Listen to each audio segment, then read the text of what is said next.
velkomin að Rauðaborðinu á þriðjudagskvöldi að vori til. Það er búið að vera vor lengi í Reykjavík allavega og Austurlandi og víðar en það kemur kannski svona aðeins meiri kuldi næstu dag en við tökum það. Herðu, það er margt í boði hérna í kvöld, hún er hjá mér Oddný Eir Ævarsdóttir. Hérna í lok þáttarins að þá ætlar María Lilja að tala við Geðbrigði, sem er kvennahljómsveit, sem að vann músíktilraunir. Þú ert í kvennahljómsveit eitthvað tímann, eða ekki? Já, ég er hljómsveitinni Dritvík, kvennahljómsveit, já. Finnst þið gaman þegar stúlknabönd vinna? Já, mér finnst alveg sérstaklega skemmtilegt og hérna ég hlakka til að hlusta á þessar. Og Maríu Lilju finnst það líka skemmtilegt og hún fekk hérna hana Ester Bibi Ásgeirsdóttur, bassaleikara í Kolrössu Krókríðandi sem að vann líka músíktilraunir. Á sín tíma, já. Þannig að það verður girl power hérna í lokin. Áður en að því kemur að þá ætlar þú að slá á þráðinn til Bandaríkjanna. Já, ekki til að tala um Trump eða hvað? Nei, tölum bara ekki neitt um Trump. Það var bara hans nafn var ekki eins og nefnt á nafn. Það er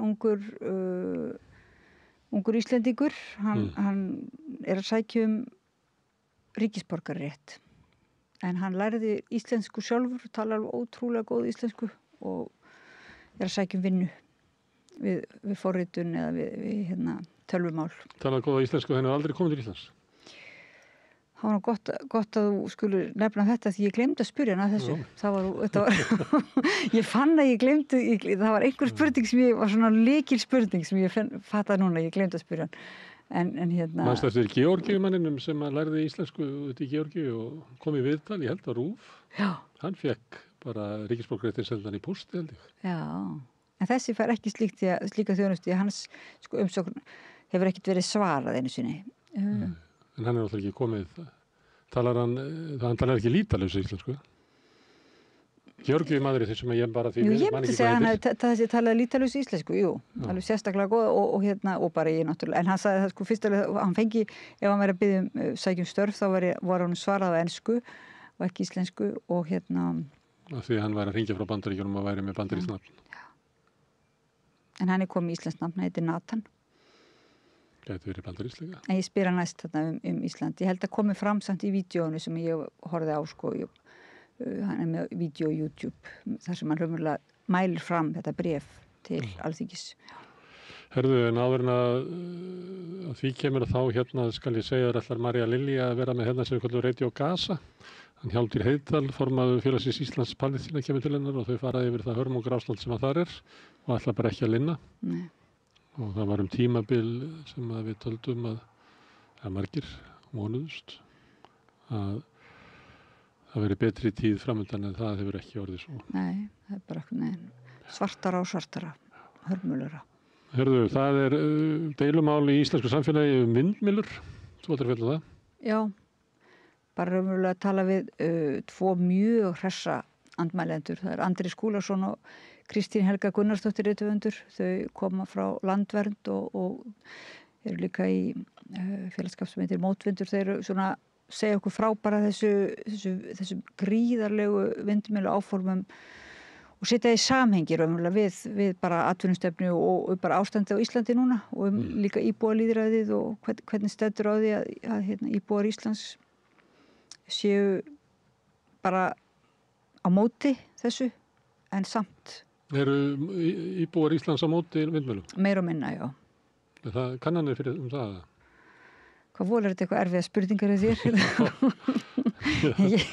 Ég spyr þú bara sjálfur. Ég er bara að maður var að segja fólki sem að segist alltaf verið að tala fyrir hönd allra, þannig að maður spyr bara. Nei, þau eru bara... Ég er ekki að efast um það, ég bara fannst þess að mista af ykkur í könnun.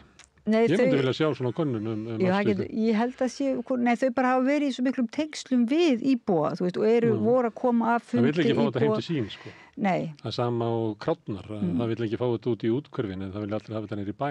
Kannski verður það vindmyllu bara að setja nýr í miðbæ. Ég er að meina svona, þú veist, ekki Íslendingar heldur íbúar á Ísland. Þá er ég að meina, þú veist, íbúar á þessum svæðum sem að, ræðir. Já, það vill ekki fá þetta heim til sín. Nei, en þetta er áhugavert mál vegna þess að þarna klassar saman svolítið annars vegar svona náttúruvernd og hins vegar loftslags áherslur sem að byggjast á einhver leiti á að flýta orkuskiptum sem að kallar á einhvers svona virkjanir til þess að búa til orku í staði fyrir jarðefna eldsneytið. Þetta er svolítið svika milla verið störa vegna þessar vindmýlur sko, vegna þess að það er svona notuð ýmis rök til þess að réttlæta aðgerðirnar sem ekki eiginlega ganga upp. Samkvæmt. Herðu, en áður en að þú ferði í þetta deilumál, að þá ætla ég að fara í eldra deilumál. Ég ætla að fá hingað Guttorm Þorsteinsson sem er formaður samtaka hernaðarandstæðinga og Elvar Ástráðsson sem er skjalavörður þeirra samtaka. Og ég ætla að ræða við á leynisamningin, varnarsamningin sem að Guðlaugur Þór gerði og Kveikur fjallaði í síðustu viku. Ræða svolítið við á það því að þeir þekkja vel til máluna hvað er sérstakt í þessu samningi eða þarna bara verið að árétta eitthvað sem hefur alltaf verið, sem er því miður, held ég að geti sagt fyrir hönd margra að það er þannig að Bandaríkjaher getur komið hingað og tekið það sem hann vill af flugvöllum og höfnum og landi og fært okkur bara til ef það verið fyrir.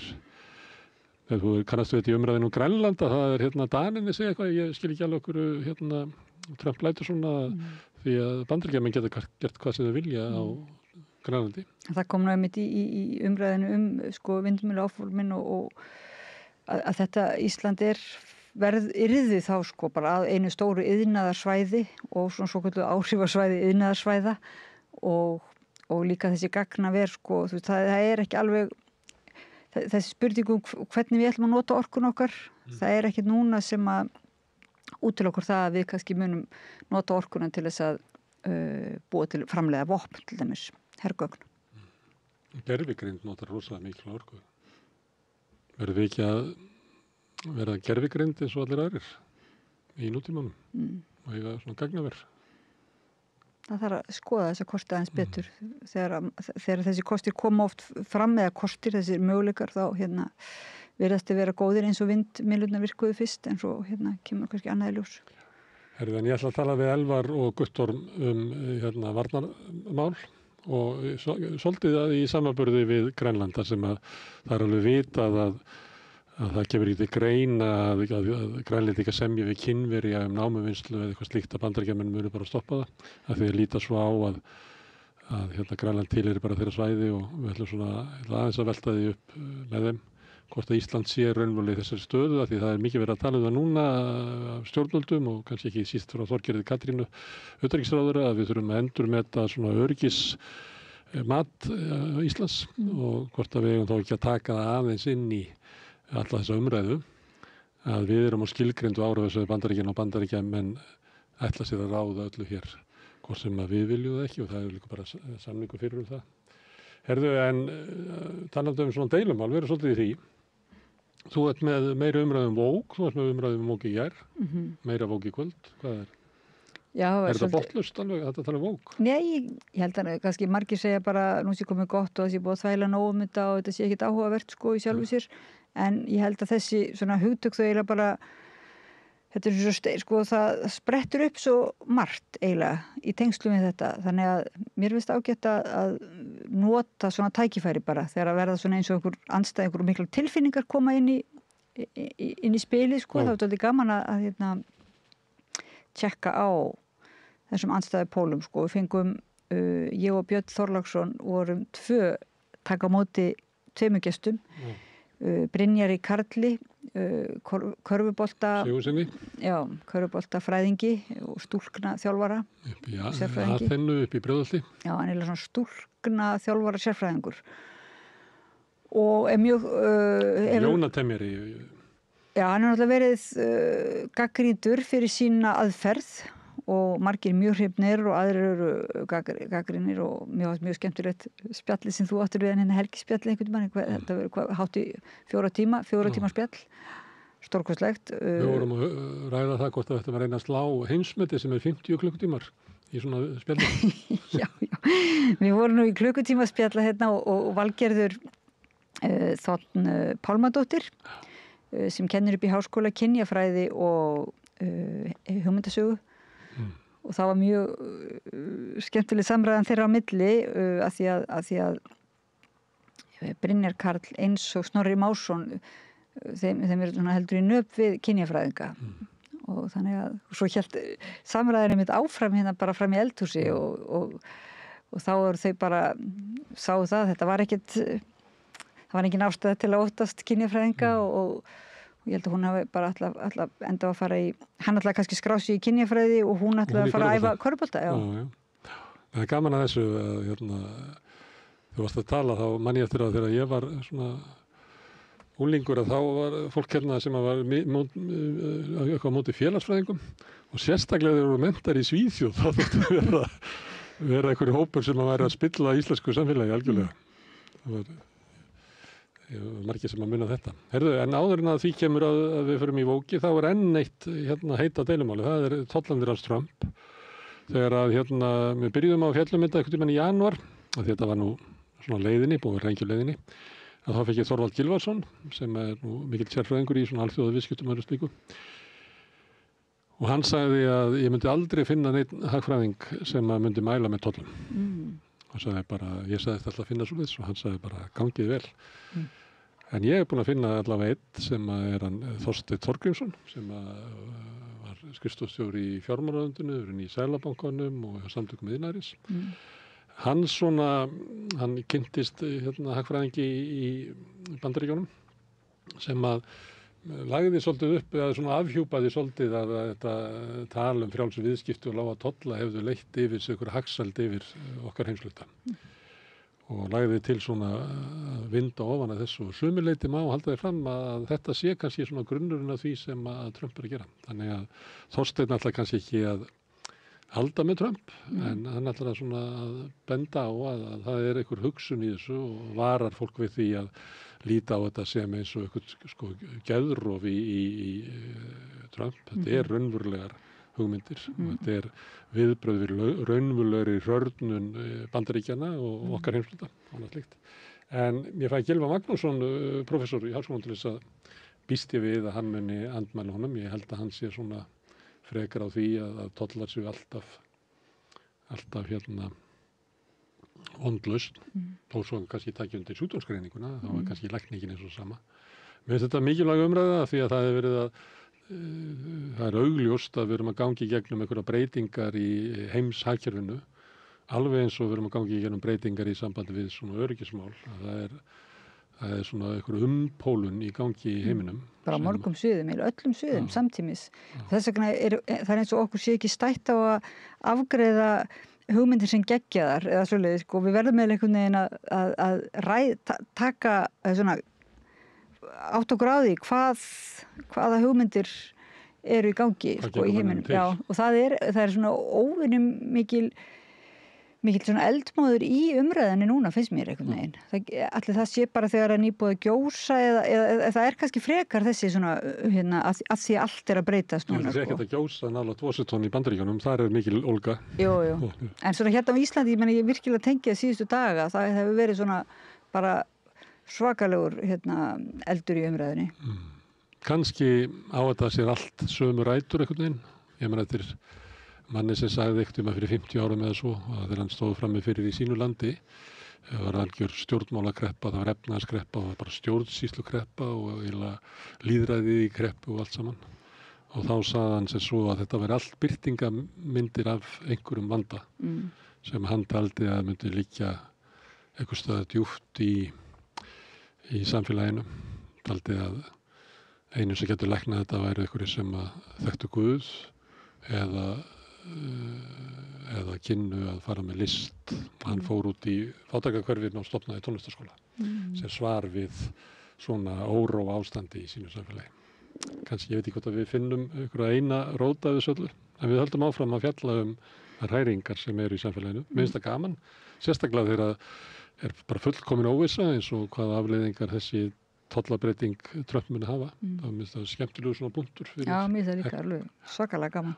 Og það er svona eitthvað uppgjör í gangi varðandi Vók, það er minnst áhugavert með þessi hvernig náttúruverndin og loftslags aðgerðir, það er einhvern veginn klassar saman. Það er alltaf afhjúpast að sem að við héldum að við verum sjálfstæð þjóð er allt í einu bara út frá hvernig Trump talar Grænland og svo þessum varnarsamningi sem var falið þetta afhjúpar allt einhvern veginn. Svo ekki síst bara hvernig við tölum saman, það náttúrulega líka varandi vókið, sko. Þetta bara, við erum mjög mikið endur skoða í samræðinni, verið að pæla í hvað má segja, hvað má ekki segja, hvernig einhvern veginn tölum við saman og hvernig þurfum við að ræða málinu og svoleiðis. Það eru margar útgáfur af því. Við vorum með hérna á sunnudaginn sem að frekt varð þegar klassaði saman svolítið, Helga Sinni og Sólveig Önnu og mikla tilfinningar í því. Mér finnst það mega. Ég hef grunum að þeir hagfræðingarnir Þorsteinn Þorgeirsson og Gylfi Magnússon sem að hittast þeirna eftir séu algjörlega ósammála en ég held að þeir fara ekkert að háa sig þegar þeir eru að ræða saman. Ég held að þeir ná alveg að skiptast á skoðunum þótt að skoðinu þeirra séu andstæðar. Sko. Við sjáum til. Herðu, við ætlum að gera smá hlé hérna, skjóta inn einhverjum auglýsingum og svo fæ ég hagfræðingarna til að tala áhrifin af tollabreytingum Trump. En áður en að því kemur þá minni ég á að það er sá hluti áhorfenda og áhorfenda sem hafa gert áskrifendur sem að eiginlega keyra samstöðun áfram og við erum með þannig rekstur að við eyðum öllu jafnóðum í einhverja dagskrá þannig að okkur vantar meira sérstaklega ef að þið viljið sjá samstöðuna stækka og eflast og ég veit að það eru margir að núti sem að hafa átt að segja á því að samstöðun bara mikilvægur hluti í íslensku samfélagi, mikilvægur hluti af lýðræðislegri umræðu og kannski tekið ákvörðun innan með sér að slást í hópinn og að leggja eitthvað til hér til þess að halda þessu gangandi en ekki látið vera að því, það er þekkt staða, það eru margir sem er alltaf á leiðinni í ræktina en láti ekki verða að því og margir sem er alltaf að hætta að reykja en er ennþá að reykja. Það eru margir að núti sem hafa löngu ákveðið að gera áskrifundur á samstöðun en ekki láti verða að því. Ég hvet ykkur til þess að kýla á það bara. Þið getið farið inn á samstöðun.is, það hnappir sem ástundur áskrift, það getið skáð okkur fyrir 2.500 krónum sem mér er satt að sé hlægilegt verð með allt efni sem við búum hérna til. Þið megi borga meira þið viljið og þeir sem kjósi getið látið áskriftin að renna sem félagsgjöldin í alþýðufélagi og það er einmitt alþýðufélagið sem á og rekur samstöðuna. Þeir sem eru í alþýðufélaginu ég minni á að á 50. klukkan 5, klukkan 17.00 er aðalfundur og það er mikilvægt að þið sem ykkur sem að þykir vænt samstöðuna komið og mætið og styðjið hérna okkur í því að halda áfram að byggja samstöðuna. Fundur verður haldinn í þar sem að samstöðun er í Bólholti 6 og ef þið viljið þá getið þið fengið svona smá sýnistúr hérna staðsörnuna, skoða þetta litla stúdíu okkar og fleira. Sjáum til með það. Við ætlum að skjóta í smá auglýsingum og svo koma hingað hagfræðingar og deila tollahækkanir Trump. Hjálpið okkur að byggja upp dreifikerfi samstöðvarinnar með því að læka síður samstöðvarinnar á YouTube og Facebook. Samlokubrauð, maltbrauð, tékkneskt brauð, súrdeigsbrauð, brauð ársins, Bernhöfts bakari, íslenskt handverk síðan 1834. Með því að ganga í leigjendasamtökin styður þú baráttu leigjenda. Leigjendasamtökin eru fyrir öll þau sem vilja vinna að réttlæti og öryggi á húsnæðismarkaði. Leigjendasamtökin.is Þarftan að tala borgarfulltrúa. Borgarfulltrúar Sósíalistaflokksins eru með viðtalstíma alla mánudaga klukkan 13:30 til 14:30. Það þarf ekkert að bóka tíma, endilega kíkja við í Bólholt 6, 105 Reykjavík. Allir þættir samstöðvarinnar eru fáanlegir á öllum helstu hlaðvarpsveitum.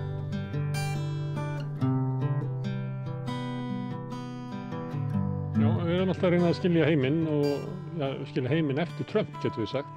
Mikið verið að ræða hér breytingar í öryggismálum Evrópu og Íslands en núna undanfarið þá hefur Trump sett allt á hliðina eiginlega í efnahagskerfi heimsins, markaði titra og mörg lönd að bregðast við aðgerðum hans þegar hann hækkaði tolla á mörg lönd, mismikið og við byrjum hérna í gær að reyna svona 8 gráður sem munum halda áfram á morgun en núna er komin góðu kapli í þess að leita okkar að ykkur svörum. Hér eru komin 2 góðir hagfræðingar, Gylfi Magnússon sem er prófessor í Háskólanum. Sælir. Og Þorsteinn Þorgeirsson sem hefur unnið víða í Seðlabankanum í fjármálundinu samtökum iðnaðarins og víðar. Hérna, má ég byrja á því að Þorsteinn, því að ég hef grunum að ég sagði það hérna í gær að þegar við byrjum að fjalla þetta í janúar, því það var nú fyrir séð að yrði tollahækkanir, að þá fékk ég Þorvald Gylfason hingað. Og ég sagði að ég þarf eiginlega að finna hérna hagfræðing sem að mælir með tollahækkunum. og hann sagði verðið er að góðu og taldi að ég myndi aldrei finna neitt hagfræðing sem mælti með tollahækkunum. Gæti ég fengið þig til þess að mæla með því að þetta væri klók stefna hjá Trump? Þú getur fengið mig til að útskýra þetta. Já. Og á vissan hátt er þetta viðbrögð við áratugalöngu uppsöfnuðu ójafnvægi í Bandaríkjunum. Og þetta tengist miklu stærra máli heldur en bara fríverslun út af fyrir sig. Fríverslun í Bandaríkjunum, hún hefur verið að mótast í heila öld.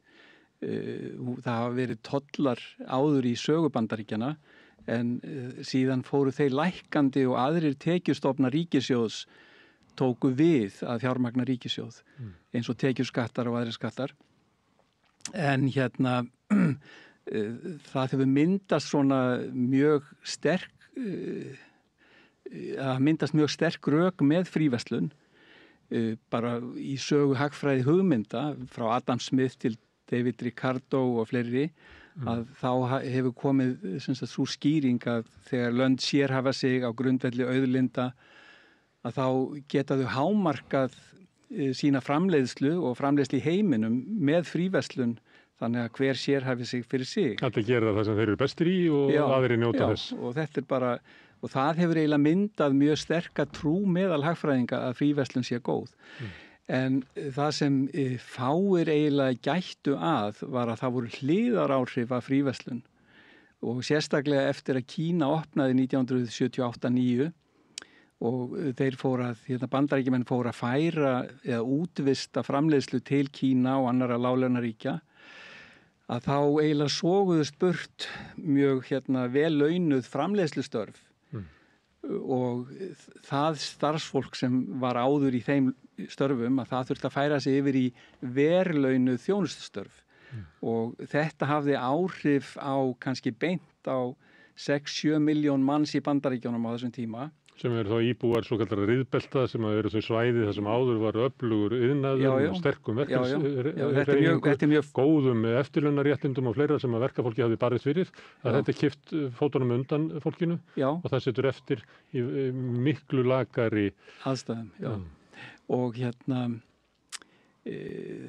þetta hafði líka áhrif á Bandaríkin í stærra samhengi að staða fyrirtækja, hún fór að verða mjög sterk og það myndaðist það sem er kallað svona klíkukapitalismi að fyrirtækin fór eiginlega að ráða yfir stjórnkerfin og lagasetningu með því bara að veita pólitíska styrki til þingmanna, forseta og annara í kosningabaráttum og öðru.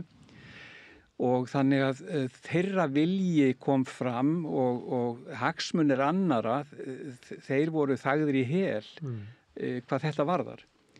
Og ég var úti í námi í Bandaríkjunum sem sagt frá 77 til 92 og starfaði þar á milli og þá kynntist ég mörgum hagfræðihugmyndum og hagfræðingum og prófessorum og meðal þeirra var Andrea Maneschi við Vanderbilt háskóla og síðan Ravi Batra sem var gestaprófessor þar þann vetur sem ég kom til Vanderbilt.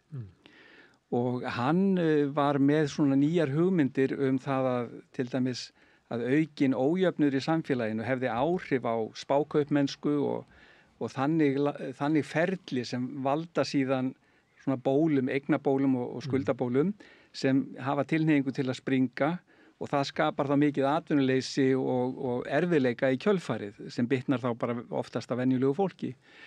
Og mér fannst þetta mjög sennileg tilgáta hjá honum og fór að fylgjast með honum og við erum vinir og ég flutti til Kaliforníu og hann var í Texas og hann kom að heimsótti mig í Kaliforníu og ég hjálpaði að setja hann útbúa fyrirlestra fyrir hann hjá Commonwealth Club of California eða í Stanford hádegisverði með prófessorum þar Ronald McKinnon, frægur hagfræðingur þar og þá sem sagt var hann með þessa hugmyndir að það geti verið kreppa á næsta leiti út af vaxandi auðskipting í Bandaríkjunum.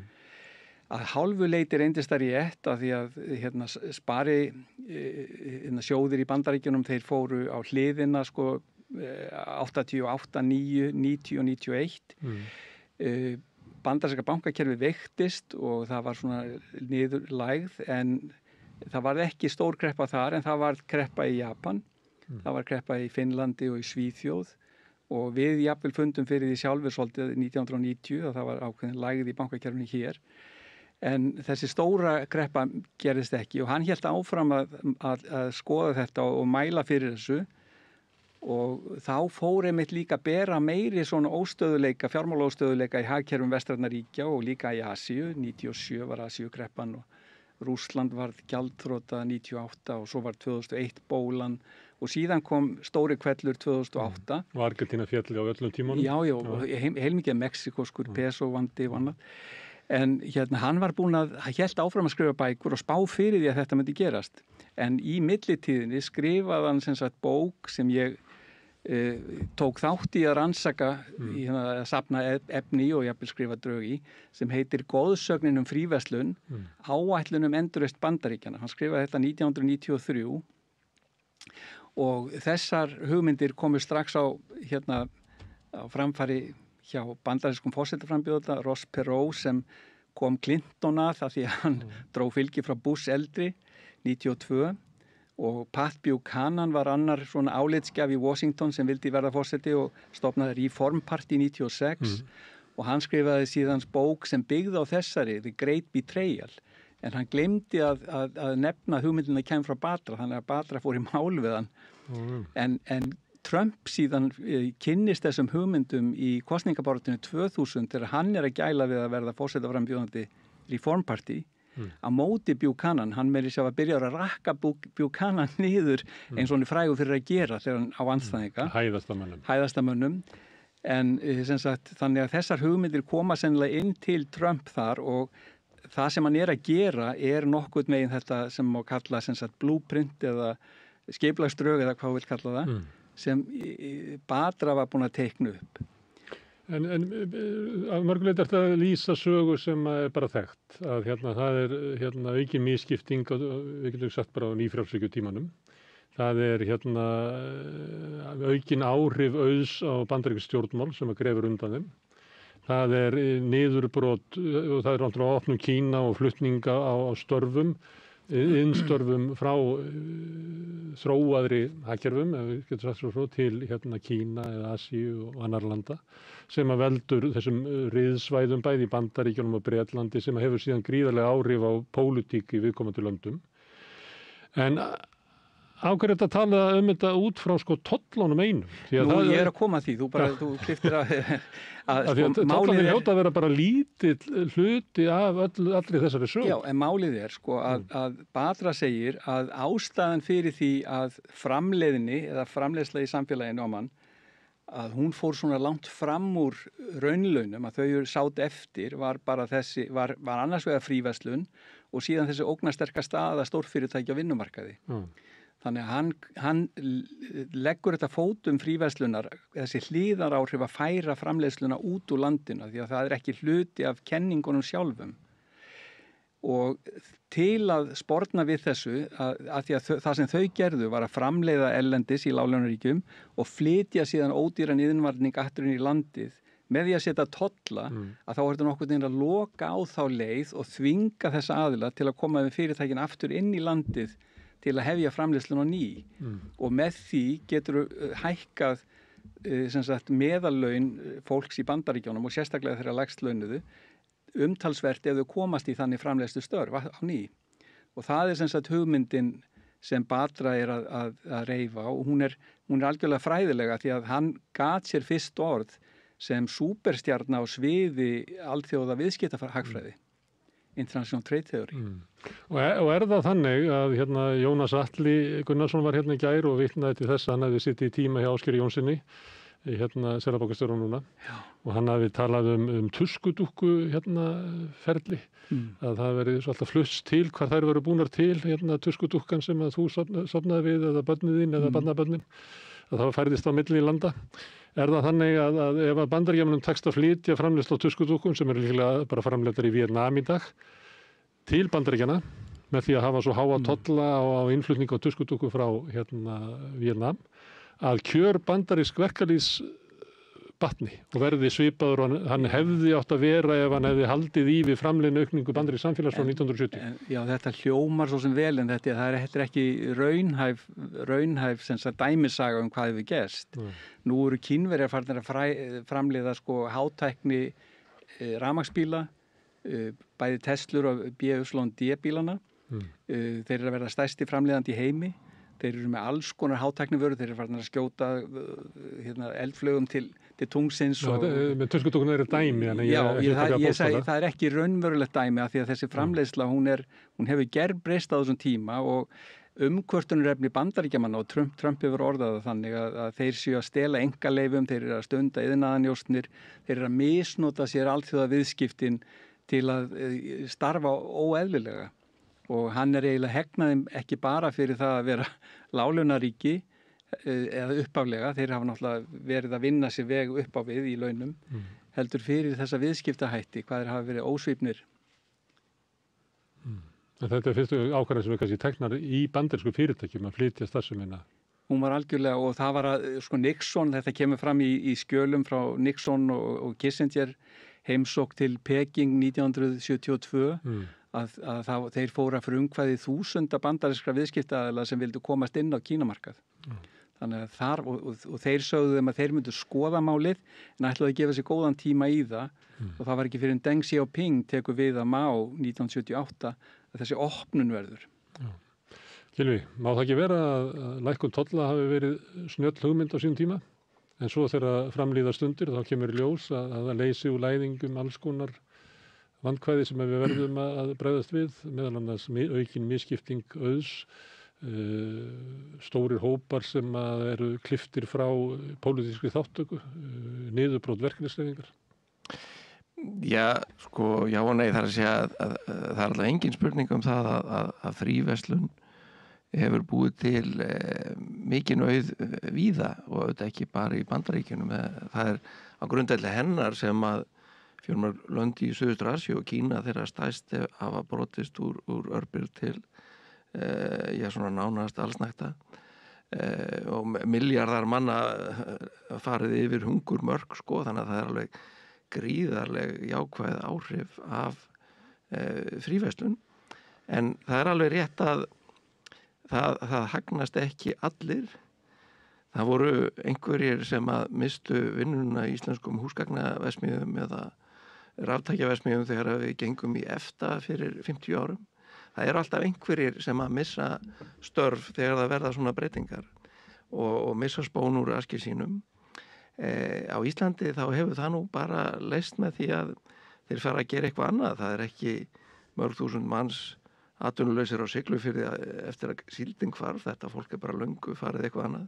Það er ekki við Bandaríkin eða Bretlanda sem að situr eftir fólk í þessum riðbeltum. Já, sem að upplifir þegar, ég sé ekki menn eins og þú, koma til þess að segja, það er allir að græða á almennt og yfirleitt á fríverslun. Sjáum við erum búin að lyfta upp fólki í Asíu til bjargálna, en það er kannski sovjíski kommunistaflokkur, nei, það er kínverski kommunistaflokkur sem mest gert það. En þá fólki hugsar, en lífskjör mín og minna fjölskyldu hafa hörnað. Samfélagi hefði ég labbað með því fyrir 50 árum borgina mína, hún var blómleg. Núna er hún í niður nýslu. Hér eru ópíóða faraldrar, hér er eiginlega samfélagið að brotna undan þessari alþjóðavæðinguðinni. Já, það er alveg rétt að það eru ákveðin svæði og hópar sem að hafa ekki komið mjög vel út úr þessu og en lausnin á því er ekki að halda í einhverja gamlar atvinnugreinar.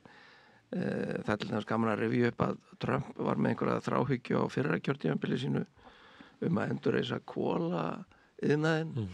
Það skilaði engum árangri, var algjörlega tilgangslaust og vonlaust frá upphafi. Það er engin framtíð í kolavinnslu í Bandaríkjunum sem heiti getur.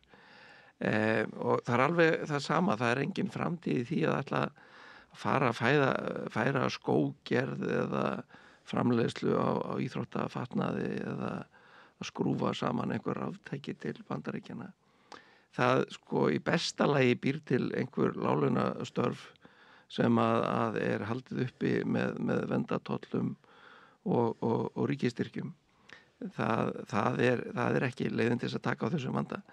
En vandinn hins vegar raunverulegur og auðvitað margir fleiri þættir sem skipta máli sem að myndist þú eða Þorgeir á áðan eins og Þorsteinn Þorgeirsson hnignun verkalýðshreyfingarinnar og aukið stórfyrirtækja sem meðal annars má rekja til sem einhver leyti markmið stórfyrirtækjana að komast út úr skipulögu vinnumarkaði yfir í óskipulögu vinnumarkaði í Asíu til þess að lækka laun.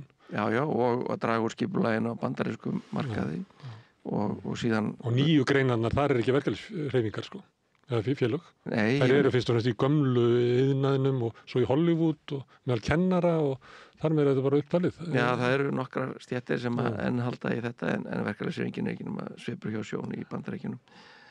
Og ef það ætti að leysa þennan vanda þá væri það með því að taka á þessum þáttum og mennta fólk til nýrra starfa, fjárfesta í mannauði þar sem að störfum hefur fækkað. En Bandaríkjamenn eru reyndar afskaplega hreyfanlegir. Þeir færa sig á milli fylkja, jafnvel oft á hverja æfi, hver einn maður. Þannig að þessi reiðbelta vandi hverfur einhver leiti bara með því að fólk flytur og börnin fara að gera eitthvað annað heldur en foreldrarnir, en það er samt eftir einhver pyrringur og hann skýrir einhver leiti. Já, skilur vegna þess að það er breyting og við þekkjum það úr tilraunum fólks til þess að byggja upp verkalýðshreyfingu innan bara Amazon og þessar nýju stórfyrirtækja, að þar er fólk við bara kjör og svona valdastöðu innan fyrirtækjana sem að var bara fyrir tíma verkalýðshreyfingarinnar við erum að fara á 19. öld til að finna réttlaust fólk. Já. Það er alveg rétt að það getur ekki leitað fenginin rétt með því að ganga í eða stofna verkalýðsfélög. Það er bara niður með harri hendi og Amazon er sorglegt dæmi eða Starbucks er annað dæmi fyrirtæki sem gerir þetta með mikil hörku. Starbucks bara lokar veitingastöðum ef þar kemst á verkalýðsfélag. Þetta er hluti vandans, en ég ætla að leiða mér að fullera að tollar leysa ekkert af þessu. Þeir bara búa til nýjan vanda. Við getum bara hort á Apple til dæmis. Nú er verið að tala að því að færa einhver störf við að skrúa saman síma til Bandaríkjanna. Það eru láglauna störf einhvers staðar í Kína eða Víetnam og það er engin fengur í því fyrir Bandaríkjamenn að fá þessi störf aftur heim. Hins vegar er þetta búið að rugla svo hryllilega í viðskiptalíkani Apple að þar hafa þeir tapað mörg hundruð milljörðum dollara að markaðsvirði.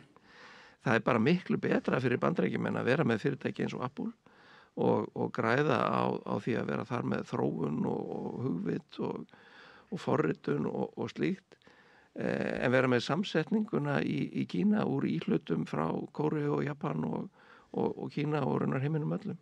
Það er bara miklu meiri verðmætasköpun og að slátra þeim geira til þess að vernda einhvern geira sem er löngu farin og dauður, það er einhver versta hugmynd sem nokkuð maður hefur barist fyrir í bandarískum stjórnmálum.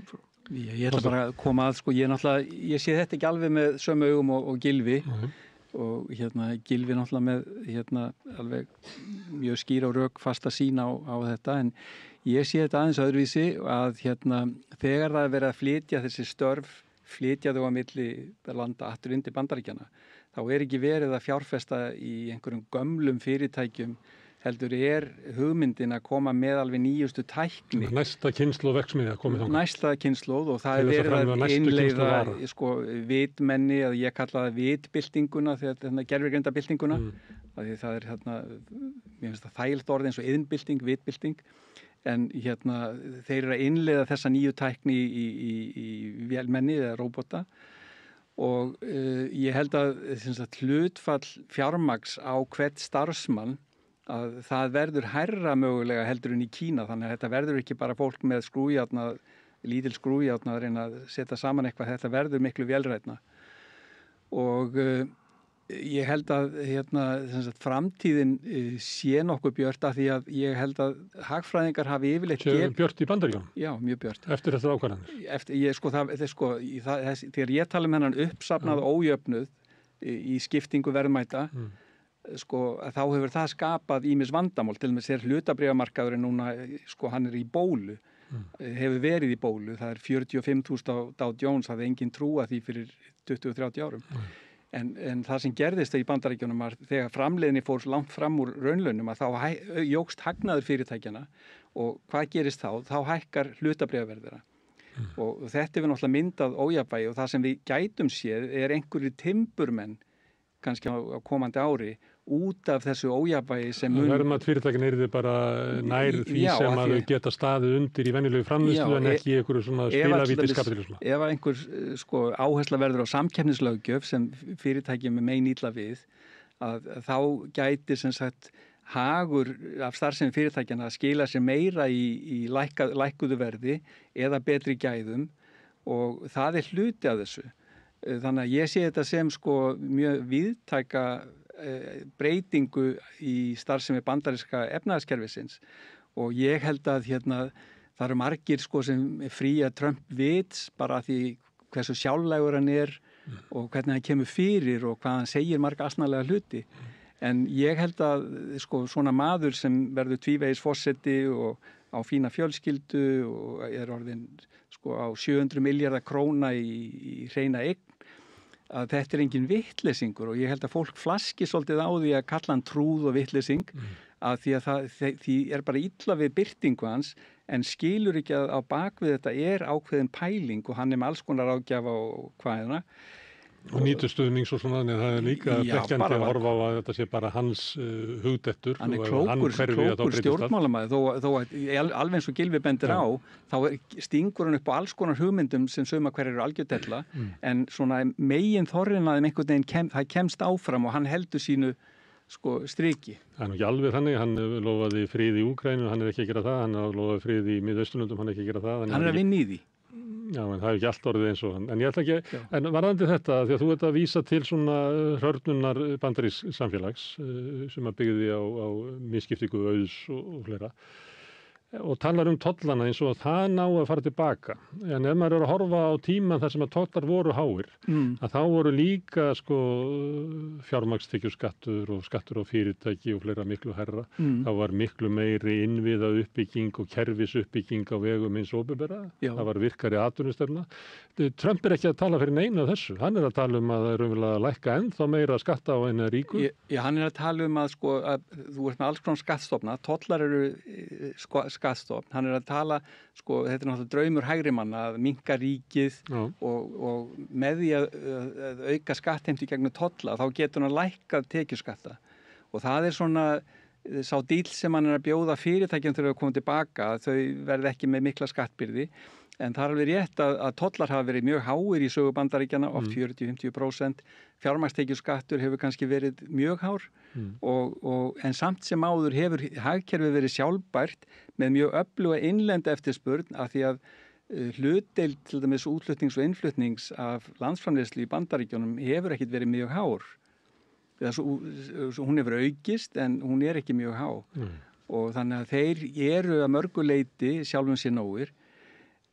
Og ég sé að tollar í sjálfu sér skapa bara bjögun gagvart öðrum ríkjum en þeir geta alveg farið saman með örum hagvexti góðri raunlaunaþróun þannig að það ekki endilega frágangssök. Má ég spyrja aðeins eins og innan úr Bandaríkjunum af því að maður var við viðbrögð hagfræðinga og sem telja þetta sé stórkostlegt skemmdarverk og muni Bandaríkin verði ekki forysturíki lengur og það muni kalla á kreppu og maður, þú séð þetta líka, svolítið vantar ekki spádómana. En ef eins og Þorsteinn að benda á, þá eru milliríkja viðskipti, Bandaríkjamenn ekki alls háð því eins og við eða önnur og þannig að spáin mikla verðbólgu vegna tollana, að maður sér ekki alveg að það gerist endilega nema þú trúir því að það sem að innflutningur frá Víetnam hækki 50% að þá munu aðrir sæta lægis og fara, getur verið, en hlutfall utanríkisviðskipti ekki svo mikil í Bandaríkjunum. Það sem áhrifin hins vegar getur haft til dæmis getur verið bara eins og hálfgert róttök fyrir Víetnam og ýmis lönd allt annars þar í heiminum og það sem einu sem var kallaði þriðji heimurinn, þar getur komið höggbylgja sem getur haft mikil áhrif. En innan Bandaríkjanna að þá kannski orðum aukið hvað þetta alvarleg aðgerð. Hvað segirðu við þessu? Já, það alveg rétt að kostnaðurinn af þessar aðgerð lendir að stórum hluta utan Bandaríkjanna en hann lendir auðvitað líka á Bandaríkjamönnum og fyrirsjáanlega ef þetta gengur nú allt saman eftir að þá lendir hann með mestum þunga á þeim sem eru með frekar lágar tekjur vegna þess að tollarnir koma fram í háu vöruverði og hækku vöruverði og síðan munur reynda líka fjölmargir Bandaríkjamenn missa vinnuna vegna svara Kínverja og jafnvel fleiri landa sem að munu þjarma að einhverjum útflutningsatvinnuvegum og Kínverjar að kaupa mikið af landbúnaðarafurðum frá Bandaríkjunum og þannig að þetta mun koma harkalega niður í Bandaríkjunum en auðvitað er það eins og með allt að það kemst á eitthvað jafnvægi á endanum þannig að ef að þetta er einfallega niðurstaðan og þetta verður svona áfram þá munum menn vinna úr því en það verður mjög erfið aðlögun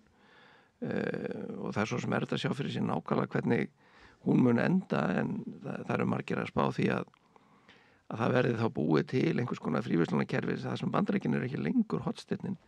Það er til dæmis áhugaverða fréttir núna að Kína, Japan og Suður-Kórea eru farin að tala saman á mjög vinsalegum nótum sem að þau hafa nú sögulega séð ekki almennt gert. Og stangast á við það sem eins og Bandaríkin hafa ekki sína svona öryggis-utanríkisstefnu sem hefur einmitt verið að kljúfa þarna á milli Já. Það má alls ekki Kórea og Japan eiga það vinsalið samskipti við Kína. Þetta gengur náttúrulega þvert gegn öllu sem að Bandaríkin menn hafa stemt að allavega frá seinni heimsstyrjöld og það getur vel verið að það verði til nýjar blokkir þar sem að Evrópa og Kína og Indland og náttúrulega mörg fleiri smærri hagkerfi semja sín á milli fríverslun án þess að Bandaríkjamenn séu lengur hotsteinnin í því og jafnvel þannig að dollarinn verður ekki lengur jafn mikill grundvöllur alþjóða viðskipta og hann hefur verið þannig að... Og íta undir þróun sem að sömuliti hefur mátt sjá til dæmis í auknum viðskiptum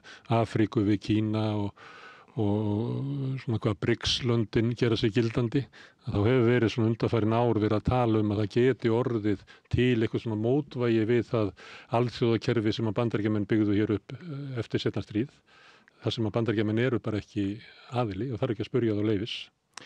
Já, það er eiginlega, má segja það séu eðlileg viðbrögð ef það er ekki hægt að tjónka við Bandaríkjamenn og ekki hægt að treysta samningum við þá hljóta menn að leita leiða fram hjá því og það má kannski líka ósegju rifja upp að þegar þessu kerfi var komið á miðja síðustu öld þar sem Evrópa og stórhluti Asíu var auðvitað í rúst eftir seinni heimsstyrjöldina þá voru Bandaríkjamenn miklu stærri hluti heimshagkerfisins og auðvitað miklu voldugra hlutfallslega ríki heldur en núna með hernaðarmátt og efnahagsmátt.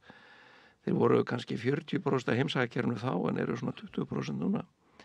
Þannig að Bandaríkjamenn hafa kannski ekki þann slagkraft sem þarf til þess að En er það ekki ástæðan fyrir því að Trump er að bregðast við vegna þess að hann ætlar að gera þau great again eins og settir og hann telur að það hefur Bandaríkjamenn sé að gangi í gegnum hörnunartímabil langvarandi og þess vegna verða að leiðrétta þetta. Jú, það er auðvitað hluti af bakgrunnunum eins og Þorsteinn rakti á það nákvæmlega. En eins og ég segi það er ekki nokkulega að gera það með tollum. Ekki nokkuleg? Ekki nokkuleg. Ég fæ ykkur ekki til þess að vera sammála um það. Nei. Það er bara, við lifum náttúrulega á óvissu tímum og þetta eru straumhvörf í alþjóða viðskiptum og alþjóða efnahagskerfi. Já, mér langaði. Þetta er bara á stærð við hvað? Þegar Nixon tók gullfótinn hafa með verið að benda á og menn hefur verið að benda á bara stærstu viðburði síðustu aldar. Já, en ég ætla líka að minna á sagan er náttúrulega lengri og ef þú skoðar Bandaríkjasögu að upp úr borgarastríði sko á 1860 eitthvað, upp úr því og alveg fram undir aldamóti 1900 að þá myndast ákveðið góðæri sem minnir svona á það góðæri sem kom fyrir sko síðustu áratugum í Bandaríkjónum. Þar sem sko auðmenn njóta megin hlutans af ávinningnum en ekki vinnandi fólk. Og síðan urðu breytingar þannig að hinn gilda öld að hún hvarf eins og í tunglmyrkva þegar framfaröldin kom, progressivera. Og þar voru leiðandi forsetar eins og William McKinley sem var síðan skotið 1901 og þá tók varaforstinn við Theodore Roosevelt. Og Trump horfur mjög til McKinley. Já, og þannig að það má eiginlega segja sko að Trump sé að reyna að endurtaka þann leik sko að bregðast við. Þá var talað sko einókurinn að það voru robber barons var eitt orð sem var notað yfir á. Þeir framleitu lélegar vörur á háu verði og gengu fram að fólki í vinnuaðstöðu og alls konar eins og Amazon og Starbucks og félagar hér í dag. Og þessu var allt kipt í liðin og aðstæður vinnandi fólk snar bötnuðu. En það sem var gert þá var til dæmis brotið niður svona auðhringir. Já, það var hluta þessu. En Trump ekki með neinn plönu það. Hann ætla ekki að brjóta niður Amazon sem er samt áeiginlega sko, áeiginlega grunninnviði í viðskiptum innan Bandaríkjanna. Já, ég veit ekki nákvæmlega sko, hvað hann ætlar að gera. Misnotar þá aðstöðu alla daga. En ég held sko, hann hefur fengið til sín svona þessa kísildalsmenn, þessa hátæknimenn. Elon Musk hefur verið svona hans hægri hönd í að rífa niður ríkið sko. En ég held að hann sé að nota þá frekar en að hann sé þeirra maður. Ég held bara að Trump er þannig gerður sýnist mér að hann sé að nota þá til að ná fram sínum markmiðum og síðan verður þeim svona aðeins ítt til hliðar. Ég held að hann sé sko... eins og Putin gerði við sína ólíkarka. Já, Putin er alveg á einhverju sérstaklega vegferð líka. En þannig blasir þetta við mér sko og þetta, ég held að sko margir segja að Trump er bara að gera til að fylla vasa af gulli sko en ég held að eins og hann sagði sjálfur, ég hef þessa hæfileika, að vera sjálfhverfur og sjálflægur og geta gengið grimt fram í samningum, nú ætla ég að nota þetta fyrir landið sem ég elska, sem eru Bandaríkin sagðan og þannig er hans sem sagt hvati að ná fram að gera Bandaríkin líkara því sem það var þegar hann var alast upp einhvern veginn. Hann er með svona einhverja fortíðarsýn en svo blandast inn í þetta sko, hann vill fá þennan tækni heim með sér og ná forskoti Bandaríkjana aftur sem þeir mistu frá sér þegar iðnaðurinn sogaðist út úr landinu. Og það held ég að sé mjög mikilvægt að huga því að þegar þú ert með lifandi iðnframleiðslu í landinu að þá verður tækni þróunin þar og þeir mistu það, þeir eru ekki með einn sterk tök í þessari hátækni eins og þeir voru þegar þeir voru að framleiða. Ég gæti endur orðað það sem að Gylfi verður að segja. Að það, þú átt að reyna að finna leið áfram. Það er vonlust fyrir það að reyna að fara tilbaka og finna eitthvað sko jafnvægi Bandaríkjanna 1950. Sko. Það er bara, sorry.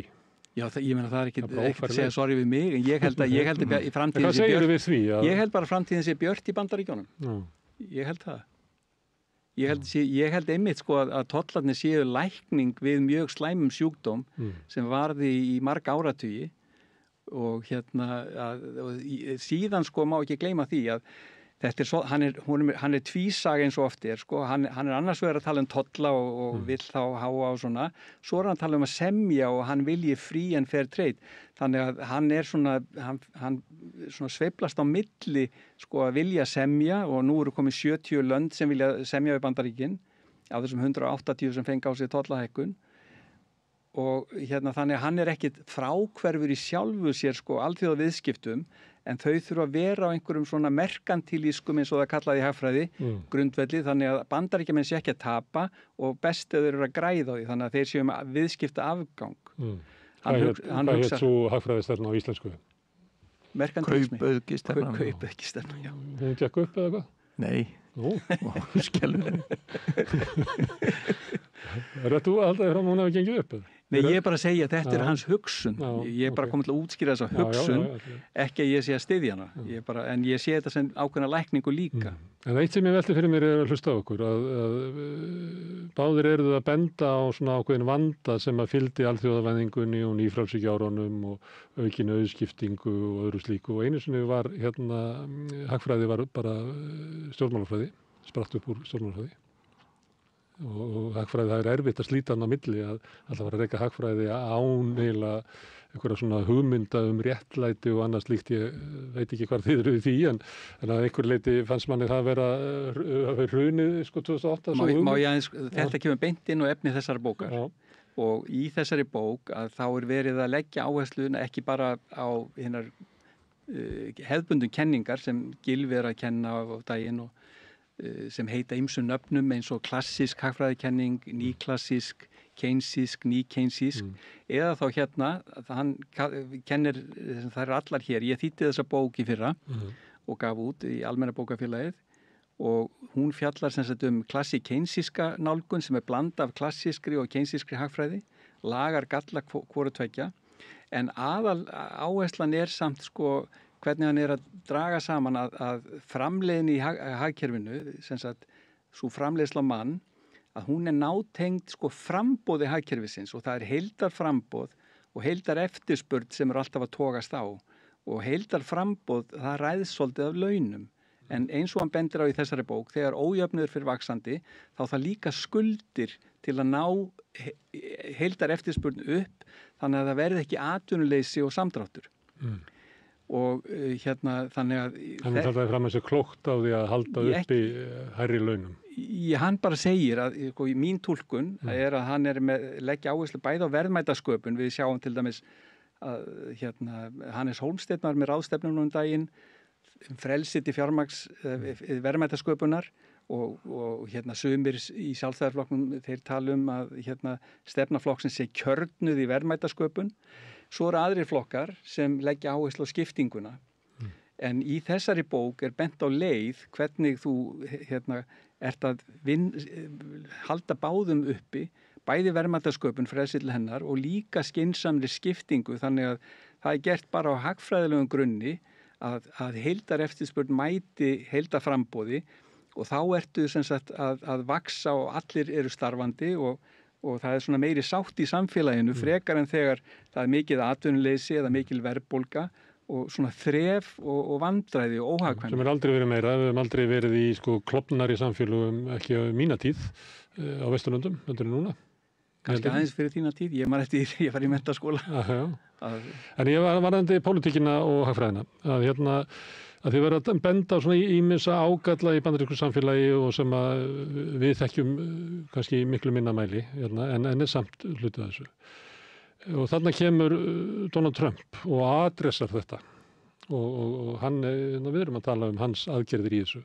Þannig að mér dettur ég að spyrja því, Gylfi, er ekki eitthvað hjá hagfræðinni sem svona stofnun í samfélaginu? Því að sem hefur mistekist að það er hann sem er að adressa hvernig hægt að bregðast við vanda sem að blasir við öllum. Það blasir við öllum allt sem að Þorsteinn lýsti hérna. Á meðan að þið svona hagfræðinni komið og er að reyna að segja við fólk nei, ekki vera að hlusta á þetta því að svona meir og minna eru við á réttir leið. En það er bara ekki sannfæring meginþorra fólks. Sannfæring meginþorra fólks meira svo Íslandi að samfélagið sé á rangri leið.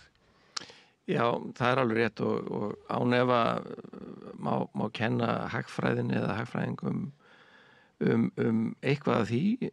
Það er náttúrulega ýmislegt í svona hagfræðikenningum sem voru taldar góðar og gildar sem að hefur ekki staðist alveg próf nútímans, sumar þeirra kannski urðu frekar vandræðilegar í fjármálarhruninu 2008 og aðrar kannski er ekki endilega að svara á kalli nútímans þessa gremju sem að er raunsönn og ekki kannski ástæðulaus. Ég held eins vegar að það sé ekkit endilega fræði manna að finna lausnir við því. Það er auðvitað stjórnmálamanna. En það myndi vilja kannski sjá meiri svona umræðu innan hagfræðinar og ég leita þetta uppi og sé sum að vera að tala ýmsar aðferðir sem voru beittar hérna fyrr á árum, kannski ekki tollana bara, en svona að lýðræðisvettvangurinn að lýðræðinu hefði meiri aðgang að því hvers konar samfélag við ætlum að byggja upp, sem öfugt við það sem að við komum með út úr nýfrjálshyggjuárunum, að við eigum eiginlega ekkert að vera að deila það hérna á lýðræðisvettvangnum, heldur munið að koma bara eftir því hvernig fyrirtækin taka ákvarðanir sín megin, að þau hljóta alltaf að koma með þinn allra bestu framtíð til okkar. Ég meina þið þekkið þetta, og þetta er náttúrulega fyrst og fremst drifið áfram af einhverjum hagfræðikenningum sem eru kannski bara dellukenningar þegar upp er staðið, og þess vegna segjum við hagfræðina ekki komið tími til að þeir drægið inn í umræðuna einhverju svona tæki sem að við höfum til þess að byggja upp réttlátara samfélag, sanngjarnara. Jú, auðvitað eiga hagfræðingar að beina kröftum sínum þangað þar sem að þörfin er mest, og það má alveg rökstyðja að það að koma með einhverja greiningu og jafnvel lausnir á samfélagsvanda eins og þeim sem að leiðir til þess að Trump er kosin eða Brexit er niðurstaðan í Bretlandi, sem er svolítið svona sömu öflin.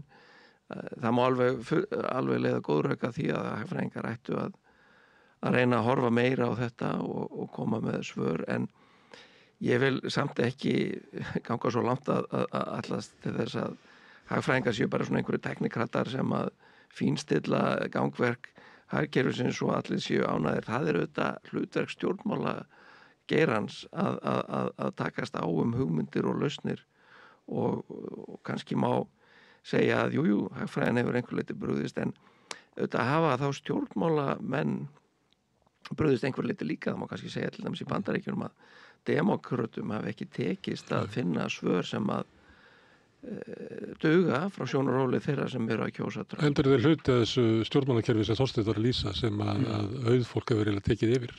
Já. Því að það er eiginlega óumdeild greining. Já, ég vil nú ekki vera of mikið að móti í Gylfa, en Keynes lávarður, sem var nú eitt frægasti hagfræðingur síðustu aldar, að hann sagði að flestir stjórnmálamenn væri á valdi gamalla hagfræðinga. Þannig að ég held að hagfræðingar eru best til þess fallnir að reyna að átta sig á hagfræðikenningum. Það er þeirra sérsvið. Ef að þeir geta það ekki, hvernig geta það ætlast til þess að stjórnmálamenn gera það? Og þess vegna var ég að þýða þessa bók, að því hún er að koma með lausn. Hún er að koma með lausn þar sem verðmætasköpun og verðmætaskipting haldast í hendur, og til þess að það sé réttlátara samfélag, til þess að það sé stöðugra efnahagsástand, og til að koma í veg fyrir þessar eignaverðsbólur og skuldabólur sem við höfum séð undanfarna áratugi og hafa verið ítrekkað að valda okkur vanda, og margar þjóðir eru enn að berjast við einhverja eftirlegu kindur af háum skuldafjöllum sem mynduðust. Þannig að ég held að þetta séu nýjar og ferskar hugmyndir, og bendi fólki á að þessi maður, Ravi Batra, hann er held ég að þeim stóru í hagfræðinni, að til dæmis það eitt að Trump er núna að vinna eftir þeirri áætlun sem hann lagði fram fyrir endurreisn Bandaríkjanna, það bendir til þess að það sé mikið varið í þessar hugmyndir, og hin hugmyndin að hann gafst ekki upp á því að segja að aukin ójöfnuður leiðir til fjármála spennu og hruns, og það höfum við séð raungerast aftur, og við erum núna á stað sem er 16 árum eftir síðasta hrun, og það var hrun einkaskulda. Nú eru ríkissjóður út allan heim búin að taka á sig mikið af þessum skuldum og eru orðnir mjög skuldsettir, og samkvæmt rannsókn hagfræðinga Seðlabankans á alþjóðlegum fjármálasveiflum, að þá komist að því að meðaltali eru þær á 16 ára fresti þessar sveiflur, og þær geta verið misalvarlegar og það eru frávik frá meðaltölum og annað, en við erum bæði með þennan langa tíma frá síðustu kreppu, við erum enn með mjög háar skuldir víða, þannig að þessi eignaverð, þau geta komið niður, það getur orðið leiðrétting, hún getur orðið sársaukafull, og það er það sem þessi hagfræði gengur út á. Stundum verðum að taka lyf eins og Trump. Já, ég hlust ekki á allt sem hún segir, en þetta er allavega hugmynd til að reyna að leiðrétta þennan vanda. Íslendingar sem betur fer, mínar rannsóknir sína það, eru miklu nær því að halda þessu jafnvægi heldur en til dæmis Bandaríkjamenn. og þess vegna legg ég áherslu á það í kafla sín skrifaðum hvað getum við grætt á þessum hugmyndum fyrir Ísland, að við þurfum að fylgjast betur með hvað að gerast í Bandaríkjunum, hvaða áhrif það hefur okkur og aðra. Ég get ekki verið að rukka þig hvort þú hefur lesið pensumið en þekkirðu hans kenningar? Ég hef lesið bókina og finnst þú mjög áhugaverð og mælti nú með henni á sínum tíma þegar hún kom út. Ég held að það sé ágætis innlegg í umræðuna og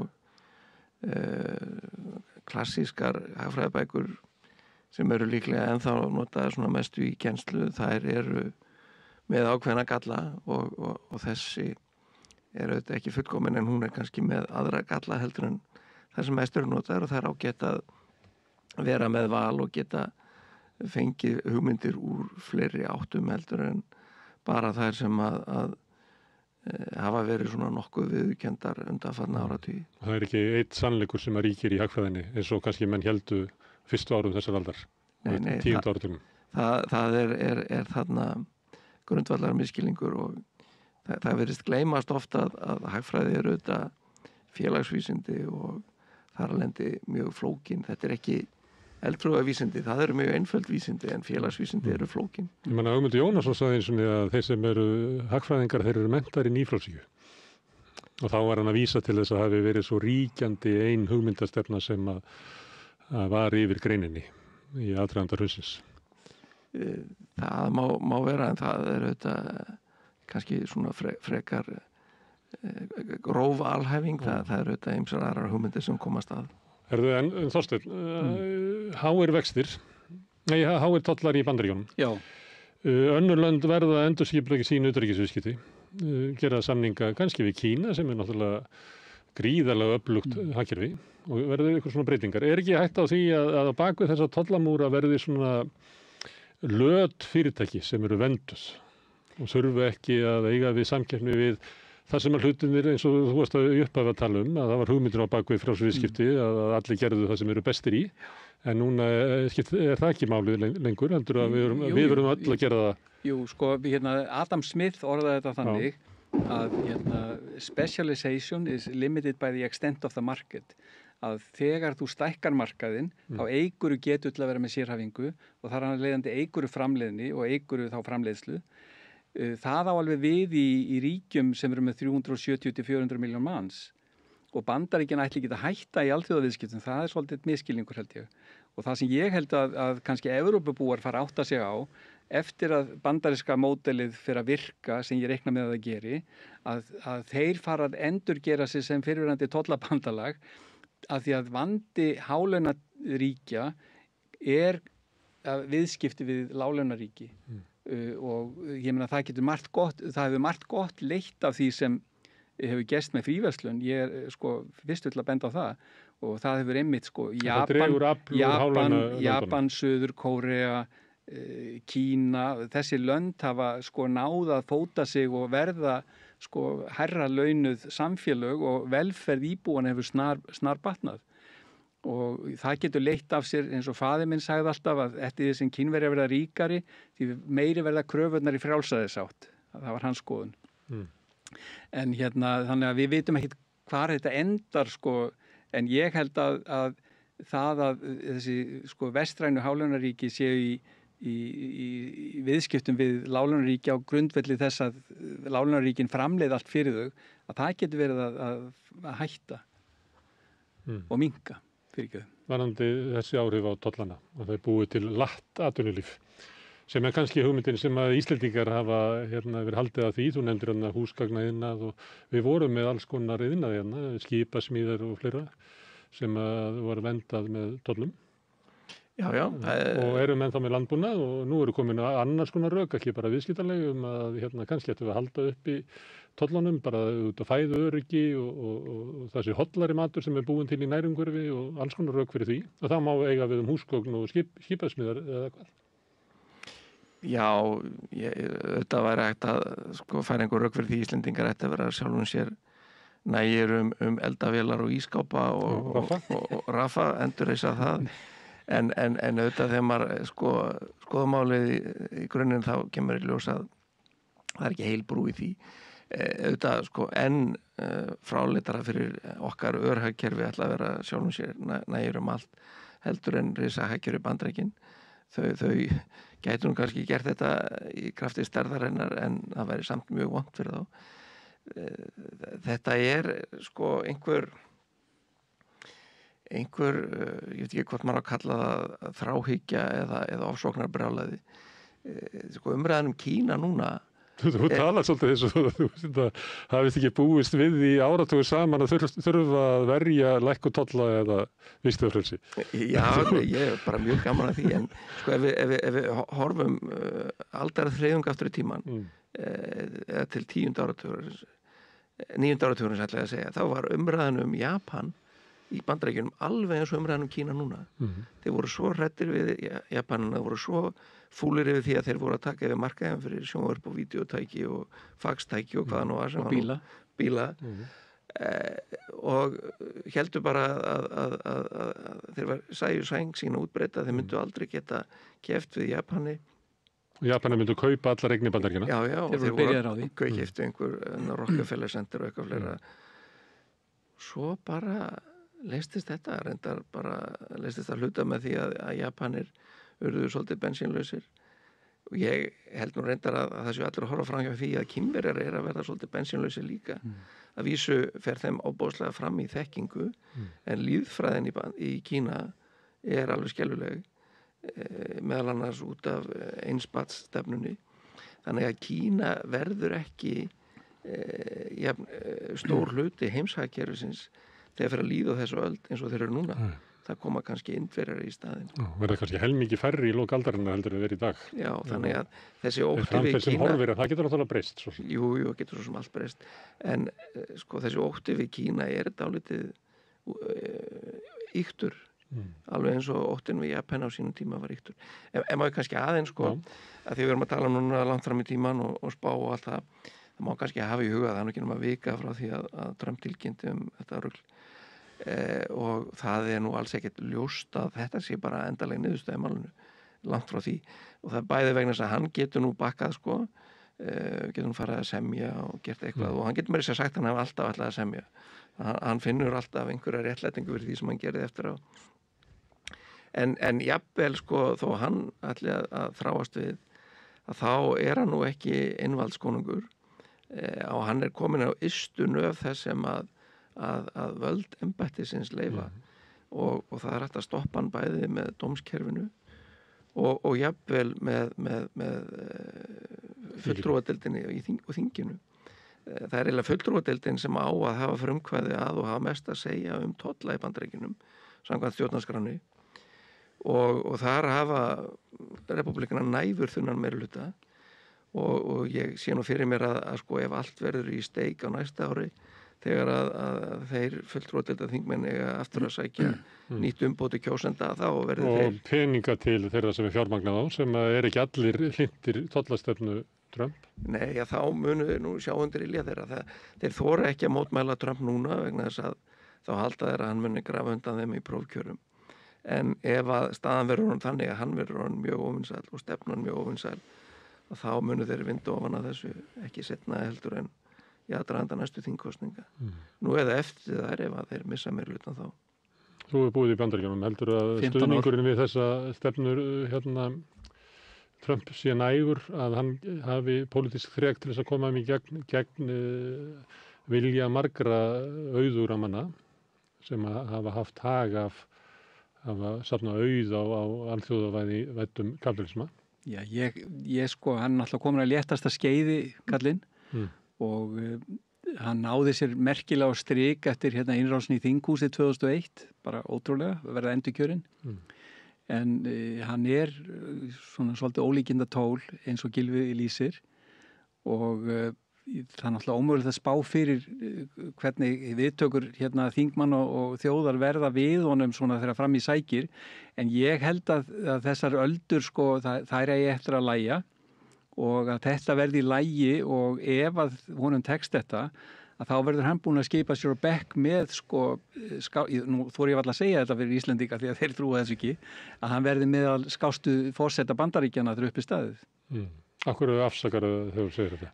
Bara því Verður varfið það sé ekki vinsælt á Íslandi að tala vel Trump? Allir sem ég tala við, þeir eru bara líst ekkit á mannin og bara trú einhver sem hann gerir. Þetta ekki góð kenning að fara með í fermingavistina framöndan. Það geta einangrast út í horni. Verða skrýtni að frændin út í horni.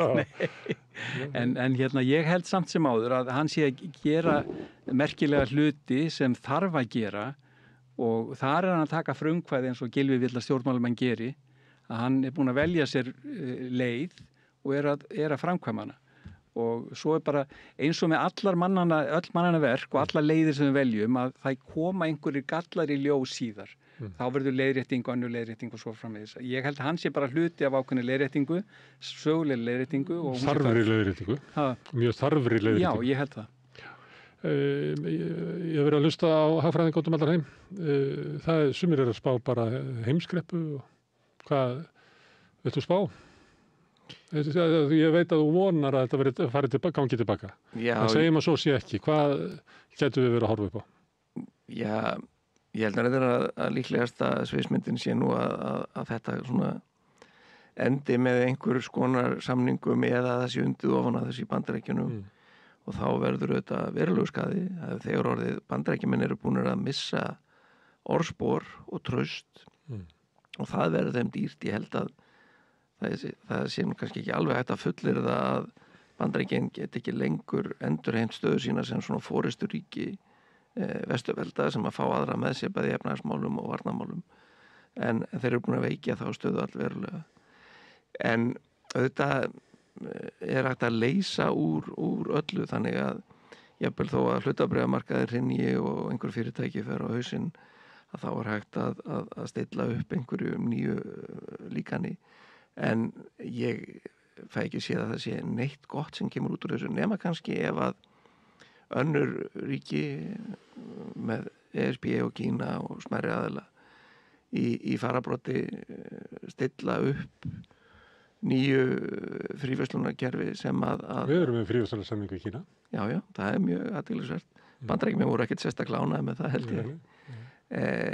Fríverslunarsamningur milli Kína og ESB væri mjög gróft skref sem að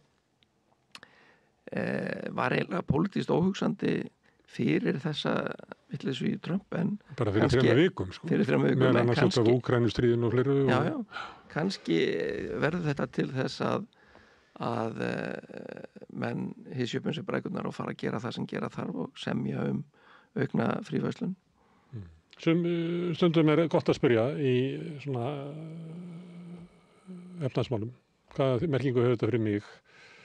Lífeyrissjóðirnir fjárfesta í fyrirtækjum erlendis og hérna. 20% fall í kauphöllinni þar sem af þessu ári. Erum við að sjá að þessi ákvarðanir Trump séu einar og sér þess valdandi að sumi lífeyrissjóðir verði að skerða lífeyrisréttindi? Já, ef svo fer sem horfir. Ég skoðaði stöðuna í lok síðustu helgi og þá sýndist mér lífeyrissjóðirnir að tapa á hlutabréfamörkuðum svona það bil 9% af heildareignum. Það er auðvitað ekkert útséð með að það verði niðurstaðan þegar að ríkið sest en með við þá stöðu. Það hvað, svona 600 miljardar eða eitthvað? Já, rúmlega 700 miljardar. 700 miljardar. Þeir eiga náttúrulega aðra eignir hlutabréf sem hafa þróast aðeins öðruvísi þannig að kannski er heildarmyndin ekki alveg svona slæm og síðast ár var allt í lagi þannig að þeir hafa nú kannski smá borð fyrir báru en þetta einfallega að öðru jöfnu þýðir lakari lífeyriskjör fyrir Íslendinga. Ég bauð mig fram til setu í stjórn Almenna lífeyrissjóðsins núna miðjan síðasta mánuð og þar lagði ég fram að ég var eiginlega að vara fólk við að þetta góðari gæti endað og þá þyrfti að vera einhver sem hefði þjóðhagslega þekkingu og gæti kannski lagt gott til að verja stöðu sjóðana þegar markaðir fara að lækka og ef að markaðir fara að lækka þá getur náttúrulega það sem er enda stöðin fyrir svona hagkerfi er að þetta getur orðið verðbólgumyndandi í framtíðinni. Þannig að við erum kannski, við teljum okkur hafa góða möguleika til að halda verðbólgu í skefju með vaxtatækin og seðlabönkum og öðru. En ef að fjármálamarkaðir sem eru svo yfir spenntir, ef að þeir fara í raunverulega aðlögun, að þá verða viðbröðin meiri peningaprentun eins og var, en það gæti þá endanum leitt til meiri verðbólgu, þannig að nýtt verðbólguskeið gæti verið framundan fyrir vestræn hagkerfi, en ég vona sko að Þá ertu með að tala verðbólgu það sem ekki hagvöxtur. Þess vegna geti verið stöðnunarbólga. Sem því hagfræðingar hafa verið að segja mér í áratugum saman að segja að alveg ömurleg blanda. Það er ömurleg blanda, en þess vegna vona ég að þessar aðgerðir Trump að þær gangi upp. Ég hef svona hálft í hvoru trú á þeim út af því að Ravi Batra mælti með þeim og hans greiningu, ég hef lesið hana og hún er mjög góð og hann hefur reynst sannspár svo margt í þessum málum að ég vona að þetta gangi upp hjá Bandaríkjamönnum að því að sterk Bandaríki þau hafa jákvæð áhrif á önnur ríki þegar til lengri tíma litið þó þau kannski drægi úr sínu alþjóðarspori út allan heim, en ég held samt sem áður að þeim umhugað Japan, þeir taka þá fram fyrir í röðin að semja við fríverslun og þeim umhugað eins og Gylfi talaði að Bandaríkjamenn ekki bara að draga hendina tilbaka, þeir eru enn til staðar en þeir vilja að aðrir borgi, það sé ekki þeir sem sé að borga fyrir öll stríð. Má ég spyrja eitt viðbót? Því að Íslendingar fá minni tolla en aðrir.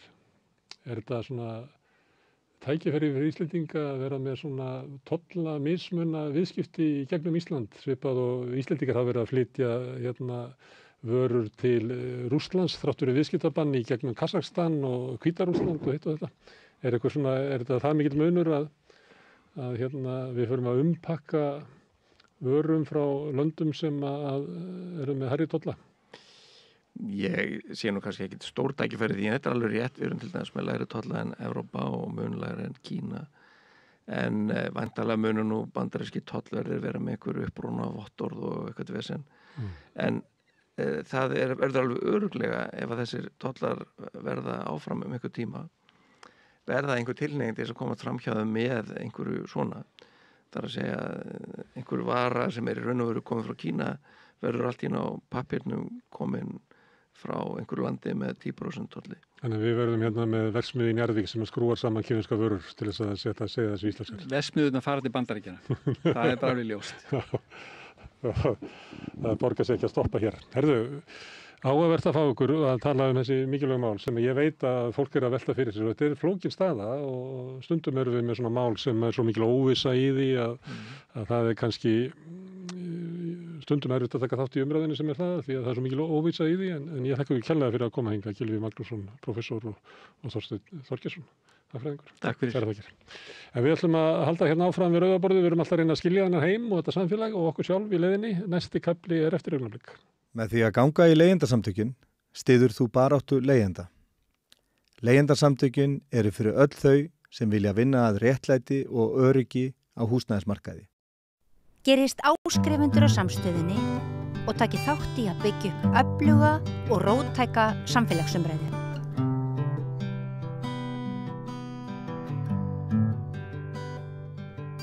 Komið sæl og verið velkomin að rauðaborðinu í áframhaldandi samræðu eldhitamál sem vók og anti-vók og eiginlega ýmislegt svona þar á milli. Við erum komið með eiginlega miklar stórlaxa hérna í stúdíóið. Með mér, ég heiti Oddný Eir og með mér Björn Þorláksson. Hann er smálax.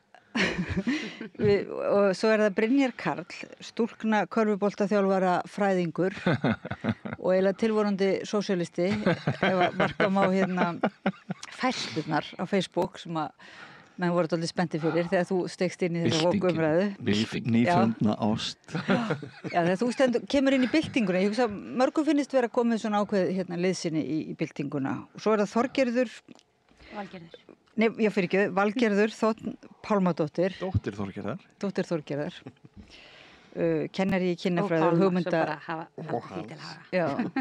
kennari í kynjafræðum og hugmyndasögu í Háskóla Íslands sem hefur líka skrifað svona status vók sem er mjög upplýsandi og þú svona býður öllum eftir að Snorri Másson dissaði kynjafræðina þá ert þú svona bjóða fólki dálítið bara að koma og kynna sér málið og okkur langaði eiginlega bara til að taka upp svolítið þráðin í þessu ef þetta ef ætti að stilla ykkur upp í vegg og segja hvort þið verður vók eða anti-vók, þá...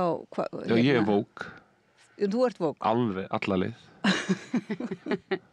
Ok. Ég elska vók. Ég er mjög mikill vók. Jesú var vók. Já. Búdda var vók. Þá var ég vera vók. Og ertu með svona, og þú ert ekkert að veflast í þessu sko hvernig við skilgreinum vók, það er bara, við gefum okkur að vók sé bara Jesú eða þannig og þá ert þú vók. Já, ég meina ef þú veist, ef við skoða sögur Jesú þá þá er hann bara rosalega vók.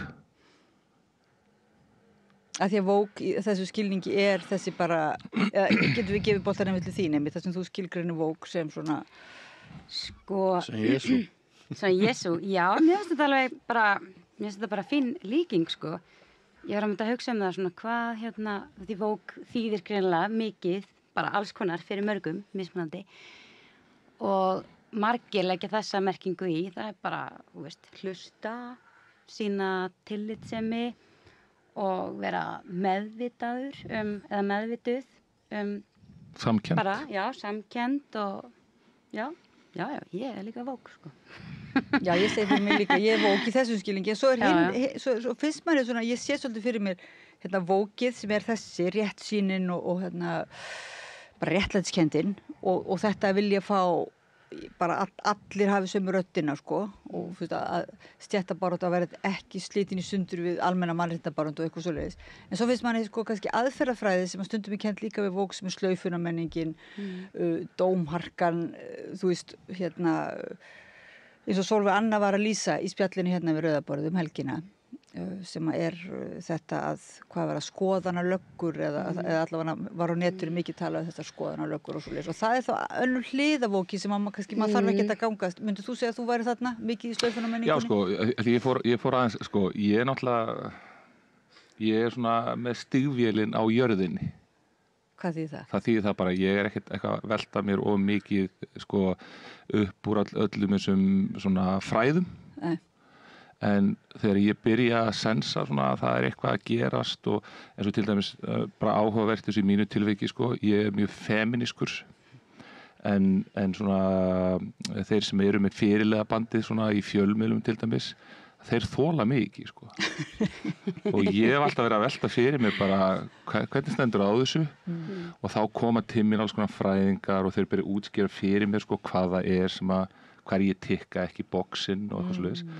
Og þá þarf ég svona þá þarf ég eitthvað að fara að rýna í einhver fræði til þess að geta svona bara einhvern veginn áttað mig á því hver stemningin er úti að því að ég er að planta alls konar fræjum stundum bara onni í einhver steinteppi, sko. Má ég spyrja, sko, upplifuru að þú sért að nota hugtök og orð sem ekki falla að... Nei, ég er bara að haga mér á ákveðinn hátt. Það er hegðunin. Já, og það er svona meira það, sko, því að ég er búin að vera að þjálfa strákar rosalega lengi og svo eignast ég dóttur og ég bara byrja að þjálfa hana og vinkonur hennar alveg nákvæmlega eins og ég hef þjálfað drengi og held að ég sé góður í trú að þetta sé ákveðið jafnrétti að ég fekk alltaf voða mikið klapp á baki fyrir það sem ég gerði og allt í einu er ég bara orðinn mesti ofbeldismaður sem bara hefur stigið inn í íþróttarhreyfinguna og bara útmálaður og ég bara, hvernig má þetta vera?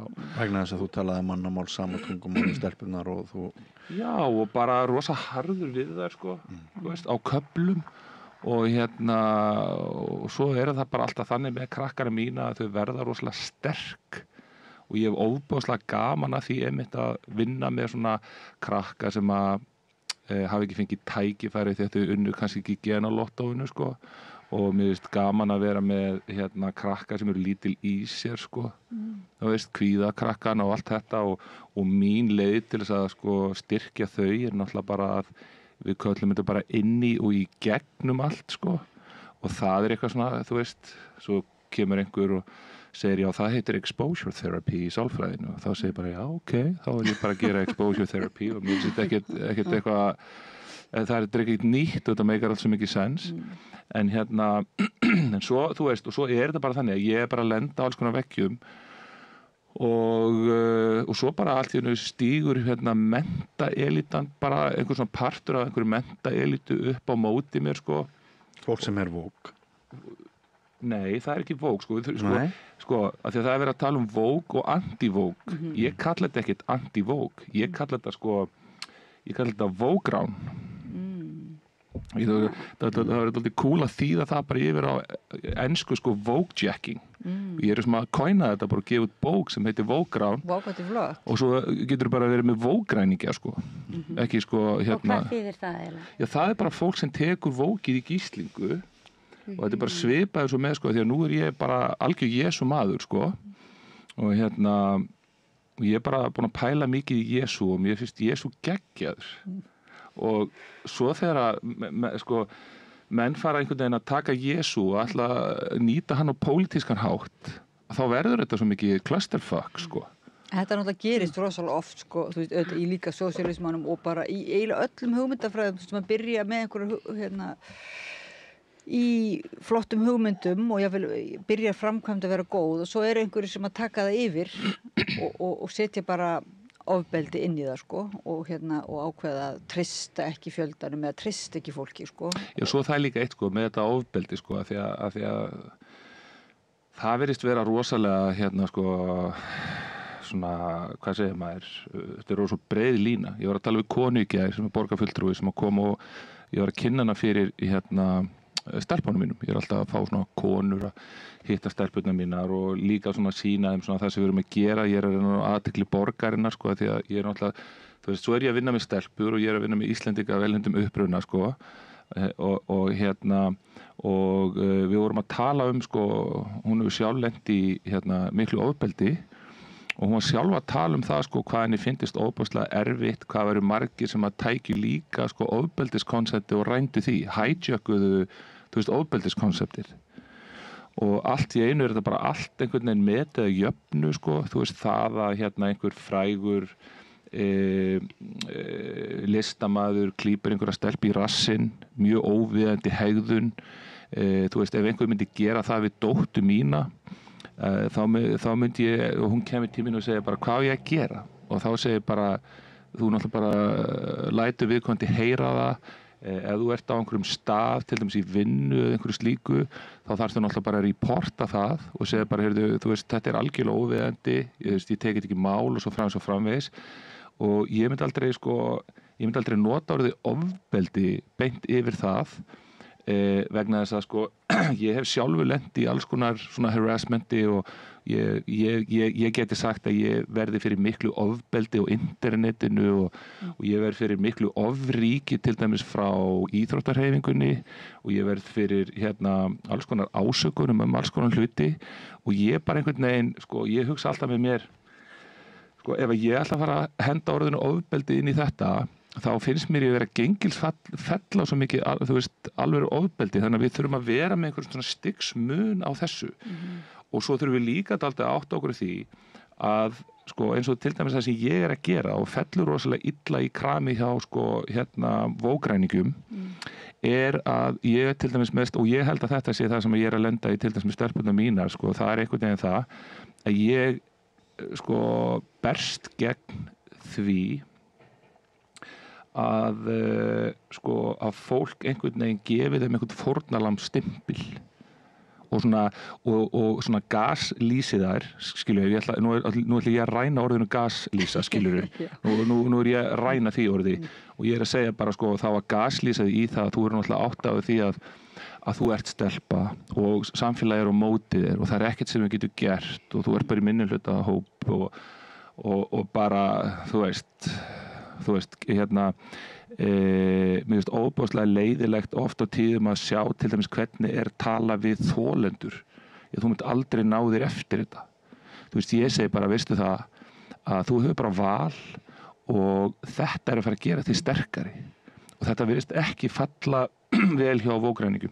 En þannig er þú líka að tala ákveðina, þú veist að tala að sitja ákveðið farveg, ráðþinga við dóttur þína, þú veist að hún eigi að tilkynna ofbeldi, hún eigi að viðurkenna, hún eigi að svara fyrir sig, þú veist þetta er hún einhvern veginn bregst við, sko, og svo hvernig hún sjálf á að bregðast við, en kannski þess að þú ert að tala um að í staðinn þá kannski orðin svolítið lenska að bregðast ekki við eða setja það, vera ekki eins og meðvituð treyst ekki eins og í kerfinu, prófa ekki eins og að fara, þú veist, réttar dómsleiðin eða svoleiðis ef það er svo alvarlegt, heldur kannski fara með það í blöðin eða á Facebook og þetta svona að fara í fórnarlambs hlutverkið eins og þú ert að lýsa því sko, í staðin fyrir að það getur vel verið þú þurfur að taka þetta á Facebook, skilur það getur vel verið, sko, málið er bara þetta að, sko, síðast þegar ég vissi þá er þetta bara frumskógur að núti og ég þarf að undirbúa, sko, börnin mín undir það að lifa af í frumskóginum og það gerir mikið þolenda meðvirkan gerenda meðvirkan af því að þú veist ég ekki byrjaður að tala um það hvernig ég vil trýta síðan þá sem að koma illa fram og þetta er bara, þú veist, þú getur ekki sett þetta að, þú verður að aðgreina þetta svolítið í sundur og þetta er til dæmis eitt af því sem að þú veist, sem ég hef orðið á barðinu fyrir sem ég vil svona kenna svona vógráninu sko. En sko ég verið að segja þú ert þarna að tala eins og háskólamaður líka, skilu, enda ertu fræðingur, þú veist, það að segja að þú leggur þig fram að greina hugtök og greina þetta að og hugsa, þú veist, mismunandi leiðir og þarna verð ég að segja, og þú ert að tala um það eitt útilokar ekki annað, þú veist, og það er það sem gerir stundum að það verða svona þessi eins og við erum að tala um í polariseringunum, það er annarkvort þetta eða hitt og það verður líka falskur valkostur sem við fáum, þannig að við þurfum einhvern veginn að greina bara muna, nei það var ekki þessi valkostir, heldur er einhver aðri valkostir og þarna ætti háskólinn og þess að þú talar um menntaelítuna þú veist, þarna, hvað segir þú við því? Þú veist, þarna ætti þess að menntaða fólki að bara vera því að vera saman í liði en ekki að það sé annarkvort eða sko. Heldur betur.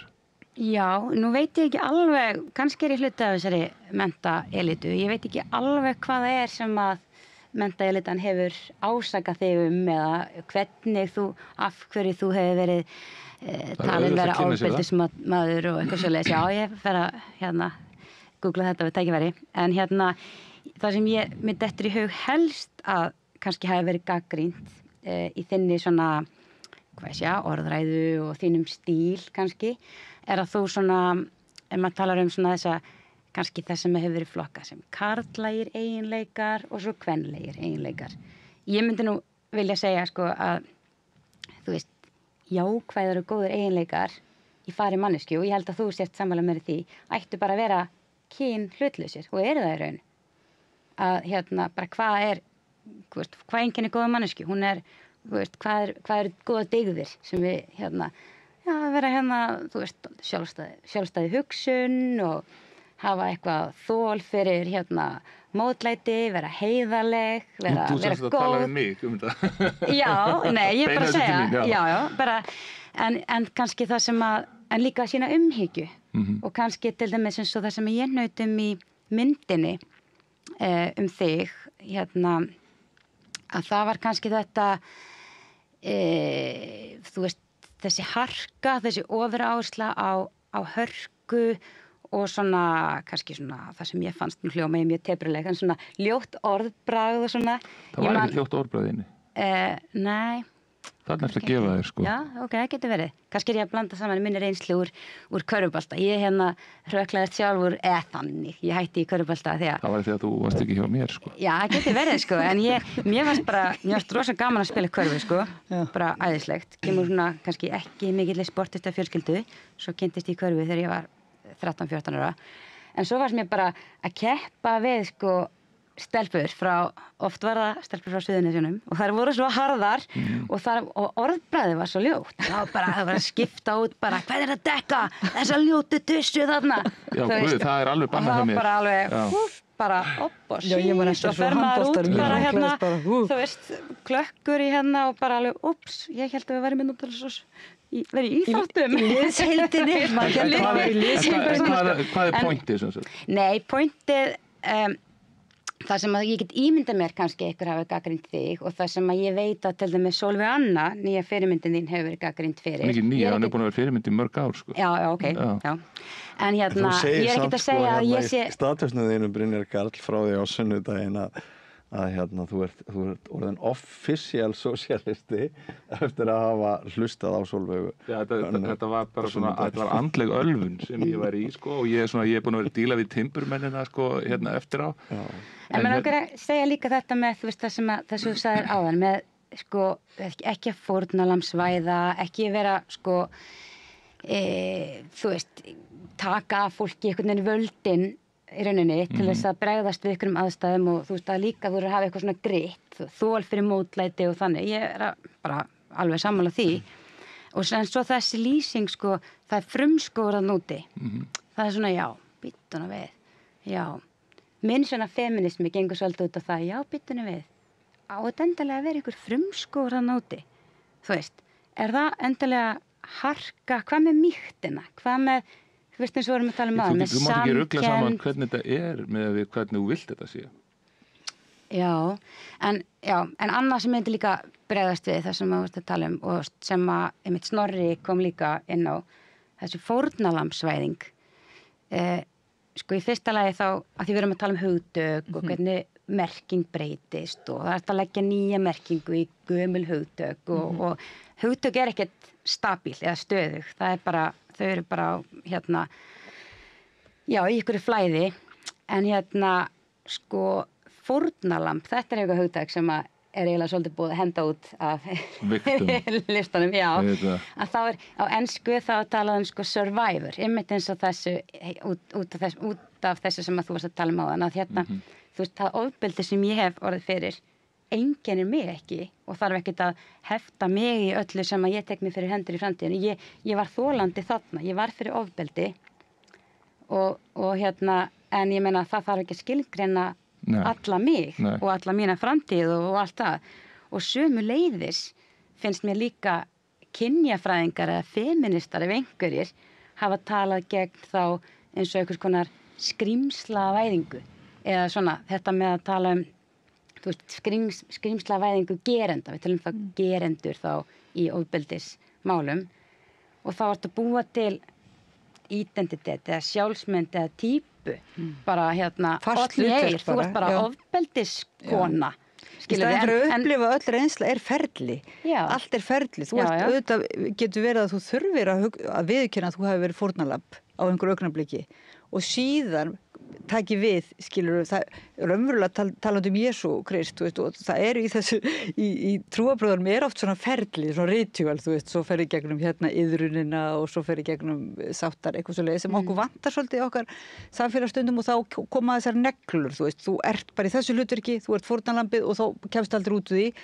Kynjafræðin einmitt finnst mér hafa svona róttaki ángir allavega á henni að því sem að ég hef kynnt mér, þar er verið að sjá þetta miklu eins og þú ert að segja, hugtök hreyfast eins og reynslan okkar er og við förum úr kannski sem einstaklingar frá einu hugtaki yfir í annað, við erum ekki föst í, þannig að þegar við sögum hvort við séum vók og antivók, þú veist, það bara það hefur mörgulegt ekki alveg merkingu, þú veist, en þetta okkur finnst samt gott að tala þetta vegna þess þetta er raunverulega, þetta er ekki bara eitthvað hugtak, þetta er hugtak sem tengist þessum atburðum núna í Bandaríkjum og hvernig þeir snerta okkur, þetta er mjög svona mikið í umræðinni og er notað til að dæma og þegar er komið svona, þú veist, harka í dómana, þá hljótum við að þurfa aðeins að pæli býtum við, hvar Ég held að tengist líka svolítið þessu, sko, bæði náttúrulega oft er talað stúdenta og þá kannski stúdenta í bandarískum háskólum eða hér sem eru að læra eitthvað svona kritísk fræði, kynjafræði eða læra rasisma og svo framvegis og ég meina alveg svo erum við að tala um þessi hugtök leið og maður kannski lærir eitthvað nýtt hugtak eða lesum eitthvað kenningu sem er svona ný sýn á heiminn þá opnast ykkur veruleiki fyrir þér og þú byrjar að sjá heiminn í gegnum þessi glerugu og þá kannski sérðu skrattan allstaðar, getum við að sagt sko. Þú bara, þú veist, ég menn eins og sósíalistar, þú veist, já, nei, þetta er kapitalismin, þetta er efnahagskerfið, það er stétt er aðalbreytan, þú veist, það eru gleraugun sem þú horfir á heiminn með og svo kannski, stundum við talaðum kannski að, eins og þetta, já, ég er alveg vók, en sko sem ég segja, já, en þetta bara hefur gengið úr langt, þetta hefur gengið út í öfgar og þú segir, nei, þetta er fólk sem hefur stólið þetta er Vogue Rán, sem sagt, þau eru að leggja rangan skilningi í þetta. Og ég meina, já, ég get alveg ímyndað mér að, þú veist, það er alveg til og við verðum að bregðast við því að... Ég var ekki að tala um þetta fólki, ég var bara að segja, ég var bara að tala um þessi tvö koncept. Þú veist, það er Vogue sem er þetta social justice, vera vakandi fyrir réttindum og svona vera samkennd, mannvirðing og svo framvegis. Og svo er það raun og verið þeir sem að, þú veist, allt verður djöflinum af vopni og ég var mjög spenntur að heyra því að þú ætlar að fara að segja mér hvað það var sem ég hef lent í og svo bara fórstu off on attention, ok. Þú veist, Vittu nú að minna mig á það sem þú hefur lent. Já, þú varst að segja, það sem ég væri að upplifa og eitthvað svona. Já, þú varst að segja þú varst eitthvað að byrja að tala um að ég væri að nota einhver orð og eitthvað, Ég held að vandamáli sé að því að það sem ég hef verið að lendi í varandi til dæmis fræðimennina, það er það, þeir tala bara úr einhver fílabeinsturni. Þeir koma aldrei og kynna sér það sem er í gangi. Ef þú myndir koma bara með mér á æfingu eftir og þú myndir hitta þessar stelpur og ég myndir sýna þér aðferðina og allt þetta sem við erum að nota, að þá var ég rosalega gaman að ræða við þig og segja, býtu, hvað er þetta? En þegar ég er að tala um, því að ég var, Björn sendir á mig og segir, heyrðu, ertu til að koma inn og ræða Vogue og anti-Vogue? Og ég hugsa bara svona, hver er anti-Vogue?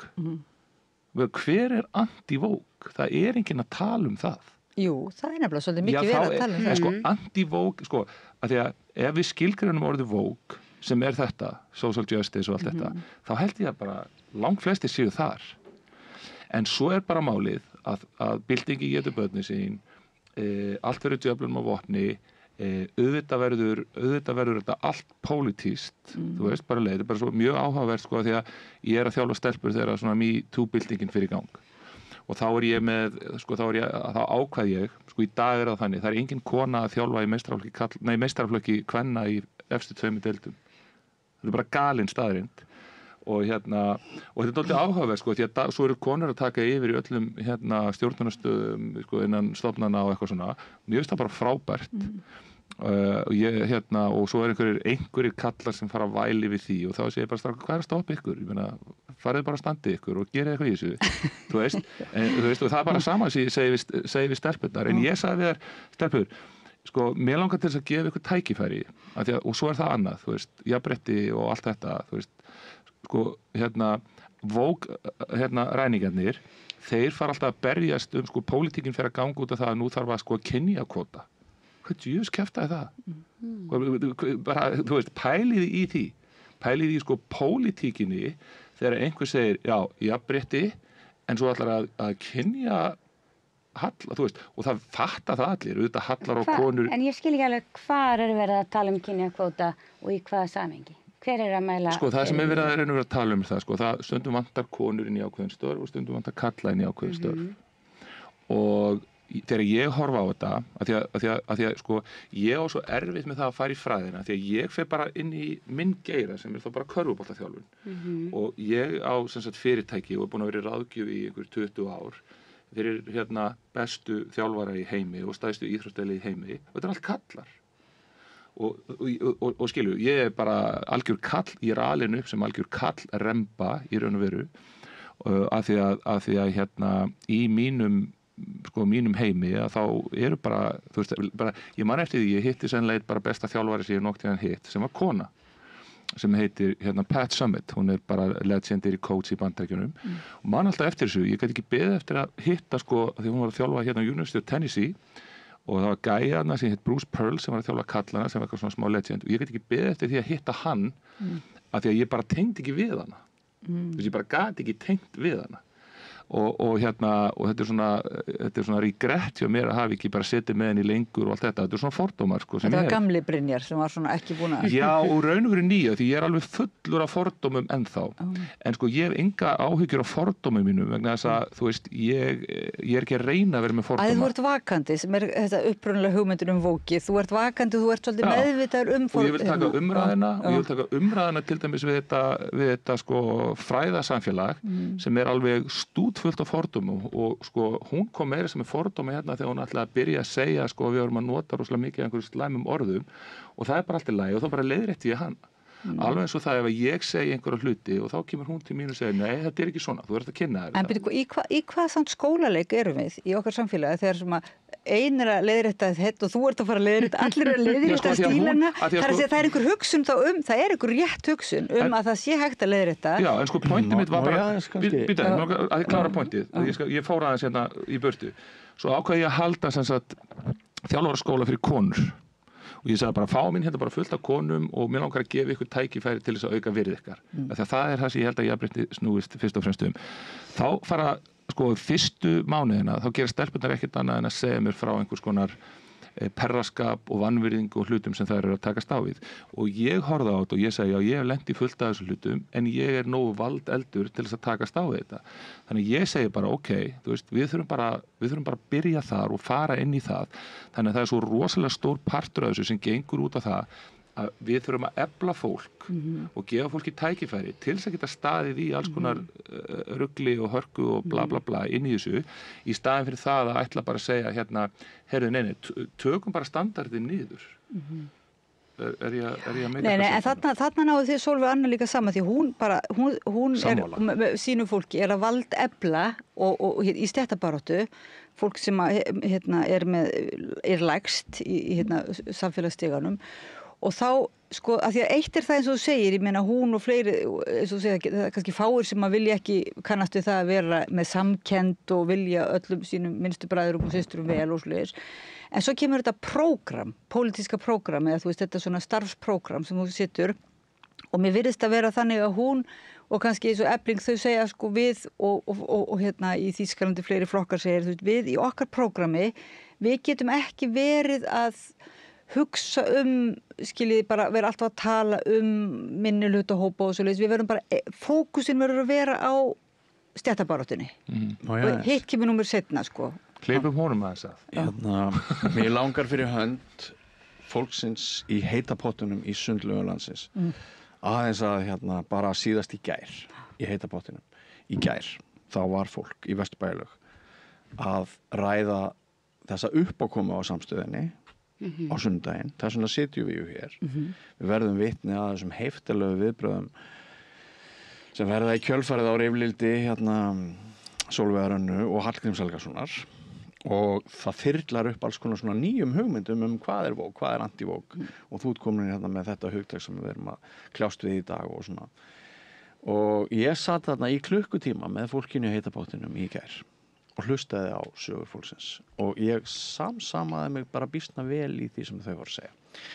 Þau upplifa það þannig að fyrir einhverjum misserum eða árum þá breyttist frelsi okkar til að tjá okkur og það breyttist frelsi okkar til þess að gera mistök í tjáningu það breyttist, því voru settar skorður og það byrjaði að við vorum hundelt fyrir einn veikan blett í því hvernig við tjáðum okkur.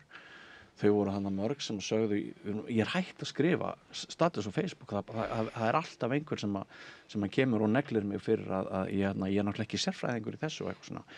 Og ég vil bara segja það svolítið eins og er að bæði sem bara Íslendingur og fjölmiðlamar, þá tek ég svolítið undir þetta. Að hvað séru? Að það að við höfum ekki sýnt, það hefur verið sko, skortur og umburðarlendi gagnvart því að við höfum bara fengið að tjá okkur og segja alls konar vittleysu sem að öðrum finnst. Það hefur verið einhver bara mjög öfgafullur hópur í landinu sem hefur hertekið orðræðu stundum undir merkjum vók og fólk upplifir það bara að það hafi ekki lengur frelsi til þess að tjá sig hina á þessa hluti sem er mjög óheppilegt að mínu mati. Til dæmis, ég þekki fæsta af vinnum mínum á Facebook. Það er bara fólk sem að biðja mig að frenda sig og ég geri það bara því ég er opinber fígúra.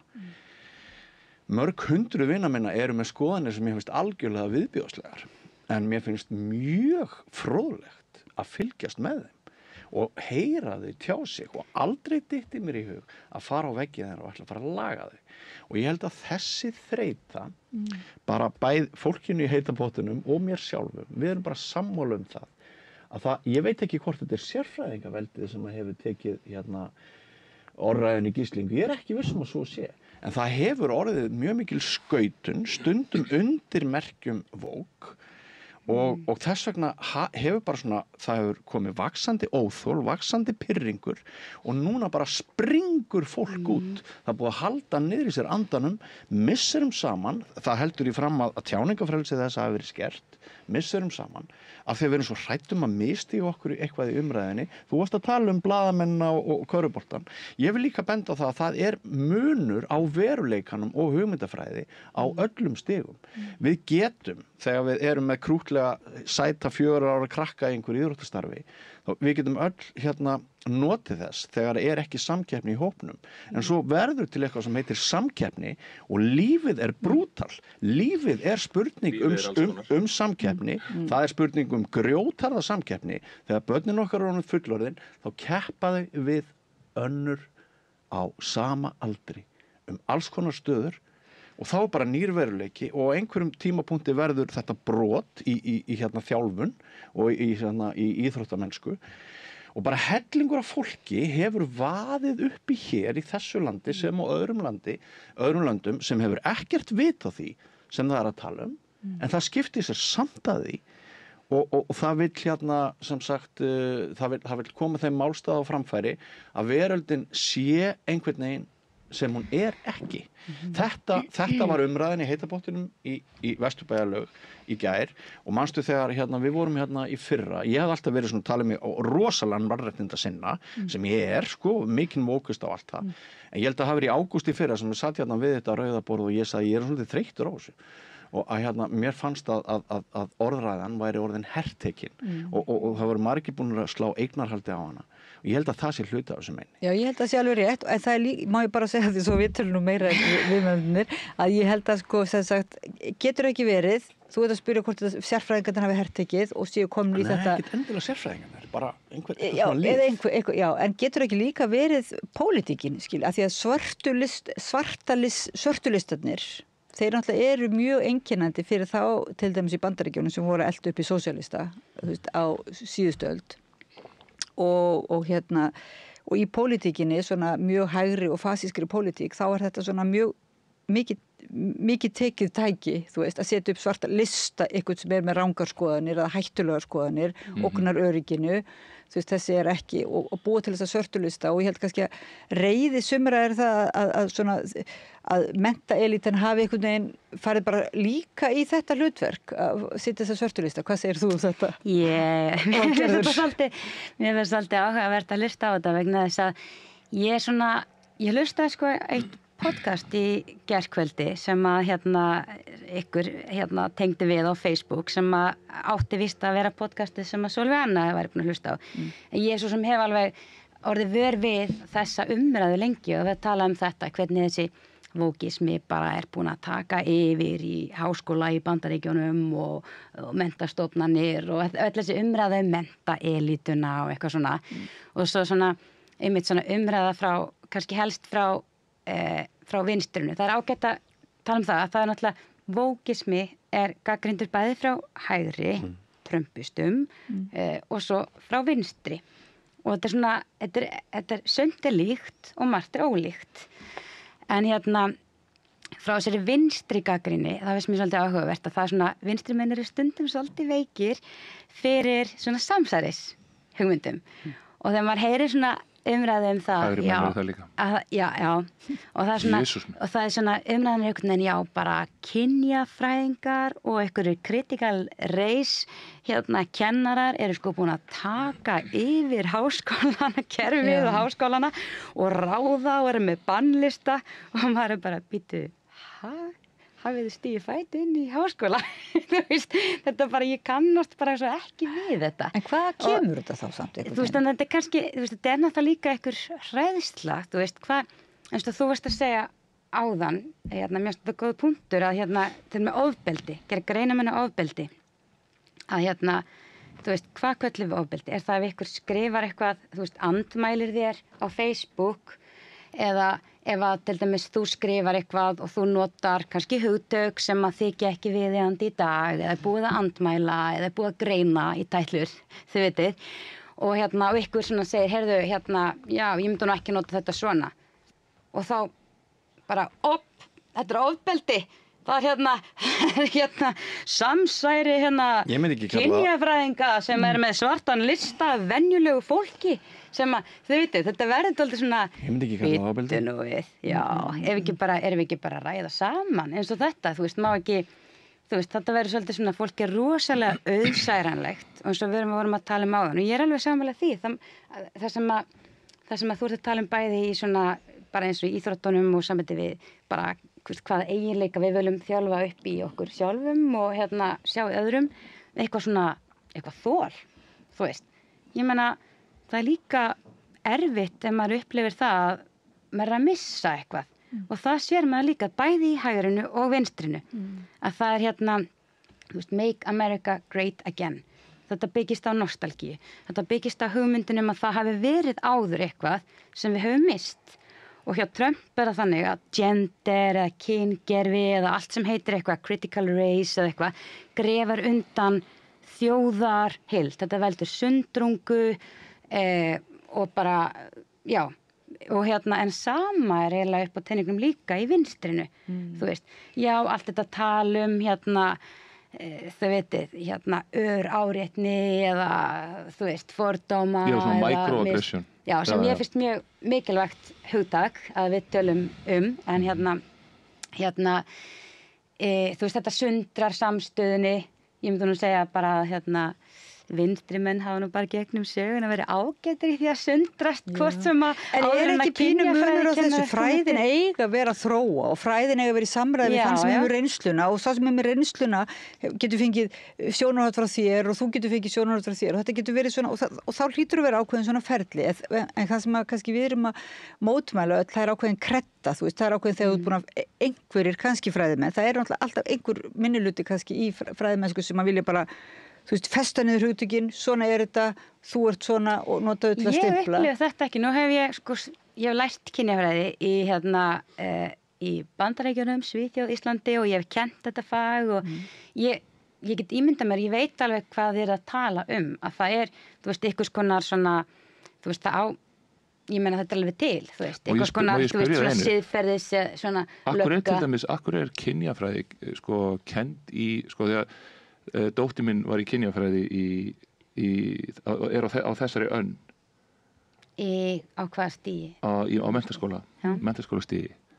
Og þetta ég er búin að vera að kynna mér það sem í gangi og ég vissi reyndar ekki fyrst hver kennarinn var þegar hún kom heim og var alveg baffled yfir því að kennarinn var að sýna þeim sem sagt aðferð svo þau gætu mælt sig í eftir forréttindum þau fengu sem sagt bara töflu yfir það að þú veist ef þú ert kona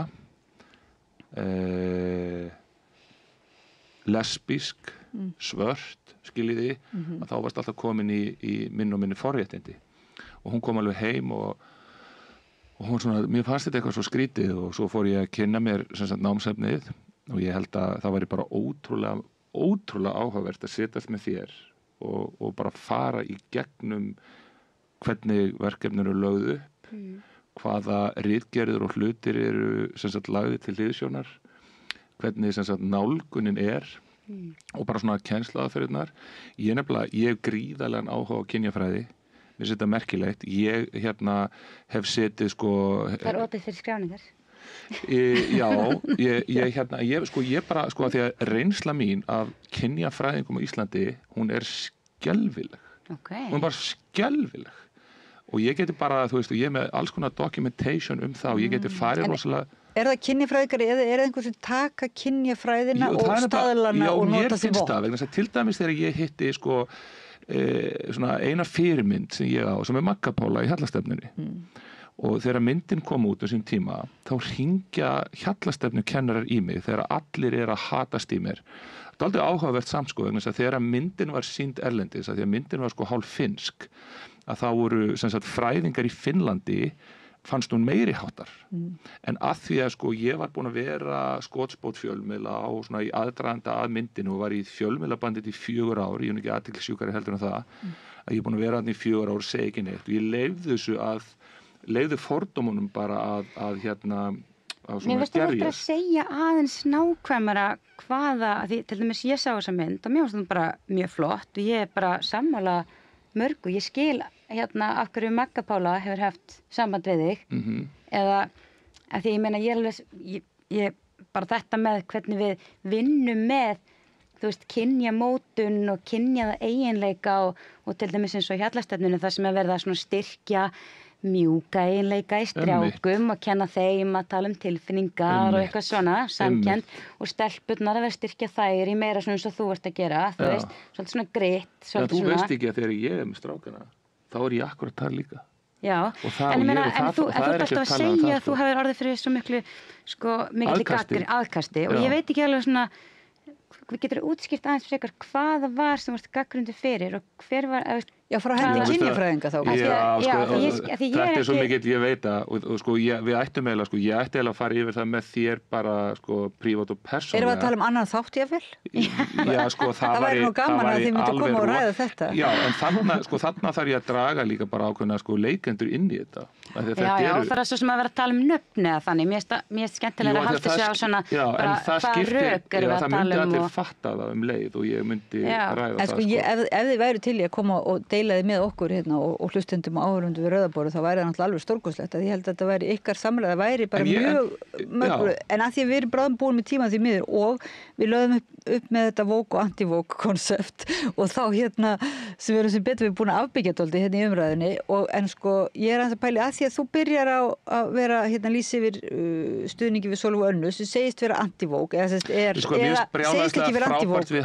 Það er það að þegar ég til dæmis tala það eins og sko þú varst að tala fólki í pottinum sko þetta fólk í pottinu sem að væli við því að það má ekki segja neitt það eru bara djöfisins aumingjar líka. Bittu halló. Já, vegna þess að sko máli það ég er búin að fá þvílíka skítun og þvílíka aðkasti. Þú veistu ekki hverjir þetta voru í pottinu? Nei, ég segi bara svona. Ég ætla bara Þetta er svolítið líkingamál yfir að kjarni mála hann tapast í áherslu á form. Já, ég ætla bara samt að segja eitt, sko, því ég er með punkt hérna sem ég held að sé rosalega mikilvægur. Ég get sagt þetta, sko, því ef ég myndi sitta hérna á kynjafræðing og ég myndi segja það sem ég er að segja, þá veit ég til dæmis, sko, að þeir myndi svolítið svona að vera líklegir til að segja. Ég segi bara, það verið að djöflast í mér. Þú veist, það búið að reyna að taka mig mannorðið mitt niður í 10 ár og ég er búin að vera sakaður allt nema að vera pedofíll og ég bara bíð eftir því. Það er bara, og ég bjó mig undir það í dálítinn tíma. Svo þegar ég segi bara, veistu það, að ég ætla bara að sýna börnunum mínu það að það getur enginn sært mig án mín samþykkis, það getur enginn tekið mig niður án þess að ég samþykki það og allt í einu fer ég bara í gegnum fullt af þessum hlutum og ef ég hefði á einhverjum tímapunkti sagt bara, ég ætlum ekki fórnir það er allir svo vondi við mig og eitthvað bla bla bla bla bla að þá myndi kynjafræðingur segja, já, en það er að því að þú ert miðaldra hvítur kall, dökkarður hár og þú getur það svo bara mætir litla skotti dúllan mínu, hún Sólveig, skilurðu bara 50 kíló með skólatösku alveg grjóthörð og það er alveg sama hvað dynur á henni, það eru engar afsakanir, hún kvartar ekki þú veist, og ég segi bara ég segi dóttir mína sérðu þessa konu og mér er svo sama hvað hún er að segja þegar ég er að tala þessa hluti og þetta er það sem ég vil að fólk átti sig á að við þurfum að þróa með okkur eins og við mögulega getum þennan svona emotional sveigjanleika þú veist, til þess að við getum verið svarhæf í alls konar aðstöðum og það er enginn að segja það að við þurfum að vera sko þolenda meðvirk þegar ég segi við dóttur mína, ég segi bara hvað ætlar að gera núna, skilurðu? En þegar hún segir Sólveig að hún þoli ekki vók og þú segist vera vók. Já, ég ætla bara að útskýra það fyrir henni, hún er ekki ég ætla bara að segja og hvar er hún? Sólveig, þú ert að horfa á þetta við köllum þetta vógrán.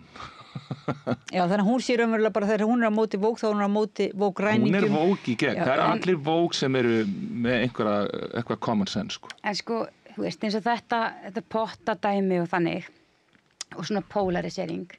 Ég held sko að þú veist, það er alveg skiljanlegt þetta vekur upp miklar tilfinningar og þegar að fólk er til dæmis eins og þú ert að lýsa, þú veist, svona verkefni skoða, farið í gegnum forréttindin og skoðaði þína stöðu og þetta er eitthvað sem er kennt í kynjafræði og mér finnst bara margt jákvætt við það, þú veist, að skoða bara, já, hvað hefur mótað mig, hver hefur já, hvað svona mótar mína möguleika í lífinu, þú veist, hvernig get ég sett mig í spor annara, get ég svona ímynda mér, hvernig það að, sko, hlusta á frásagnir annara. Þetta er bara svo ógeðslega illa gert. Já, ég veit ekkert það, en ég meina svona, til dæmis, svo svona hugtök eins og öráreitni sem ég nefndi áðan, að til dæmis að hlusta á fólk bara sem að hefur, þú getur sagt, þetta, þú veist, verð ekki svona viðkvæm, þú veist, þetta er bara menning og hann er bara gamall og eitthvað svona og kannski segir þetta við fólk sem að hefur annað litarhaft eða, þú veist, sem er hinsegin en þú ert að tala kannski öráreitni. En það er enginn að tala þetta, það er verið að tala hvernig þetta er deliverað. Við getum verið bara núna og verið að tala fræðina, það er allir sammála hana, svo er bara málið, þegar þú setur fræðina í fólk, þá er fólk með sitt agenda, fólk er með sitt tráma, fólk er með sína reynslu, þú veist, og sína breyskleika og allt þetta og fólk byrjar að weaponæsa alls konar hluti. Menn byrja að weaponæsa trúarbrögð og svo bara allt í einu, þú veist, ég er mikill Jesú maður, ég vil ekki sjá krossaðinn í skólum. Þú veist, ég vil ekki sjá kristnifræði inn í skólum og það er allir bara svona, já, hvað var gömlu kristnifræðina? Bara út með þetta og út með þú veist, og svo segir fólk bara, já, við þurfum að vera með rainbow flags þarna inni. Ég er bara, þú veist, ég er alveg upp við það að lesa bara úr felum, þú veist, og ég er bara gay allan daginn og bara, þú veist, allt fyrir trans en svo þegar ég kem allt inn og segir bara, þú veist, ég meiri sér til í að skoða það, hvort að við höfum að borga fyrir transi og þá eru allir, hægri vini mínir alveg brjálæðir, en mér finnst fáránlegt að við höfum að vera með transkonur inn í íþróttum kvenna, þú veist, og þá bara má ekki ræða það og ég er alveg upp við það að ég má til dæmis ekki taka auka testosterón, sko, en þú mátt vera sko, developed sem karl líkami og fara svo keppa þarna inn og svo má ekki ræða þetta og þá ertu bara allt í orðin einhver þú veist, anti-vogue og þetta er allt bara svo mikið rugl og þetta er svo óbúðslega pólitískt. Þetta kann að vera dæmi bannaða skoðun. Já. Við erum bara á tímapunkt sem við erum að breyta og kynjafræðingar eru held ég þarna, eru að reyna að mennta sig. En akkur ekki verið að kenna félagsfræði áður en að byrja að kenna kynjafræði vegna þess að hugtökin sem voru notuð í þessari kennslu hjá dóttur minni gerðu kröfu það að hún væri bara með basic skilning til dæmis á félagsfræði.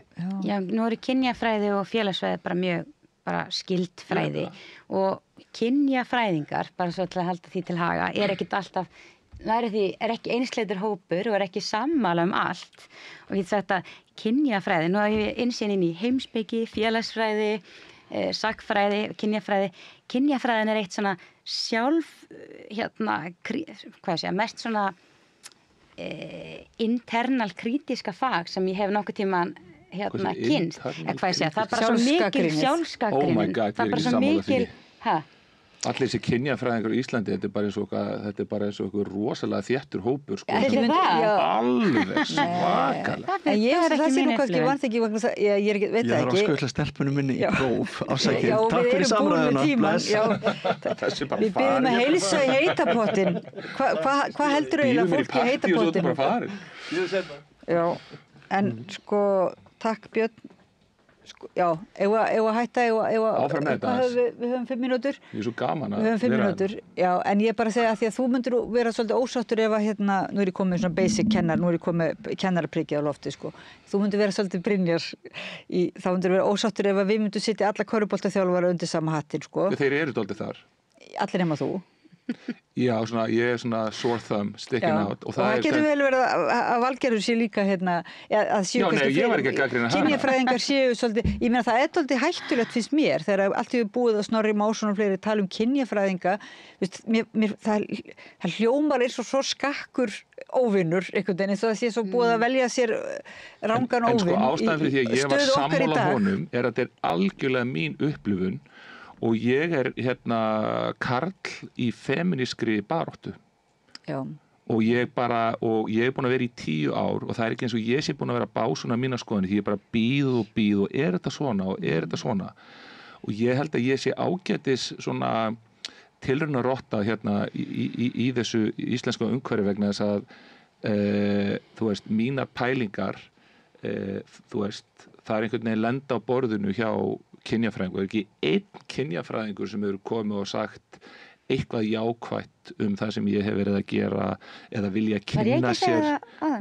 Ég bara hittaði, skilur við, þú veist, við erum bara, þess að langa mig svo að sitja með þér, sko, þetta ástæður, ég vil ekki fara, ég vil bara, þú veist, ég vil bara að við náum saman. En mér finnst þetta samt líka svo gott, sko, bæði það sem að Snorri var að tala Másson, og svo þú ert að tala núna, erum við ekki öll, viljum við ekki vera svolítið samþykkt og vera séð og vera svona bara, heyrðu, er ég ekki bara líka ok, skilur við, þú veist, má ég vera með í öllum þessum fjölbreytileika? Þú veist, eins og Snorri var að segja, strákar eru bara, það er verið að kenna þeim að allt sem að þeir eru og þeirra kallmennska sé þetta var upplifun dóttur minnar í tíma í vetur. Og hún sagði við mig áður þegar ég var að fara, þá sagði hann hvert þetta að fara og ég sagði hvert ég var að fara og ég var að hitta kynjafræðing og segja, segðu þeim frá upplifun minni í tímunum.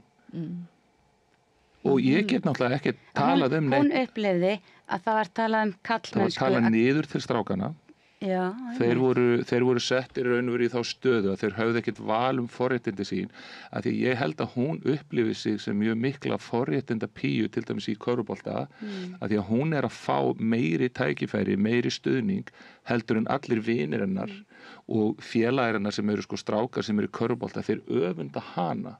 Þannig að hún fyrst og fremst að hugsa sko því að sko ef ég svo myndi mæta þetta þá myndi hann vera rosa vók en þar sem hann myndi greina í sundur þegar við förum að tala sko siðferði og andleg málefni og það það sem að mér finnst vera dálítið tekið út úr þessu þannig að andlegu málin og siðferði tekið út úr þessu og siðferði eins og ég þekki að nú bara stúdíu hvað rétt gott og æskilegt og í staðinn fyrir það sett inn pólitík og politískt agenda og ég bara sko, ég meina hver ég? Ég bara körfuboltaþjálfari, skilur, ég veit ekki neitt. Ég myndi segja að þú var í bullandi pólitík í þínu.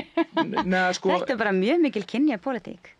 Sko, en ég skil það samt ekki sko því að þú átt af því, ég geri ekkert annað allan daginn sko, ég í 150% vinnu í klúbb sem heitir Athena sem gengur út á að auka virði stúlkna.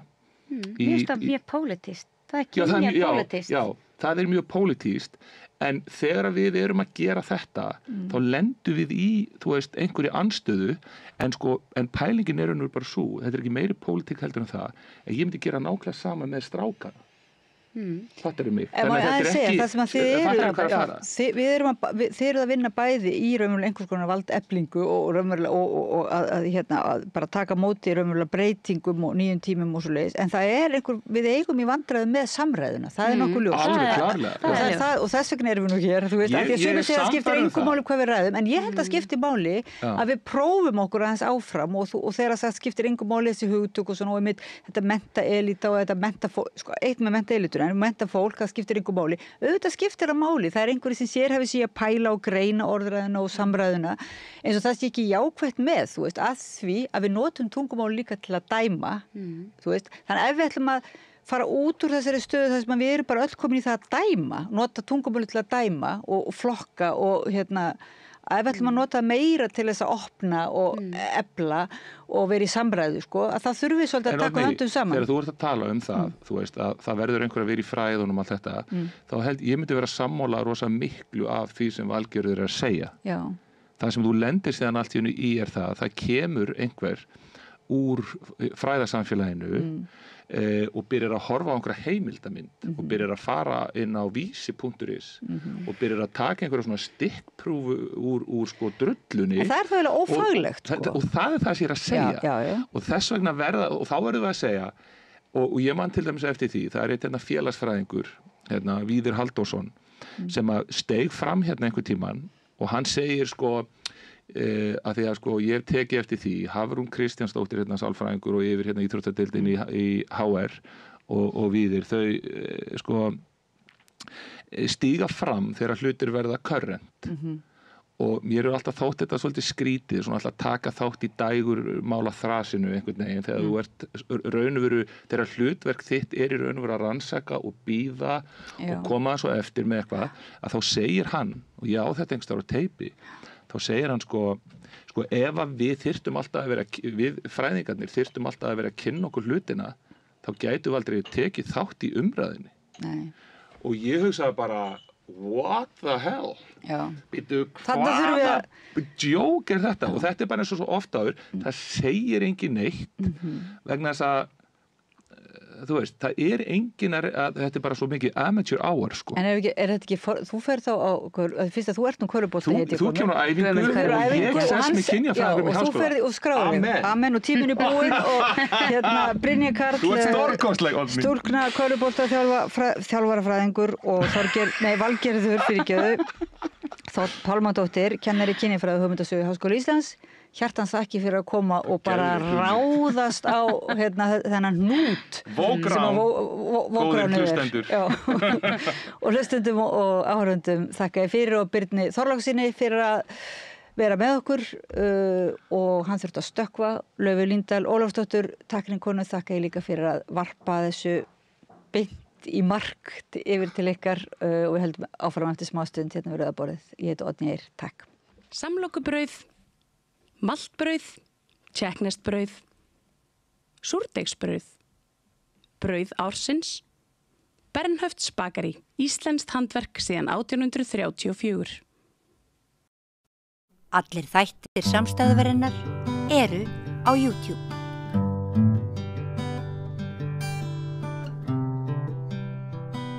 Já, varnarsamningur Íslands og Bandaríkjanna komst í fréttir í síðustu viku. Það var Kveikur með úttekt á svona leyni viðauka sem hafði verið gerður eftir að ríkisstjórn Sjálfstæðisflokks, Viðreisnar og Bjartar framtíðar sprakk og stutt til kosninga árið 2017. Það var svolítið fjallað þetta í þættinum, en kannski ekki svo mikið á eftir því, þetta voru stór tíðindi. En til þess að glöggva okkur aðeins á þessu eru hingað komnir tveir góðir menn. Það er Elvar Ástráðsson sem er skjalavörður samtaka hernaðaranstæðinga og Guttorm Þorsteinsson sem er formaður samtakana. Verið velkomin. Fyrir. Hvað nú hafið þið fylgst með þessum málum lengi. Var eitthvað nýtt eða óvænt í þessum, hvað heitir þetta, viðauka við varnarsamninginn sem að Kveikur var að fjalla um? Kom mörgum á óvart að hversu mikinn rétt Bandaríkjamenn hafa hérna að eigin, þeir geta hafa sjálfsvöld það, hvort þeir líti á að það sé hættuástand og þá geta það komið hingað og fjarlægt okkur ef við erum fyrir og þarf þetta gott á. Kom þetta ykkur óvart? Nei, alls ekki. Reyndar ekki sko, þetta var náttúrulega kannski svipað náttúrulega með 2016 samningin sem kom í ljós að Lilja Alfreðs gerði eftir að þing fóru í sumafrí. Það manni kannski kom helst á óvart að þeir hefðu sett svona nýjan samning strax á eftir honum sko, en þar til dæmis strax ætla Bandaríkin sér ákveður svona sjálfdæmi sko, hver hernaðar þörf þeirra er og Ísland alltaf sem land sem hefur enga þekkingu eða reynslu og einhver svona herfræðisvið alltaf í mjög veikri stöðu til þess að setja eitthvað út á mat Bandaríkina það hversu mikinn herafla þau þurfi hér til að tryggja varnir innan gæsalappa. En þetta svona með sko hversu rík réttindi herinn hefur kemur okkur ekki sérlega óvart sko. Kannski þetta er alltaf svolítið svona eins og þessi svona stjórnsýslulegu annmarkar sko á því að það séu bara einhverjir embættismenn í utanríkisráðuneytinu sem maður getur ekki einu sinni komist að hverjir eru af því undirskriftin er ólæsileg. Venjulega hafa nú samt ráðherrarnir sjálfir ómakað sig við það að skrifa undir þessa samninga þó þau sé ekkert að láta þing eða utanríkisnefnd vita. Við getum gert ráð fyrir að þessi samningur hafi verið gerður með vitund og vilja þáverandi utanríkisráðherra sem var Guðlaugur Þór Þórðarson. Það stendur... Það er eiginlega ómögulegt að embættismennirnir taki þetta upp. Nei, og það stendur í samningnum sko að það er einhver svona bréfaskiptið þarna á milli, þetta er presenterað sem einhvers konar minnisblaðið eitthvað svoleiðis sko, sem að verði svo að samningi ef að ríkisstjórnin samþykki það, þannig að það felur eiginlega í sér í þessum samningi að Guðlaugur hafi vitað af þessu og helst og líklega þá borið þetta undir ríkisstjórnið allavega einhvers konar formsatriði. Já. Það er eiginlega áhugavert sko, af hverju eru þeir að gera þetta og á hvaða grundvelli? Það er til dæmis, það er engin sendiherra á landinu þegar þetta er gert og þetta heitir Defense Cooperation Agreement by Notes og þetta eru svona orðsendingar frá sendiráðinu til utanríkisráðuneytisins og þetta gríðarlega yfirgripsmikið. Þeir eru að árétta þarna eldri samninga alveg aftur til 1951, samningin leyniviðaukann frá 1951 og samning breytinguna á honum sem að Valgerður Sverrisdóttir gerði 2006 og þeir vísa líka í samningi sem að Lilja gerir 2016. En það sem þarna á einum stað tekið fram ef hernaðarástæður krefjast þess, þá eru allir flugvellir, hafnir og aðrir staðir á Íslandi til reiðu. En hver skilgreinir það ef það þörf? Er það Bandaríkin? Já, það stendur yfirleitt military reasons or hostilities, other hostilities. Það mjög vítt. Þeir þurfa ekki að ráðfæra sig við íslensk stjórnvöld? Það ekki eitthvað svona sameiginlegur fundur sem að segir, jú, þetta hættuástand, þar með virkjast þessi samningur? Það svo skrítið, þetta rekst hvert á annars horn. Í sumum greinum segir að það þurfa að hafa samskipti við íslensk stjórnvöld. Í öðrum segir ef að hernaðarástandi þá getum við gert þetta og getum við gert hitt og látum þau bara vita. Það svona ætlað samþykki eiginlega. Við fáum samþykkið eftir á ef það eitthvað svona neyðarástand hernaðarlegt. Já, það ekki það sem samráð eins og var að ég man til þess eftir á 10. áratugnum að þá var oft verið að semja viðbúnað og muni ekki eftir þessu, hvort það ætti að vera 4 eða 6 vélar og þá voru Íslendingar að reyna að fá Bandaríkjamenn til að sætta sig við tiltekið. Þannig að það samráð við slíkt sem svo uppbygging viðbúnaðar, en þegar að kemur hættuástand þá taka bara Bandaríkin yfir, eða ekki? Jú. Það einmitt þessar, það eru athyglisverðar þessar bókanir frá 1994 og 1996 lágmars viðbúnað á og þá eru Íslendingar að streða við að hafa það nú aðalega björgunarþyrlurnar líka þessar 4 orrustufþotur sem þeim var lofað. Mesti mannaflinn fylgdi þeim alltaf. Já, það var nú það sem þeir vildu gera Og það svolítið fyndið því þessi upphaflegi náttúrulega svona grein í varnarsamning sem snýst þetta sé eitthvað svona samráð milli Íslands og Bandaríkjanna hversu mikið lið eigi að vera hér. Upphaflega þetta náttúrulega bremsa sem íslensk stjórnvöld setja til þess að einhvern veginn hamla því að það flæði hér allt í einhverjum bandarískum hermönnum og það þó allavega eitthvað sem að þeir voru svolítið svona smeykir við og Ólafur Thors og þessir sem sömdu þarna upphaflega. En svo náttúrulega eins og þú segir á 10. áratugnum þá þetta orðið þá nota Íslendingar þetta sem öfugt til þess að væla grenja út meira einhvern veginn. Já, til að fara ekki. Akkurat. Og íslensk stjórnvöld reyndu að stöðva það herinn færi. Það nú var ekki Davíð Oddsson þá utanríkisráðherra eða forsætisráðherra? Það ég man eftir fréttum af því það sem hann var einhvern veginn að þvælast í leigubíl einhvern veginn að reyna að ná fundi með buss. Já, það hann á síðustu árunum 2006. Já, og menn muni fyrir samkomulagi hinna viljugu Íraksstríðið. Það þá á þeim árum sem að Davíð mest að beita sér í svo heldur hann sé búin að ná langtíma samkomulagi með því að setja Ísland inn í stríðið. Já, og þá metur hann sér svo að þessi hætta á að Bandaríkin drægi herinn tilbaka vegna bara annars konar mats á öryggisógn Bandaríkjanna í heiminum, að það sé Miðausturlönd og svo eru þeir alltaf náttúrulega hægt og bítandi að færa sig yfir í Suðaustur-Asíu og Kyrrahafið og það var vitað að það væri viljið til þeirra að loka herstöðinni hér. En Davíð, eins og þú ert að segja með því að setja okkur þarna inn á listi af viljur og þjóða í Íraksstríðinu og svona vera þéttari á eftir Bandaríkjamönnum í ýmsum málum, að þá væri það til þess að friða þá eða gera þá velviljaðir okkur til þess að herinn færi ekki. Það er það sem þú ert að segja. Já, og við hjá herstöðvanstæðingum rekjum þetta alveg, við vissum það 1991 bara innan úr stjórnkerfinu að þá vildu þeir strax fara og þeir voru sífellt að draga saman seglin allan þennan tíma fram til 2006 en íslensk stjórnvöld streitast á móti og það Jón Baldvin Hannibalsson sem að dregur þá inn í heræfingar á Íslandi til þess að festa þá í sessi og þeir gera samkomulag það að það séu haldnar sameiginlegar heræfingar Norðurvíkingur og allt það dót, já. Þannig að það er stefnan frá því við getum sagt 91 eða 89 frá hruni Sovétríkjanna að Bandaríkjamenn eru lítið svo á að þetta flugmóðurskipið í Norður-Atlantshafi hafi ekki sama vægi og gildi fyrir sig. Ógnin komi ekki úr norðurinu eins og var metið í kalda stríðinu og það tekur á næstu 15 ára að fara. Síðan eru þeir varla farnir. Þegar Bandaríkjamenn fara bara aftur að hafa svolítið áhuga á því að missi þetta ekki alveg frá sér og snúast þessir auka samningar eru þá Bandaríkin að árétta það að þeir hafi ennþá þennan rétt á því að taka Ísland. Þá ég veit að þeir bara geta hernumið Ísland, við getum orðað þannig, að komi hér fyrir aðstöðu til þess að verja landið eða verja öryggishagsmuni sína hér á Íslandi. Snúast þessir auka samningar þetta? Hvernig á samningurinn að vera þegar herinn farin?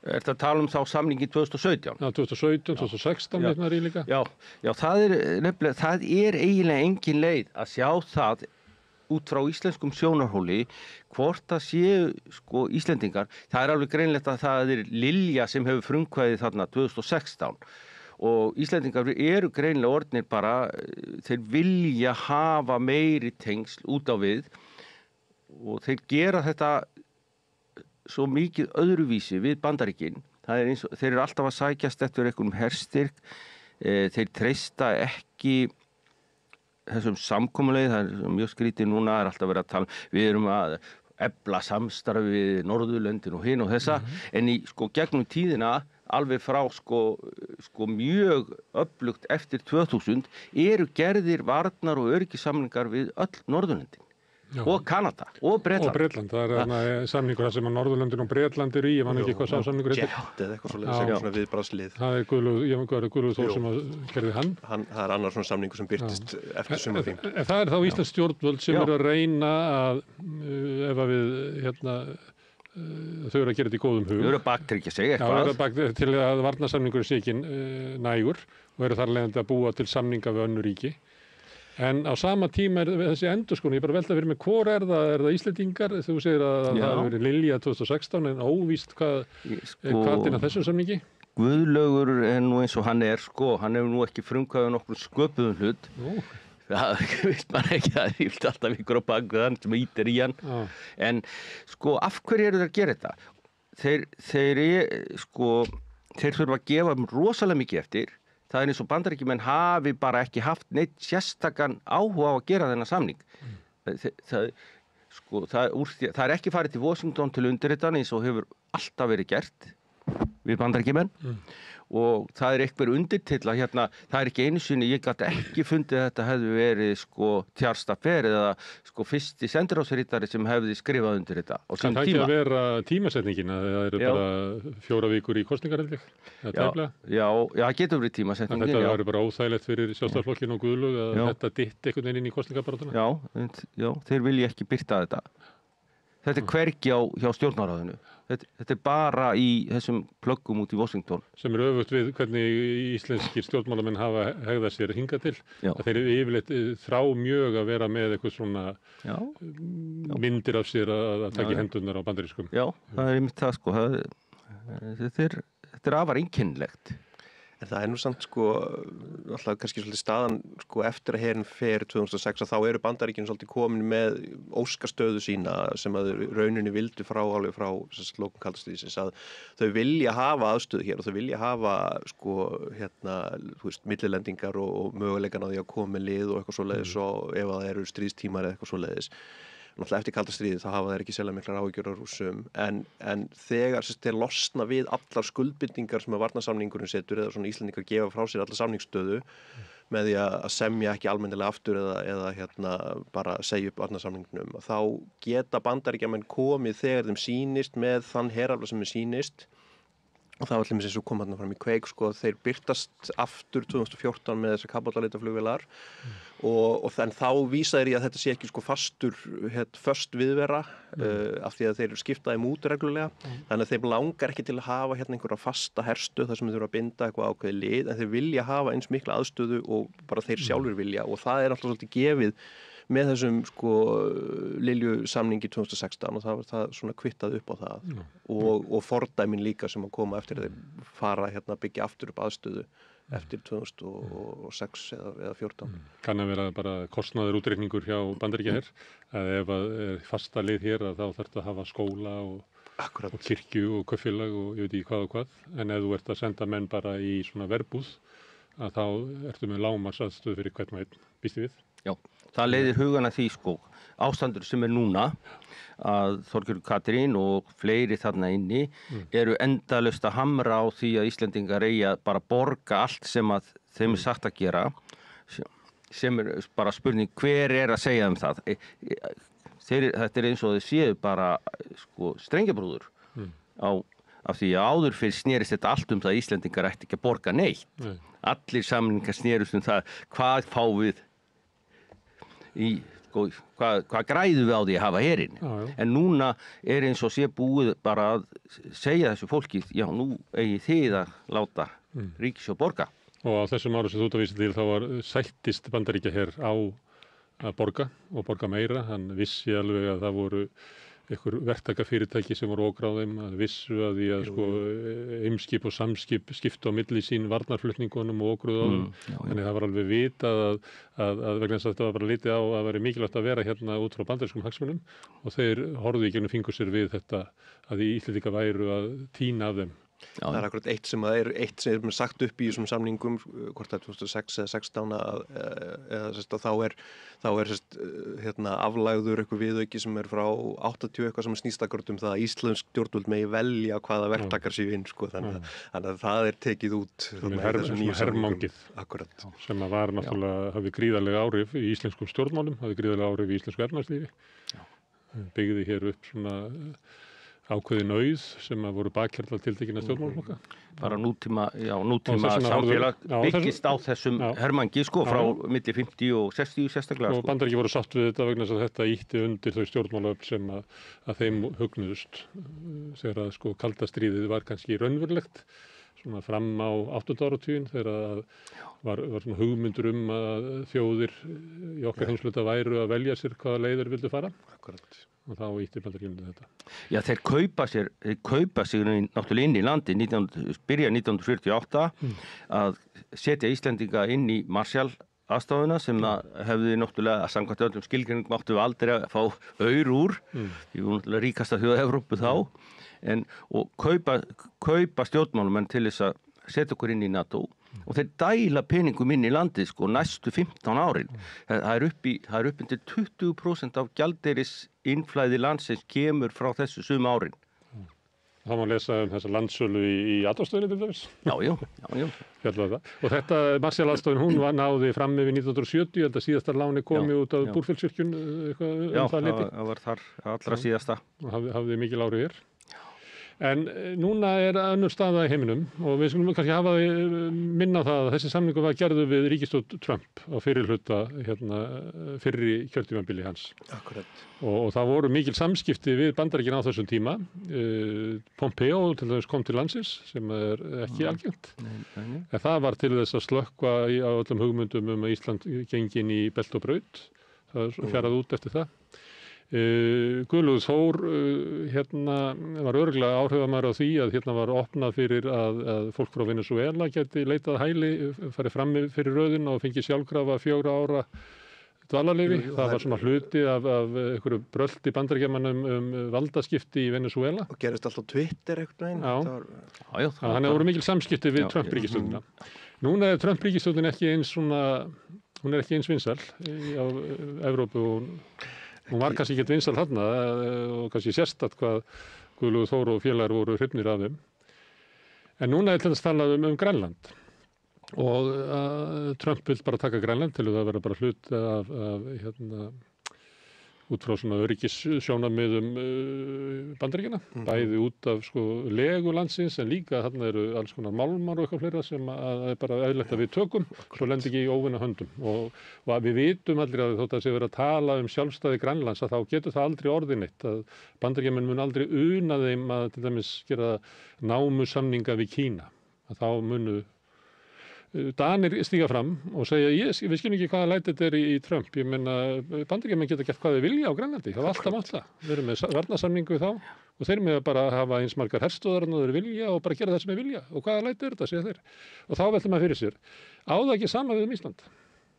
Getur ekki Bandaríkjamenn bara gert það sem við vilja þetta? Þetta eru mjög svipaði samningar þegar sem eru gerðir, báðir 51 akkurat og auðvitað náttúrulega kannski, Grænlandi kannski jafnvel hernaðarlega mikilvægara í kaldastríðinu. Þeir eru með ratsjárstöðvarnar til að skynja allar þessar kjarnorkuflaugar sem að Rússar getur sendið við pólinn og svona.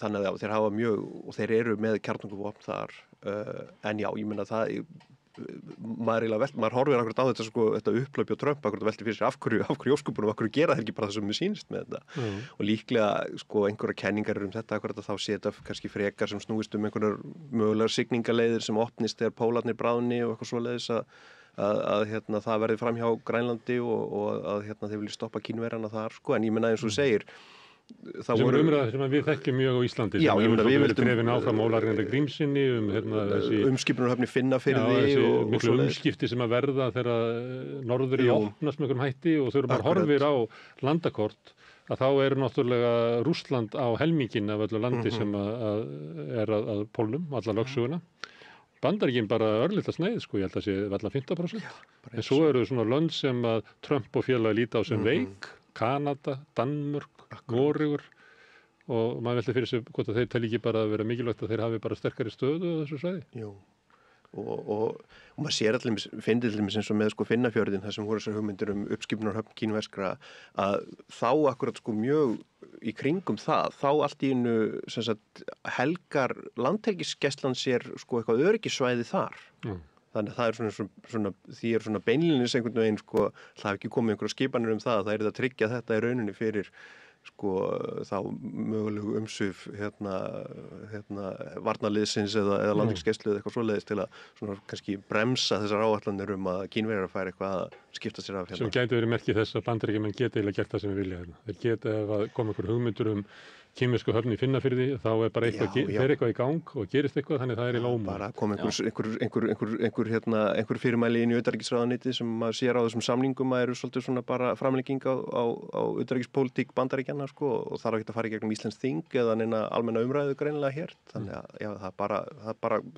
þau plön bara hverfa gufu upp eða Bandaríkjamönnum sýnist svo Já, þetta er nákvæmlega eins hér eins og þeir stöðuðu alla kínverska starfsemi á Grænlandi þannig að það já, hér og varð náttúrulega aldrei neinn Norðurljósa akkurat og nú er ríkislögreglustjórum mikla áhyggjur að það sé verið einhvern njósnastöð Kínverja Just hvernig anskotan sem ég segi ekki þessi skúr en þetta er ekki stór bygging Nei það er merkilegur fjandi Herðu, en það eru mikla breytingar í heiminum og þið eru í samtökum hernaðaranstæðinga sem eins og hétu stöðaranstæðingar og við skulum vona að mun aldrei heita það aftur en með því samninga þá getur það gerst Ég var mjög á móti því að breyta nafn því þeir fóru aldrei það voru alltaf svona upp undir 100 manns þarna og við héldum þessari aðstöðu sinni þannig að svona strangt tekið var lögður herstöðin ekki beinnis niður þeir afhentu hins vegar það var svolítið skrítið, þeir afhentu meiri hlutan af landinu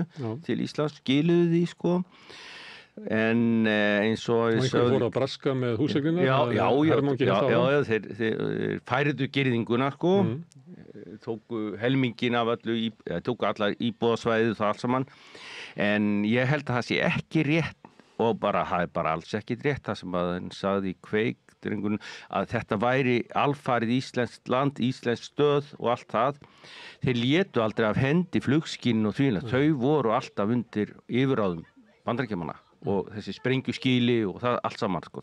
Þeir héldu því alfarið. Þannig að... En síðan hafa verið framkvæmdir á svæði sem einhver leyti heyrir undir Ísland. Það sem hefur verið að byggja upp aðstöðu fyrir þessa gestasveitir í fluginu og eitthvað fleira. Þannig að það hefur verið töluverð fjárfesting á undanförnum árum. Það er það sem NATO kallar skyldur gisti þjóðar.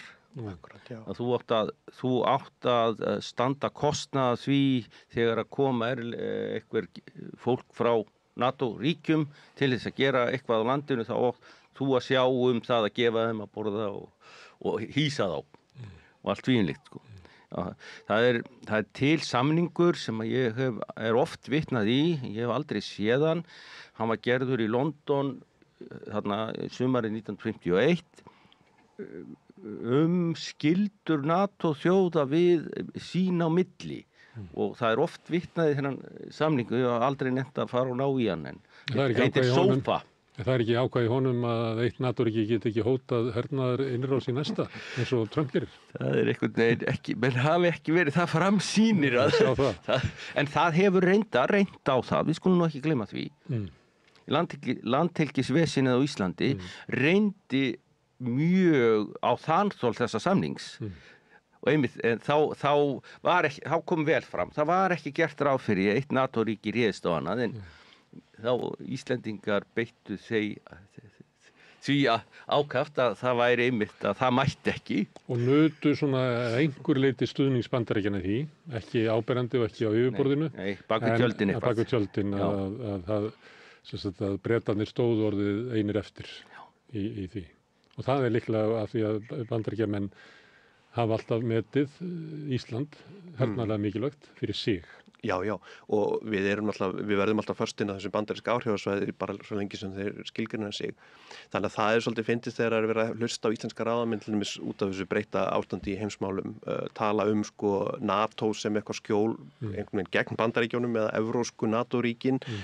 Af því að ég meina NATO er ekki fuglinn í fiskun án Bandaríkjanna, það snýst allt stjórnkerfi NATO snýst það að bandaríski herinn fái öllu völd á einhverjum stríðstímum og svoleiðis og hernaðarskipulagið er allt þannig og meira segja sko, en svo er það líka orðið kannski svolítið vandarlegt þegar maður sér til dæmis að sko veiga miklu hlutar í varnarsamningunum byggjast á NATO aðildinni líka.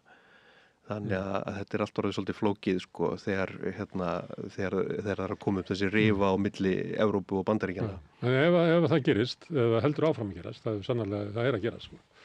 Að þá erum við náttúrulega með aðra stöðu heldur en, hvað við að segja, bara Belgía.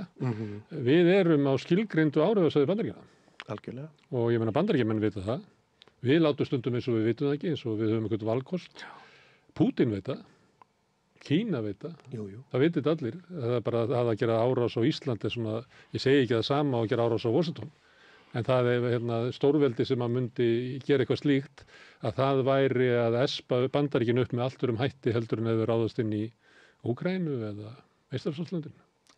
Er það ekki bara staðan sem að við búum við það sko. Við höfum alltaf sagt það að þú veist, af hverju við ættum að vera endilega einhvern veginn að við náttúrulega þurfum okkur að viðurkenna þessar staðreyndir og hugsa einhverju svona, þú veist, varnarstefnu eða eitthvað svoleiðis og við náttúrulega tölum fyrir hlutleysi og herleysi og svoleiðis en við áttum okkur alveg á því að bara eins og í seinni heimsstyrjöldinni að þegar það voru Bretar sem að réðu hérna þá voru við ekki að fara að gera neitt til þess að stoppa það. Þeir kæmu hérna ekki frekar en við myndum sem hlutlaus og herlaus þjóð stoppa Bandaríkjamenn frá því að hlutast til og vegna þess að við getum það ekki. Við getum það ekki. Nei, það sögðum við alltaf sko.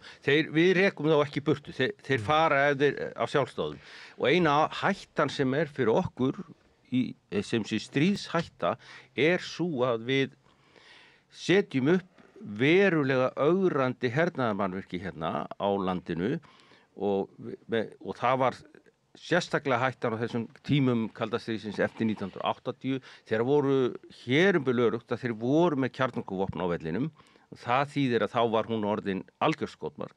Núna erum við komin aftur á þann stað þegar við erum komin með kjarnorkukafbáta hérna bara inn í hafnir nánast og það stemt að því að þeir fá að leggjast að bryggju og það er orðið ótrúlega hættulegt.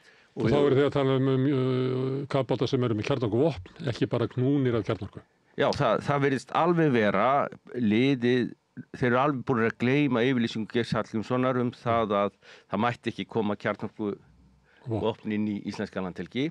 Það er engi spurður lengur. Við höfum reglulega til mis þegar B2 sprengjuþóturnar komu hérna sem eru náttúrulega líka færar að bera kjarnorkuvopn og Ísland eftir að Pence birtist akkurat á fyrra kjörtímabili Trumps að þá var Ísland einhvern veginn sagt vera útistöð fyrir B2 þotur en vissulega eru þær ekki varanlega en að sko þetta allt eitthvað sem getur borið kjarnavopn og ég meina það ekkert sem stoppar Bandaríkin í að koma hérna með kjarnungakafbáta en það sem að sko við höfum stundum sendt einhverja fyrirspurningar á utanríkisráðuneytið þar sem sagt sko jú þjóðöryggisstefna þá spurðum við hvort það séu kjarnavopn í þessum kafbátum og hvort að þau hafi gert eitthvað til að stoppa Bandaríkin frá því að koma með kjarnavopn til Íslands og þá alltaf vísað í sko þjóðaröryggisstefnu Íslands frá 2008 eitthvað svoleiðis þar sem að sko talað að það sem svona eiginlega vilja yfirlýsing þingsins að friðlýsa Ísland fyrir kjarnavopnum en það hefur aldrei verið lögfest samt vitnar alltaf utanríkisráðuneytið í þetta og svo segir það sko að Bandaríkjamenn viti af þessu og það sé þá gert ráð fyrir því að Bandaríkjamenn hlíti því en það náttúrulega líka stefna Bandaríkjamanna að þeir gefa aldrei upp hvort það séu kjarnavopn upp í neinum farartækjum hjá þeim þannig að þetta allt einhvern veginn já, svona þessi hugmyndum að Ísland sé kjarnavopnalaust það hvílir á mjög veikum grunni. En varðandi að Ísland sé á öryggissvæði Bandaríkjanna eða svona og sé með aðra stöðu heldur en mörg Evrópulönd. Hvernig hljómar sem sívaxandi tal íslenskra ráðamanna kannski svona undanfarin frá innrás Rússa í Úkraínu að við eigum að vera verðugir bandamenn sem að þýðir það að við eigum að leggja meira til og Þorgerður Katrín hefur núna undanfarið sagt að það sé bara þrýstingur á Ísland sem eitt af auðugustu löndum Evrópu með að við auð per mann Akkurat. Að við eigum að beygja okkur undir kröfunar sem að voru einu sinni 2% en núna orðið 5% af landsframleiðslu sem að væri sko 240 milljarðar sem að við ættum að leggja til þess að kaupa okkur raunverulega hernaðarvernd Bandaríkjanna sem að þeir eru til í að gefa okkur ókeypis. Hvernig að þeir líta á það sem sín eigin hag. Hvernig, það eitthvað skrítið við þessu umræðu? Já, það mjög skrítið. Þorgerður Katrín, hún vitnar aldrei í nokkurn mann. Það aldrei nokkur fréttamann sem spyr hana, hver segir þetta? Hver sagði þér þetta? Vegna þess að það enginn sem segir henni þetta. Hún nánast að búa þetta til. Þú meinar, hún drekki þetta bara stemmingin á fundunum og hún finni sig veika á fundunum og vilji vera eins og hinnir. Hún vill vera eins og hinnir. Þetta partur af því íslenskir ráðamenn hafa alltaf sóst eftir því að komast í kokteilboð í Brussel og víðar. Að fá að vera með. Það alveg ótrúleg minnumáttarkennd sem að... Það er náttúrulega boðið, sko. Já, þeim boðið, já, þú þarft að hafa fyrir því að fá boðið.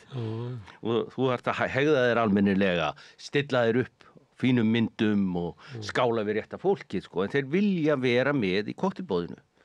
Og þetta við sérstaklega einhvern veginn færst í aukana núna á þessari öld, sko, þú veist það var nú uppálega þannig var það ekki að Ísland var ekkert að taka þátt í þessum svona hermálaráðsfundum NATO því við bara töldum okkur ekki og réttilega ekki hafa neina þekkingu á þessu. En svo, þú veist, eftir að þegar svona herinn að fara þá allt í einu þá vilja akkurat íslenskir utanríkisráðherrar vera einhvers konar varnarmálaráðherrar og fara svona látast vera með einhvers konar her og innvikla allar þessar borgarlegu stofnanir okkar landhelgisgæsluna og svoleiðis inn í einhver herbatteri og ég meina þú veist strax þarna 2004 við nú þegar friðargæslan svo kallaða í Afganistan reynist vera bara íslenskur her sem rekur þar herflugvöll og fór náttúrulega mjög illa því að Íslendingar hafðu enga þekkingu eða burði til að gera eitthvað svoleiðis. Þannig að þetta virðist vera mjög sterkt akkurat þessi minnumáttarkennd utanríkis ráðherra og utanríkis ráðuneytisins og þessar stofnana það bara vilja vera með og maður velti fyrir hversu það eitthvað til þess að fara að borga einhver háskólakerfi í En ef það var að staða fyrir 15 árum með eitthvað svoleiðis það er bara þannig en núna þegar þessar háu upphæðir eru komnar á borðið og krafan þá finnst manni nú þetta að vera of veigalitlar persónulega tilfinningar til þess að ráða svona mikill stefnubreitingu að við ætlum að fara að ausa fé úr velferðarkerfunum og innviðunum okkar yfir í hernaðaruppbyggingu. Já, þetta náttúrulega við sjáum í öðrum löndum eins og í Bretlandi þeir eru búin að leggja af svo til þróunaraðstoð, þeir eru að brjóta niður velferðarkerfin, þeir eru hættir öllum aðgerðum gegn loftslagsvanni sem skiptir einhverju máli bara til þess að geta aukið framlög í hernað. Þjóðverjar líka, það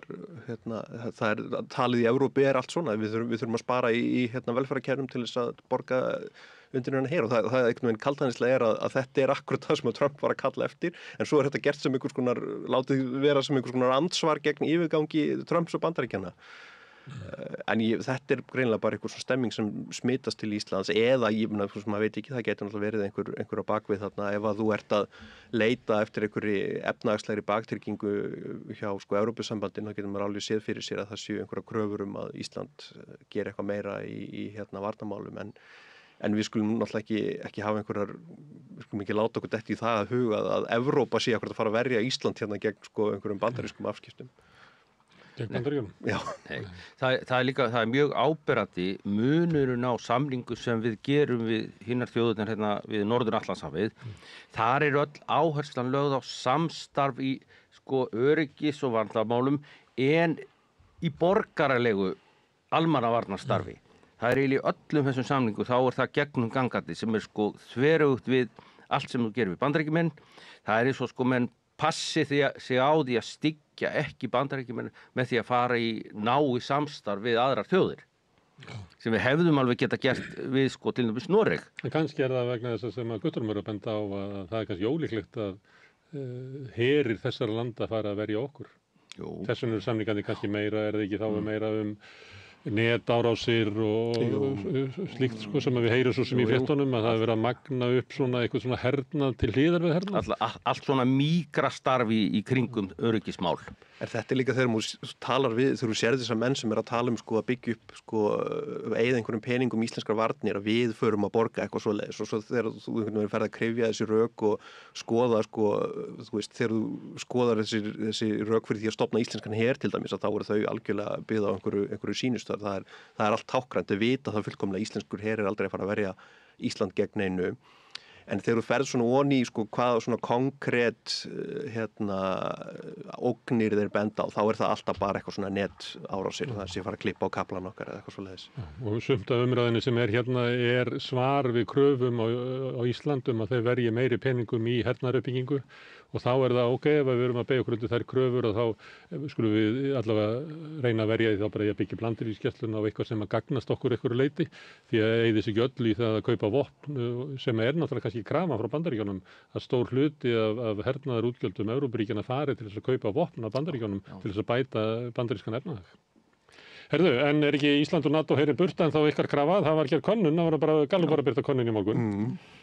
Síðast var þetta gert í bara skömmu eftir innrás Rússlands í Úkraínu 2022 og þá voru 6% andvíg veru Íslands í NATO. Nú er komið við 12%. Er þetta... Þetta er þróunin sem við bara... Þetta er 100% aukning. Já, þetta er svolítið skrítið. En þetta kom náttúrulega eftir Úkraínustríðið, þá náttúrulega voru rosa margir sem hoppuð á þennan vagnum meira þess að bara fólk sem hafði séð lengi tala gegn NATO og svoleiðis og svo allt í einu og þetta er náttúrulega spilgjan sem að Svíar og Finnar nota til þess að hoppa inn og svo er ekkert víst að sé lengur meiri hluti fyrir þessu Svíþjóð til dæmis. En það er náttúrulega svo erfitt að segja svoleiðis vegna þess að það er eitthvað tækifæri sem er notað og andstaðan var eiginlega lömuð því að það var bara fólk að kalla Pútinista vildu halda fram hlutleysisstefnu. Akkurat. En síðan þegar löndin eru dottin inn í NATO þá náttúrulega flókið að eins og það eru 71% landsmanna sem eru hlynnt aðild NATO. Núna, þess að Gallup. Það eru færri í öllum hópum, sérstaklega færri sem eru alveg einarðir stuðningsmenn. Þannig að það er eitthvað hefur þessi umræða haft áhrif á. Jú. En við búum samt í landi þar sem er svona megin þorri fólks beygir sig undir þetta mat stjórnvalda að okkur sé best borgið að vera í NATO og vera með varnarsamning við Bandaríkin. Það er erfitt að koma umræðu í gang eitthvað annað. Jú, og einhvern veginn það er, hvort eins og maður væri auðvitað að brjóta þetta status quo með því að segja sig úr NATO og krafan sem við viljum náttúrulega að Ísland segja sig úr NATO. Það er náttúrulega svolítið svona einhver róttæk breyting á því sem er í gangi núna og fólk kannski sér enga sérstaka ástæðu til þess en ég meina maður sé það til að NATO er náttúrulega í rauninni bara svolítið að rakna upp með þessu, þetta er stemt í þetta svo sem lengi að NATO hefur náttúrulega verið að finna sér upp einhverja réttlætingar fyrir tilveru sinni alveg síðan kalda stríðinu lauk með íhlutunum erlendis og svo þegar þú hefur bús stórkostum afglöpum eins og loftrásum og Líbíu, þáttöku í Afganistan allt saman hrikalegar hernaðaraðgerðir sem að NATO hefur svo verið þvælt inn í og náttúrulega inn í Afganistan líka eftir að Bandaríkjamenn réðust þar inn Þannig að við myndum bara segja, þú veist, þetta er náttúrulega, þetta er bara eins og við bendum á, þetta er orðið árásarbandalag og er náttúrulega bara tæki við bandarískrar utanríkisstefnu og svo þegar bandaríkjumenn hafa ekki lengur áhuga á þessu, hvað í ósköpunum er þá gildið í þessu bandalagi? Þannig að ég held að það sé ekki vitlaus hugmynd að alltaf að velta fyrir sér einhverju svona útgönguleið út úr þessu að bara því að það er ekkert víst að þetta muni skipta neinu máli eftir, þú veist, þó að Trump verði kosin út næst, sko, þá held ég að það sé búið að gera óbætanlega skaða einhvern veginn á þessu svona hernaðarsamstarfi Bandaríkjanna og Evrópu. Það var heldur ekki að sjá að Biden hefði breytt utanríkisstefnunni þeim breytingu sem að Trump hafði komið í gegn í utanríkisstefnunni. Nei, þetta byggir alltaf á hverju öðru. 2% sem að Trump lagði fram á fyrra kjörtímabili sínu, Biden held ég áfram. Já, og Bandaríkjamenn hafa alltaf viljað að Evrópa borgi meira síðan kalda sínu lauk, en Trump er náttúrulega svolítið svona harðar í þessari afstöðu og er náttúrulega líka að tala akkurat bara ráðast inn í önnur NATO-ríki, saman hversu alvarlega mann tekur það, þá er, leið og segir það, þá er það orðið mjög stórt skref og svo tollastríðin og allt þetta. Þannig að ég myndi bara segja að það væri mjög skynsamlegt fyrir bara íslensk stjórnvöld og íslenskan almenning að velta fyrir sér sviðsmyndum þar sem að NATO er ekki lengur partur af þessari varnarstóð og svo þegar þú skoðar þessa, eins og þú segir, ég meina við erum föst á þessu áhrifasvæði, þurfum við virkilega að beygja okkur undir bandaríska utanríkisstefnu og einhvern veginn að elta nákvæmlega allt sem Bandaríkin gera til þess að halda uppi einhverjum hervörnum sem að Bandaríkjan menn ráða sjálfur nákvæmlega hvernig eru, hvort sem er. Þorgerður Katrín hefur sagt að hún sé að setja öryggismálum á dagskrá, ég held að Þórdís Kolbrún hafi líka sagt það. En ætli þið ekki að taka boltan? Það verið að bjóða upp á umræðu öryggishagsmuni Íslands. Jú, við akkurat vorum með landsfund núna nýlega sem að við samþýttum það. Við ættum að bara setja fram okkar eigin þjóðaröryggisstefnu og það sem er náttúrulega fullt af þessum svona borgaralegu öryggisþáttum sem að hafa oft verið vanræktir og svo var líka lagt upp það að við myndum koma með einhvers konar ráðstefnu sem að myndi ræða þessi varnar og hermál á okkar forsendum og forsendum sem gangi ekki út frá því einhvern veginn að þetta sé allt bara einhverju fyrirverandi utanríkisráðherrar að tala um hvað við með eða miklum peningum í að það sem rökin eru stundum svona það eru bara allir krakkarnir að gera þetta, sko. Akkurat. Það heyrir aldrei almennilega rökin fyrir þessu. Herðu, gaman að hafa okkur að tala varnarsamninginn og NATO og fleira. Elvar Ástrásson, skjalavörður, samtaka hernaðaraðstæðinga, herstuðaðstæðinga áður og Guttormur Þorsteinsson, formaður Gerðaðgerðar. Takk fyrir. Við höldum áfram við Rauðaborð, við erum alltaf að reyna að skilja þennan heim og þetta samfélag og okkur sjálf í leiðinni. Næsti kafli er eftir augnablik. Samlokubrauð, maltbrauð, tékkneskt-brauð, súrdeigsbrauð, brauð ársins, Bernhöfts Bakari, íslenskt handverk síðan 1834. Þú ert að hlusta á Samstöðina. Róttækt sjónarhorn á atburði dagsins.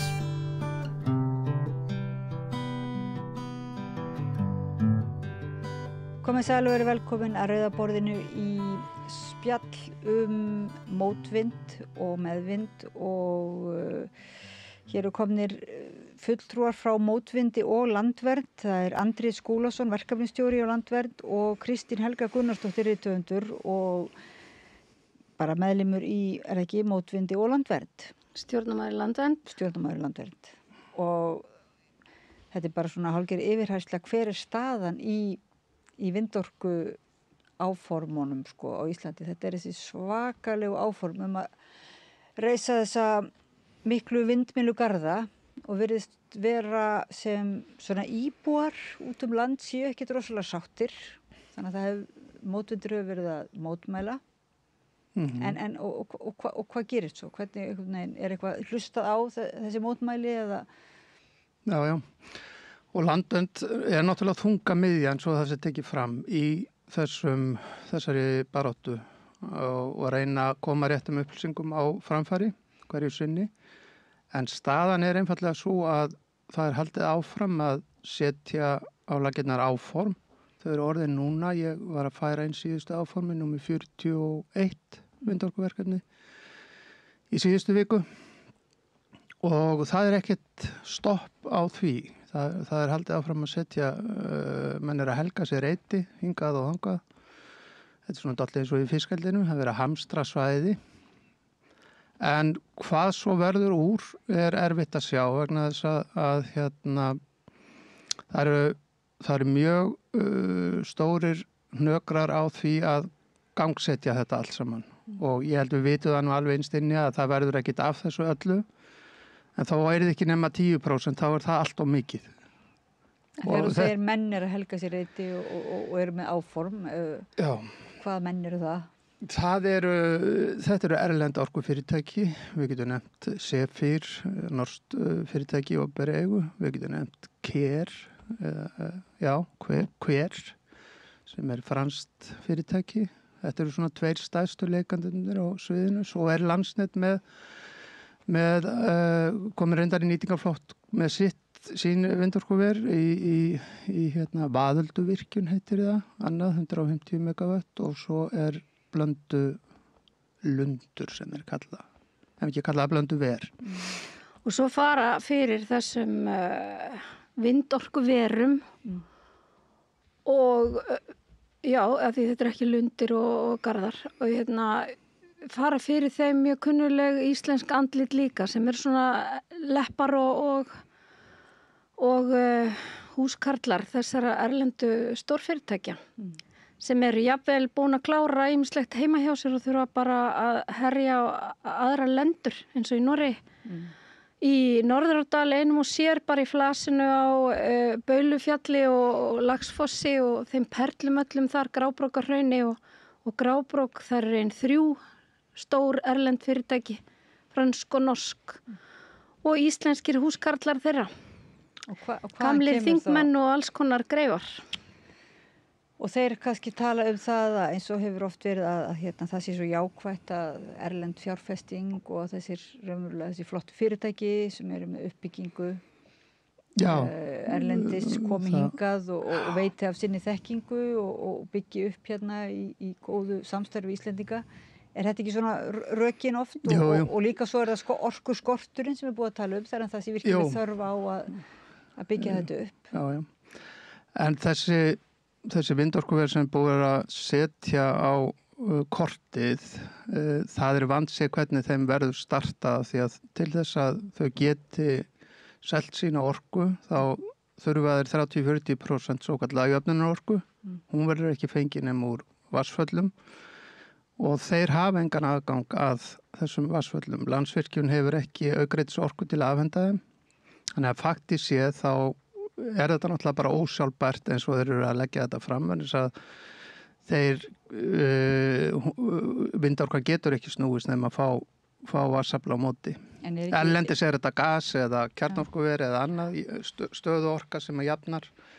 Hér á landi því ekki til að dreifa. En ekki jafnframt mikil áform áframhaldandi vatnsaflsvirkjanir á Íslandi? Þannig að það kannski einhver áform sem við höfum ekki fengið að sjá eru með kannski líta út þannig að það sé hægt að keyra þessi vindorkuver. Jú, það líka gríðarleg græðgisvæðing á bakvið þennan orku geira. Bæði vatnsaflsvirkjanirnar sem að reyna að skauta undir 9,9 megavatta radarinn til að lenda ekki inn í rammaáætlun og svo auðvitað í þessu vindorku rugli öllu sem að hefur auðvitað fengið loforðum einhverja Evrópustyrki þannig að þess vegna líka hafðu keyrt hart áfram. Flest öll þessi verkefni varðandi vindorkuna eru á dýrmætum votlendissvæðum sem að Sameinuðu þjóðirnar hvetja allar heimsins þjóðir til þess að varðveita og snerta ekki og stærsta aðgerðin í náttúruvernd og umhverfisvernd á heimsvísu að brjóta ekki land. En það sem ég finnst eiginlega magnaðast í þessu stóra myndin. Við höfum aldrei sem þjóð tekið og átt alvöru samtal það hvort að við ætlum að hafa þetta fyrir ásýnd Íslands og hvers vegna þá. Hvers virði það að fórna fyrir hvað við að fórna þessum víðernum Þetta eru allt heiðalönd í votlendi og fyrir hvað erum að fórna, það eru áformum að stækka öll gagnaverin, erum við að gera þetta, færa þessu stóru fórnir fram í framtíðina óafturkræfar fyrir stækkun gagnavera. Við höfum aldrei tekið þetta samtal. Samtali er einhvern veginn ekki erindi nokkuð tíman inn á Alþingi. Þetta er ekki rætt. Þetta bara skríður áfram eins og einhver eins og bara einhver fótanuttaki. En eitt er náttúrulega ásýndin fyrir ekki, en svo er náttúrulega hitt bara með eignarhaldið og með sem svo að menn séu tilbúinir til þess að fórna einhver af ásýndinni, en þá er það hitt raunverulega bara að þetta sé ekki eins náttúruvænar, þetta séu alls ekki náttúruvænar aðgerðir, og svo kemur hitt með eignarhaldið og ágóðan einmitt. Er þetta gott fyrir þessar byggðir í kring og bara fyrir Íslendinga? Það er svo margþætt. Þetta er nefnilega svo margþætt. Það er heldur ekki rætt. Nei, ég meina við getum alveg reiknað með því að það mun öll virðiskeðjan fara úr landi ef að þetta kemst einhvern tímann í gang. Það er svo mikið sem víst. Þetta eru erlend fyrirtæki og þá viljum við nú frekar halda utanum okkar opinberar halda á Landsvirkjun og reyna að verja það í þá almennings, þannig að þessir aðalegir bara koma hér inn að markaðin til þess að reyna að græða í kaupöllunni, að því allt þetta nú komið á markað og eftirspurnin eftir orku er óendanleg, það verður aldrei hægt að uppfylla þá þörf. Það sem ég langaði að segja þegar Kristín talar heiðalendundan okkar, að það hefur vakið athygli að staðsetningin eða þar sem að þessum vindorkuverum hefur verið valinn staður er akkurat inn á miðjum heiðalendum okkar, þar sem að votlendið er lítt raskað eftir, og við erum á sama tíma að innleiða samkomulag líffræðilega fjölbreytni sem á akkurat að taka utan þessu svæði sem er svo óhjákvæmilegt að þarf að sundurrista ef af þessum verkefnum verður. Og það er beinlínis ótrúlegt að horfa á staðsetningarnar. Þetta er bara beint ofan í votlandið okkar, búsvæði, fugla og annað. Þannig að og viðkvæmur gróður náttúrulega. Mjög viðkvæmur gróður og fuglalífið auðvitað, haförnin, Laxárdalsheiðin. Og þetta ásýndartal alltaf, það er kannski ekki, þetta er svo margþætt, það er auðvitað alveg ótrúlega sjónmengun af fyrirbærinu, en þegar það er komið á staðinn í þetta heiðaland sem Andrés er að lýsa, þá eru mörg þúsund tonn af steypu undir einum púða undir svona vindvirki, af því að þetta verður ekkert með myllur að gera. Þetta er vindvirki og þetta er á við bara Airbus þotu að snúast, og bisphenol A örplastmengun, hún er raunveruleiki í lífríkið, og þetta er svona margþættir mengunar valdar, já. Það sem er annað sem er gríðarlega mikil áskorun og hefur verið vakið hvað mest athygli á mér, af því ég hef mikið áhuga á sem fyrirverandi sveitarstjórnarmaður á skipulagsmálum og öðru slíku, er hvernig þessi fyrirtæki hafa komist upp með það að setja allt þetta á svið, af því að það er búið að setja þetta inn í matsáallanir og keyra af stað með þetta, halda kynningafundi upp í sveitum og sveitarstjórnarstigið einhvern veginn bara situr og horfir á þess að tjásu nokkuð þetta. Það er ekki búið að móta lög eða reglur þennan iðnað. Samt heldur þetta áfram á fullu í áætlunum og það eru haldin íbúafundir út allar koppagrundir, og svo hefur fólk samband við okkur mikið niður á Landvernd og spyrja bara hvað eigum við að gera, vegna þess að sveitarstjórnarfólki svarar oft, já, þetta er nú ekkit orðið að veruleika, það er nú ekkit víst að þetta verði, en þeir halda samt áfram í skipulagsferlunum og láta leiða sér lengra og lengra og lengra, þangað til er búið að breyta skipulagi varanlega eins og við búið að gera til dæmis eins og upp í Dalabyggð. Og þá geta hinir sagt kannski bara að þessi konum með lögmæta væntingar að fá að reisa þetta, hvort sem þetta stenst nokkra skoðun eða ekki. En upplifun íbúana er þannig að þeim líður eins og þetta sé orðin veruleiki, og það er enginn til þess að bakka þessa íbúa upp. Þeir þurfa bara að horfa á þessar áætlanir, orkugeirinn bara talar eins og þetta sé bara koma, jafnvel. Og það er ekkit skrítið að fólk bugist bara margir hverjir undan þessum áskorunum, en það erum við að tala um vindorkan er ólík vatnsorkuna því leytinu til að hún er lóðbeint upp í lofti meðan vatnsorkan er svona frekar lárétt, hefur svona tilhengu til þess. En með sínu gallum. En það breytir ekki því að þeir eru komin upp í 250 metra hæð, 200 til 250 metra hæð og þú ætlar að reisa svona mannvirki við hliðin á einhverjum nágrannaðinum, þá kemur honum það alveg við að fá svona ferlíki og skrimsli við hliðin á sér. Þannig að þess að allstar það sem þetta hefur gert hefur sýnt til dæmis fram á stórkostlega eigna rýrnun á viðkomandi svæðum. Þetta er sem íbúi þá er frekar illa komið, þetta er svona misvísandi upplýsingar. Annars vegar ef að íbúi er alltaf kvarta þá er sagt það er nú ekkert víst að þetta verði og það þýðir ekkert að ræða þetta því það er ekki ákveðið og svoleiðis og svo hins vegar er þetta komið í farveg og allir vita það og kannski þá ekkert heldur annað gert á meðan og ekki rými fyrir umræðu einhver aðra kosti eða hvað.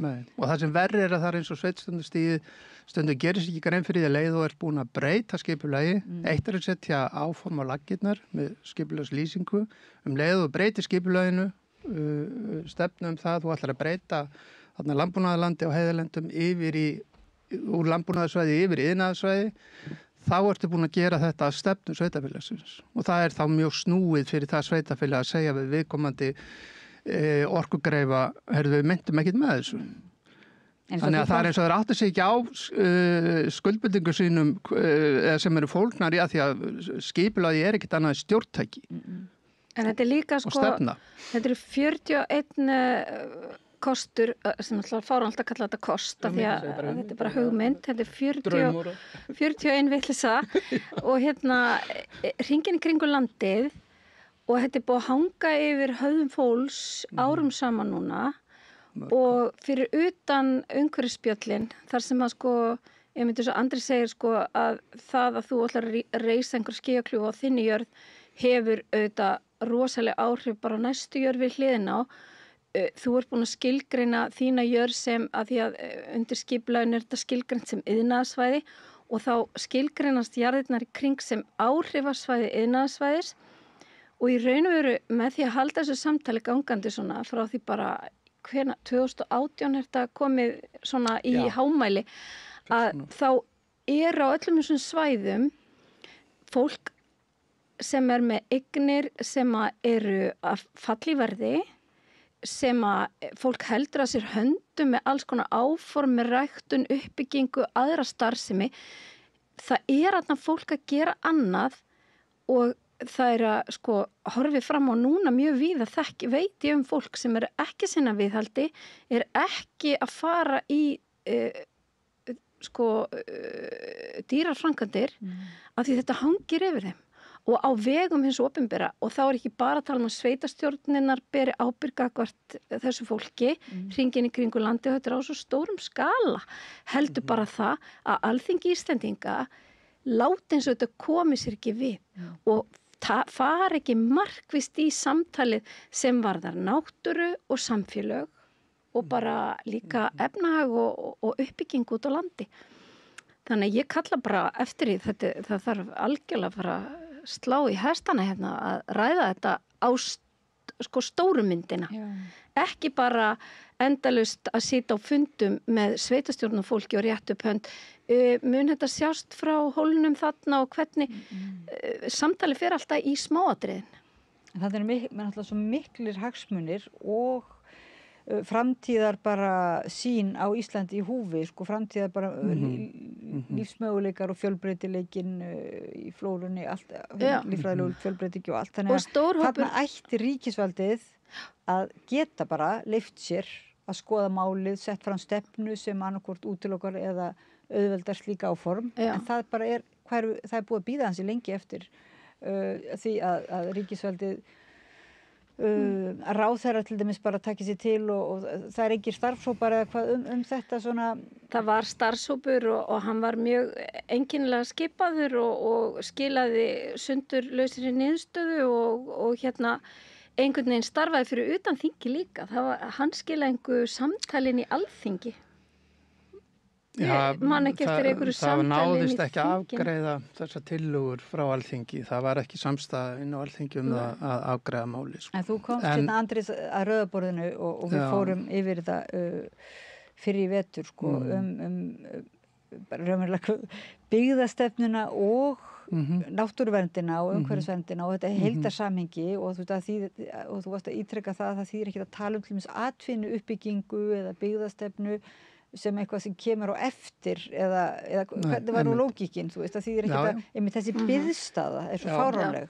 Fyrst og síðast í hvað ætlum við að nota orkuna, ég meina þetta takmörkuð auðlind, með verið að gera sér grein fyrir því.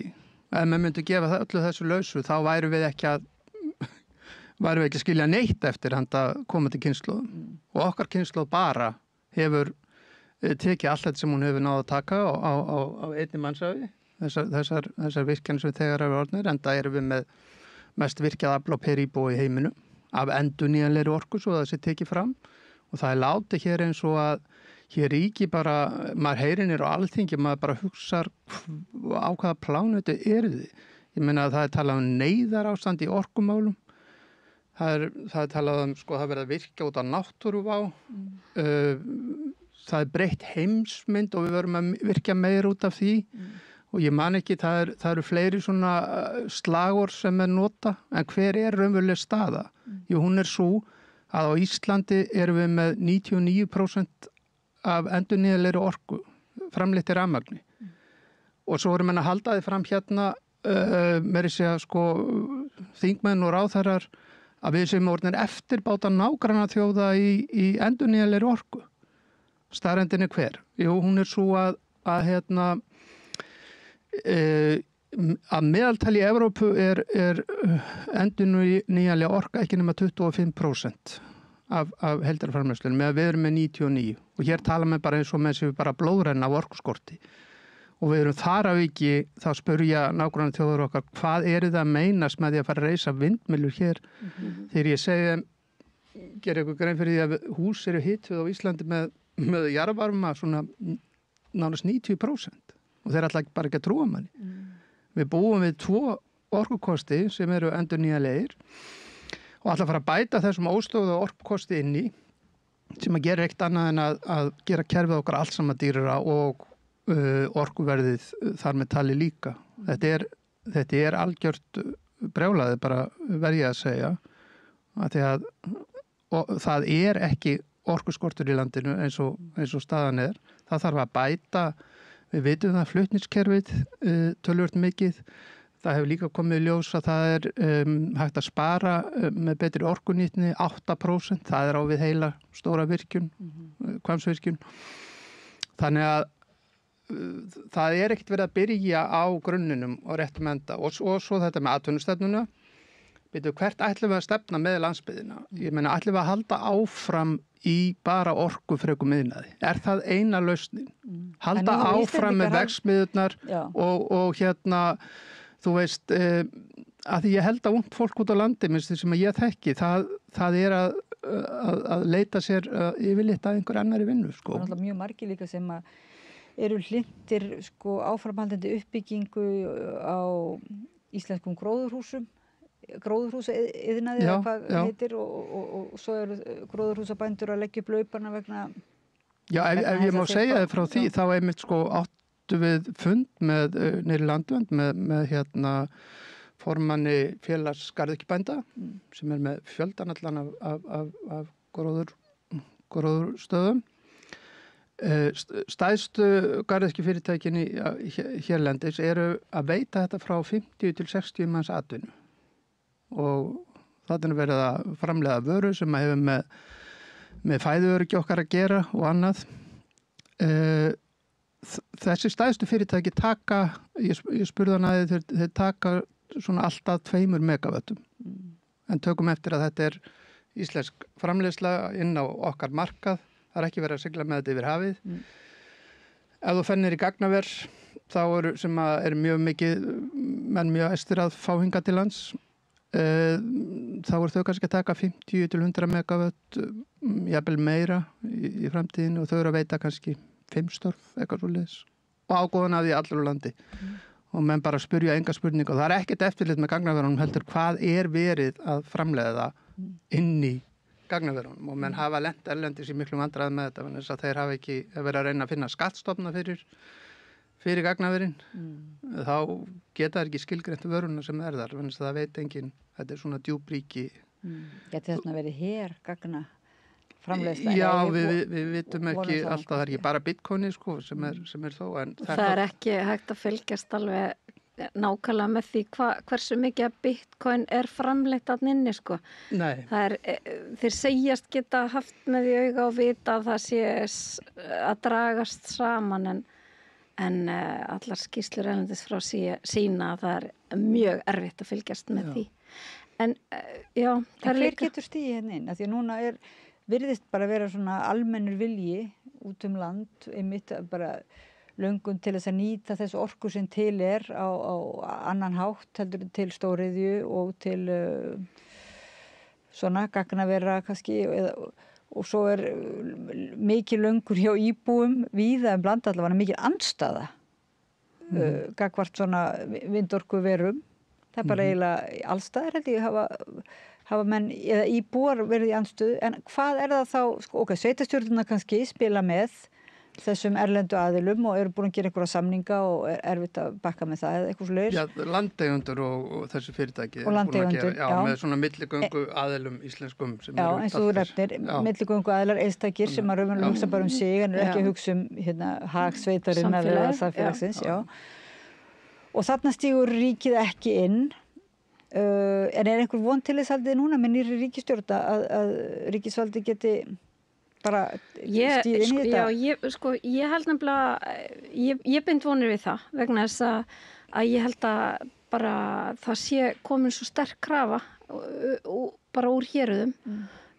Til dæmis bara í Borgarfirði þá held ég að sér tvær grímur ámenn sem að ætla fara í þessa vegferð og reisa þessi orkuver vegna andstöðu í heimabyggð af því að viltu fara í gegnum lífið þannig að bara allir þínir nágrannar séu bara mótir og því sem þú ert að framkvæma en líka það að þannig að pressan held ég að komi frá fólkinu og vonandi vaknar þetta þing til meðvitundar en það er náttúrulega ótrúlega sorglegt að minnihlutinn á Alþingi er bara náttúruverndin hvarf, hún fór út af þingi og það er alveg ótrúlega ókveikjandi staða og bæði hefur mikil áhrif og setur slagsíð á alla umfjöllun náttúruvernd í landinu og bara við höfum rætt það hér áður, bara hefur áhrif á umfjöllun í ríkismiðlum og öllu að við mistum þarna þessar dýrmætu raddir en pressan kemur úr sveitinni og heldur áfram en það er líka annað sem að við verðum að muna að vindorka er neyðarúrræði annar þjóða.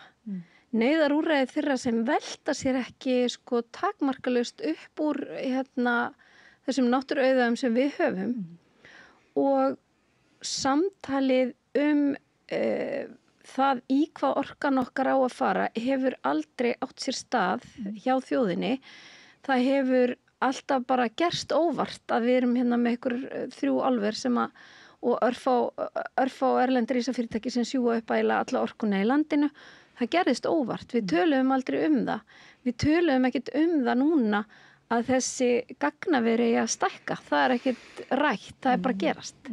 Og það að ekki Straumsvík að fara að taka til sín meira rafmagn. Við ræðum þetta aldrei. Þetta bara gerst óvart á meðan og við erum að fá vindorkuver núna á vegum hins opinbera sem við sjálf stöndum fyrir á vegum Landsvirkjunar við Vaðöldu og við tölum ekkert það. Það er ekkert gott. Það mun algjörlega rústa ásýnd á mjög stóru svæði á hálendinu en við bara kyngjum því af því að það er einhvers konar bara verðsgjald sem við verðum að greiða fyrir að sjá hversu stórtækt og svakalegt þetta verður. Ég held sko líklega stöndum við fram fyrir því að það orðin hlutur líklega vaðaldu verið og það geti þá verið gott að stoppa við í svona 10 ár meðan fólk að velta þessu fyrir sér. Þau eru reyndar ekki nema tveir Hallgrímskirkjuturnar á hæð sko, bara svo það sem sagt, þetta er 250 metra, ekki 200 metra, þannig að það geti kannski verið gott fyrir fólk að horfa á, þó ekki væri nema ein svona af þessari stærð til þess að sjá stærðar hlutvallinu. Þar verða nokkrar.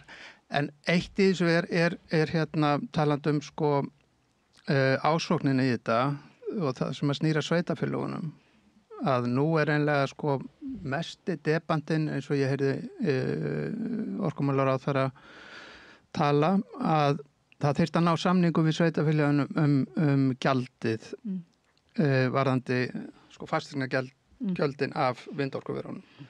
Og ef að það yrði reyndin að það yrði farið að greiða sveitafélagunum verulega fjármuni og það sé orðið bara beinlega svona gulrót að fara að reisa vindorkuver bara til þess að fá fasteignagjöldin og að öllum umhverfisáhrifum, þá með komin út í alveg svakalega pitt sko. Af því að með hinni hendinni ættu ég verið að tala við fólk út á landi sem hefur verið að horfa á sérstaklega á köldusvæðunum, horfa á rafmagnsreikningana sína hækka út af nýju mörkuðunum sem er búið að stofna sem myndu samkeppnismarkaði með orku sem áttu að lækka orkun og annað. Auðvitað vissum við að þetta færi bara nákvæmlega sömu leið og erlendis eins og í Noregi og víðar. Rafmagnsverðið bara á lóðbeinni leið upp á við finnum mikið fyrir þessu á höfuðborgarsvæðinu en út landið þetta farið að býta verulega bæði hjá íbúum og ekki síst smærri fyrirtækjum. Og vindorka mun ekki gera neitt annað en að spinna þetta verðu upp. En þessar upplýsingar náttúrulega, það þarf vel að koma þeim svolítið á framfæri því ég get ímyndað mér að það séu þessi gylliboð eins og venjulega í gangi að hressa við byggð sem er kannski best í bökkum og borga fasteignagjöld alltaf sama saga og þannig að það er þá svona skjótfengin lausn einhvers konar og meðan það er ekki kynnt eða umræða neitt framtíðarplan þá náttúrulega er það kannski bara eina þetta er bara landlægt sko. Ég hef verið að segja síðust ár það sko, hvernig er ekki komið tím til að við förum að virkja hugvitið meira. Við erum búin að vera í þessum orkufreka iðnaði bara föst í 50 ár og það var að leysa alla vanda landsbyggðarinnar. Ég man og þegar Kárahnjúkavirkjun kom þá var bara búin að leysa atvinnumál allra Austfirðinga bara forever.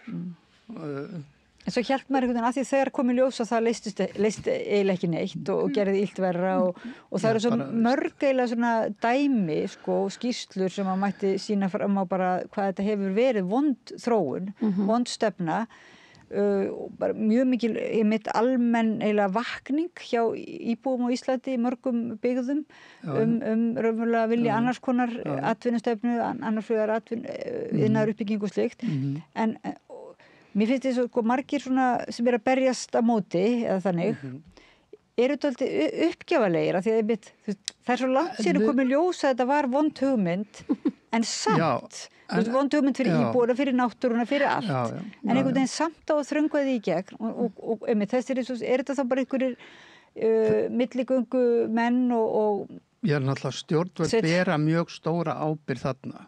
Ég meina, ég held ég hefði sagt við hér í viðtali áður að það er ekki við íbúana að saka sem er ekki boðið upp á neitt annað. Það er bara sagt að þið takið ekki þegjandi við þessu, þá fáið þið bara ekki neitt. Þá er bara, er ykkur ekki vorkun.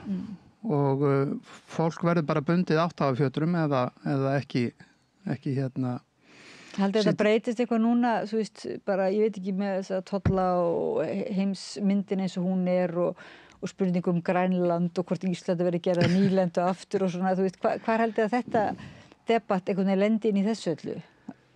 Það er ekki nokkulega sjá það út, Trump tekur nýja ákvörðun á hverjum degi, sko, maður, veist, þetta er bara eins og að spá í kristallkúlu. En það er samt svolítið óhugulegt raunverulega, gagnvart svona óvissu, hvað við erum lítið með okkar á hreinu. og hvað við vitum lítið okkar rétt og okkar stefnu og okkar vilja. En það þeim undarlega að hlusta á sko okkar leiðtogar sem að fara fyrir þjóðuna að tala að við að vera fyrst og síðast verðu í bandamenn. Það alveg sama hvað kemur að nú vestrinu, við alltaf að vera verðu í bandamenn og ég veit bara ekki hvað maður ætla að ganga langt í þeirri þrautar eða píslargöngu. Og ef við verðum að gera það stóru gagnaveri og bara vindorkuveri, hvað kallar þetta, áhrifasvæði? Iðnaðarsvæðis. Já, Ísland verði bara áhrifasvæði iðnaðarsvæðis í framtíðinni og íbúarnir verði kannski bara selfluttir eins og talaði en miðað við umræðuna þá kem mér ekkert á óvart að það bara farið að menn getur látið sér detta í huga farið bara af stað með hergagnaframleiðslu og fá orku í það en sko menn ausa peningum í skotfæri. Ég held að sko líka svona íslenska krísan alltaf eins. Við náum ekki að eiga stóra samtali, taka stóru stefnun á haldinni. Við þurfum ekki að líta sko lengra í baksýnspegil heldur en bara í hrunið. Þar ákvaðum við nú virkilega að vinna í okkar málum og taka okkur nú saman og ræða málin og komast að niðurstöðum og halda þjóðfundi og nýja stjórnarskráin var upp á borði og hvar hún?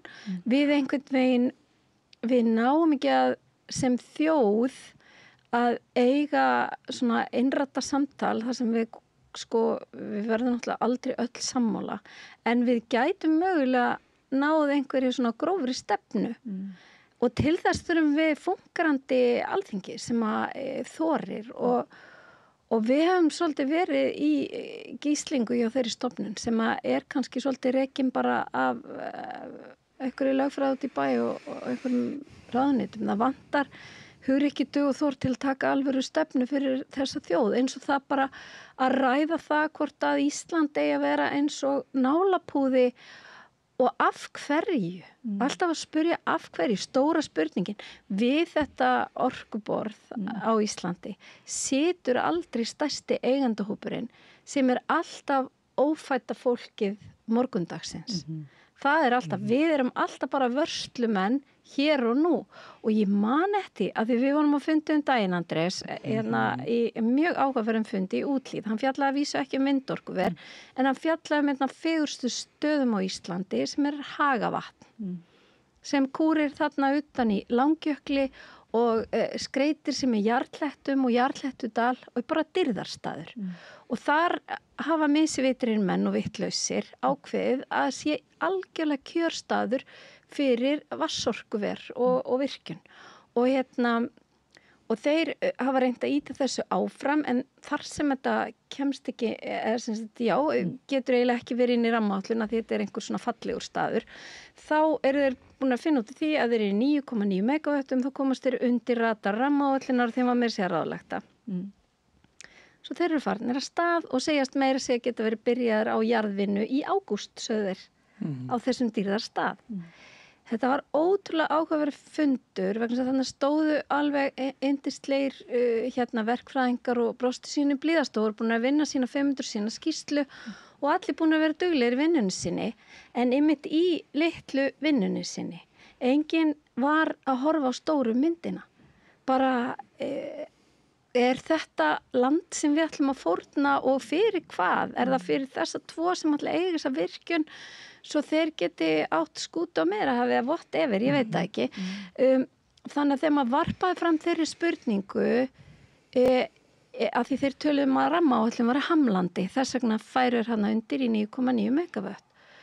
Ef að rammaáætlun hamlandi sem viðmið okkar sem þjóðar, sem erum að reyna að varveita víðernin og bara við erum vörslumenn Galapagos norðursins, ef að rammaáætlun svona hamlandi, þá spurðum við hvar eru mörkin ykkar, hvar mörk ykkar KÍ verkfræðistofa sem með 20.000 verkfræðingi vinnum allan heim og búið að kaupa eina litla stofu á Íslandi og lætur hann að vinna fyrir sig.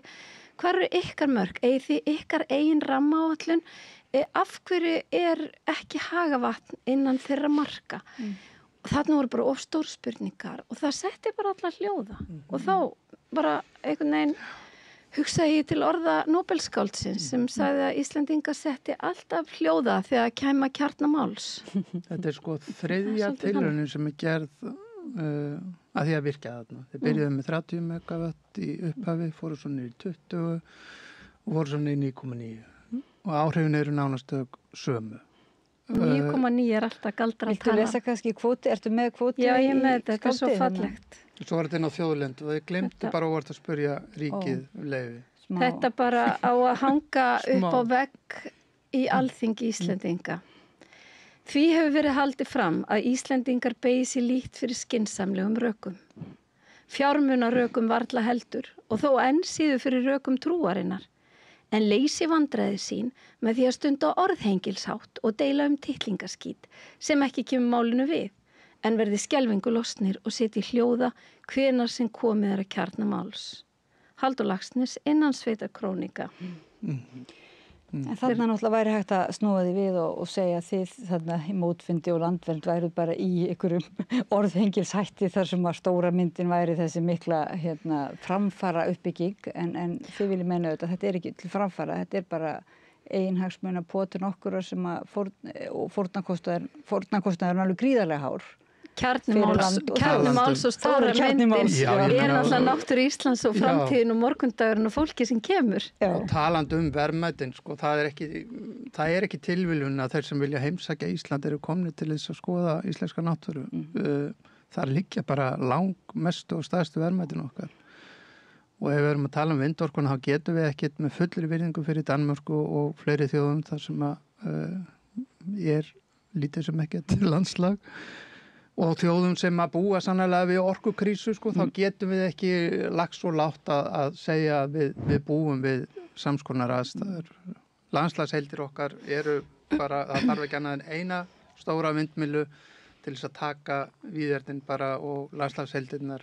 Og svo fyrir utan það, þá er það líka frá því mann þegar fyrst kom fyrst upp þessi hugmynd vindmyllurnar og það virkaði það bara eitthvað svo vel að þetta væri svona, að því þetta var kynnt sem svo náttúruvænt.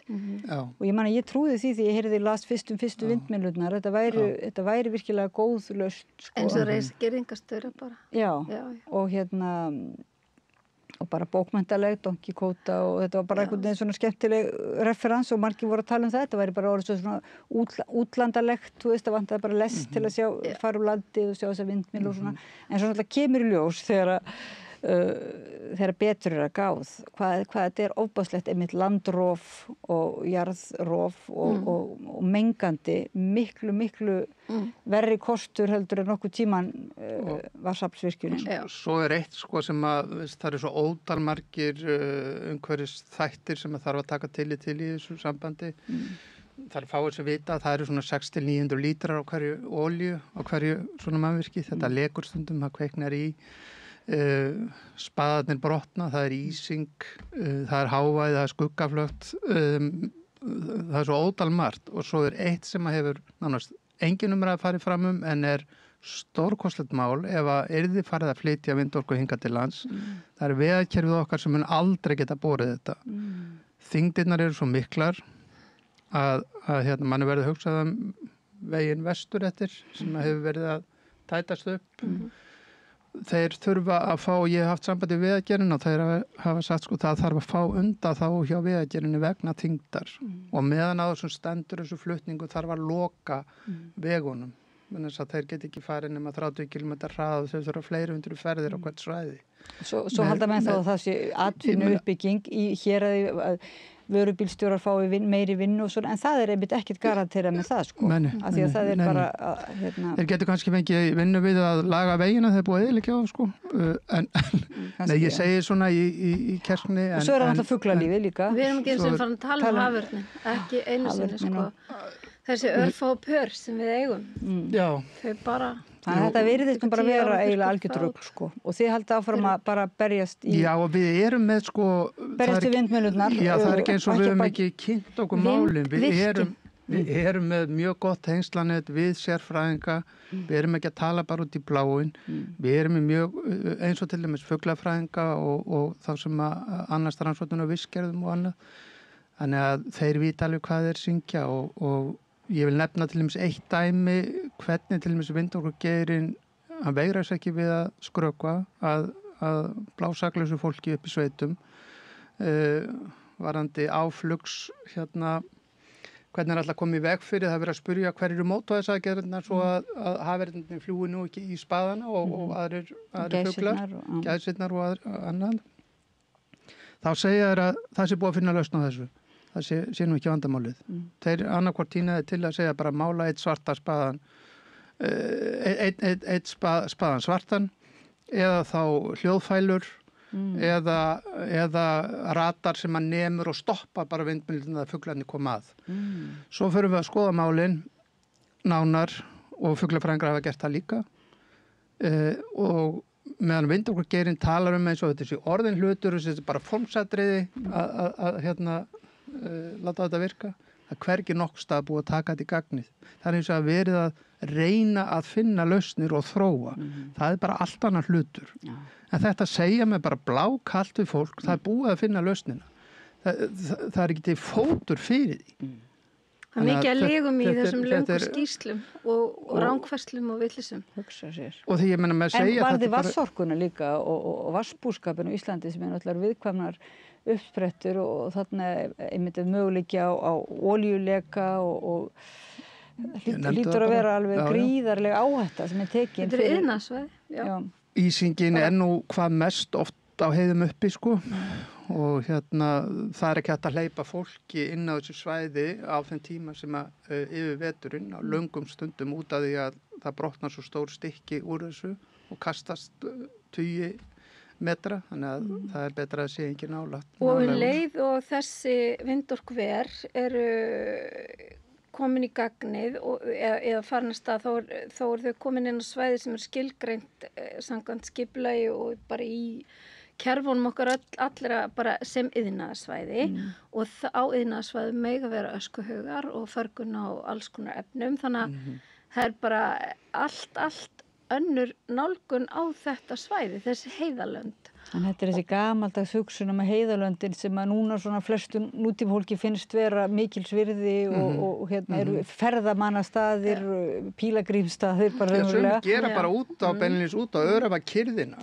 og Guð hjálpi þeim sem að myndu lenda ofan í þessum skrimslum og alltaf upplifa fuglasöngin. Og jafnvel þjóðir sem að neyðast til þess að grípa til þessa því þær eru ekki með önnur ráð eru að reyna að halda þessum vindvirkjum inn á þá iðnaðarsvæðum bara í byggð. Bara eins og við værum með þetta hérna upp á Höfða eða eitthvað. Þannig er það til dæmis í Skotlandi og Bretlandi þar sem ég gengi mikið. Ég gekk leið sem heitir Kotasælan eða Cotswolds Way og er í gegnum Suður England, sá ekki eitt einasta vindorkuver á leiðinni af því það er bara meðvitað, þetta er gönguleið. Þeir eiga svo lítið að náttúru eftir að þeir eru að bletta fyrir allt Bretland eins og þeir geta og henda þessu inn á bara skipa iðnaðarsvæðin, þeim myndi aldrei detti í hug að setja þetta inn á dýrmætt votlendis göngusvæði.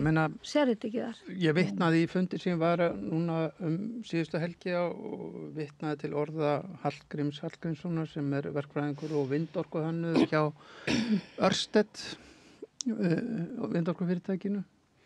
Hann sagði eftir að hafa búið 15 ára erlendis þá sagði hann það að þetta ætti ekki heim í íslensku landslægi en allt í lagi reisa 2-3 stykki við stór iðjuver og þetta segir vindorkuhönnuðurinn sjálfur sem hefur hagsmuni að því að tala fyrir en honum þykir það vænt Ísland og gerir sig grein fyrir því að þetta passar ekki hér inn í íslenska landslægið en það eigum við nú að annari orku að velja sko. Og ekki efnahagslíf. En mér er snabbt svo áhugaverð sem þú segir Oddný að fyrst að því ég upplifði þetta líka fyrir einhverjum 10-15 árum fyrst þegar maður heyrir á þessu já þetta er nú örgulega mjög umhverfisvænn valkostur og þetta er bara afturkræð það er að taka þetta niður áttaði mig einhvern veginn á því bara umfanginu í iðnvæðingunni í kringum þetta og mér finnst akkurat þetta við þarf að vera svo mikið og við mætum því mjög mikið þegar við hittum fólk að það hefur ekki kynnt sér og telur þess vegna að þetta sé bara í lagi og það kannski svolítið einkennandi fyrir okkur Íslendinga, við treystum því bara þeir sem eiga að sjá þetta, þeir passi að þetta sé í lagi, en allir gjöru svo vel að vakna, það ekki þannig, heimurinn virkar ekki þannig. Við verum að passa upp okkur. Við verum að hjálpa stað við að passa upp á. En vindorkuiðnaðurinn sjálfur, sko, þetta alltaf vandamál með sko, upplýsingar, það er rosalega mikið debant á milli sérfræðinga í kringum þetta. Við getum sagt þessu með örplastmengunina, maður náttúrulega hættur að tala þetta því að þeir segja bara, þetta bara bull í þér.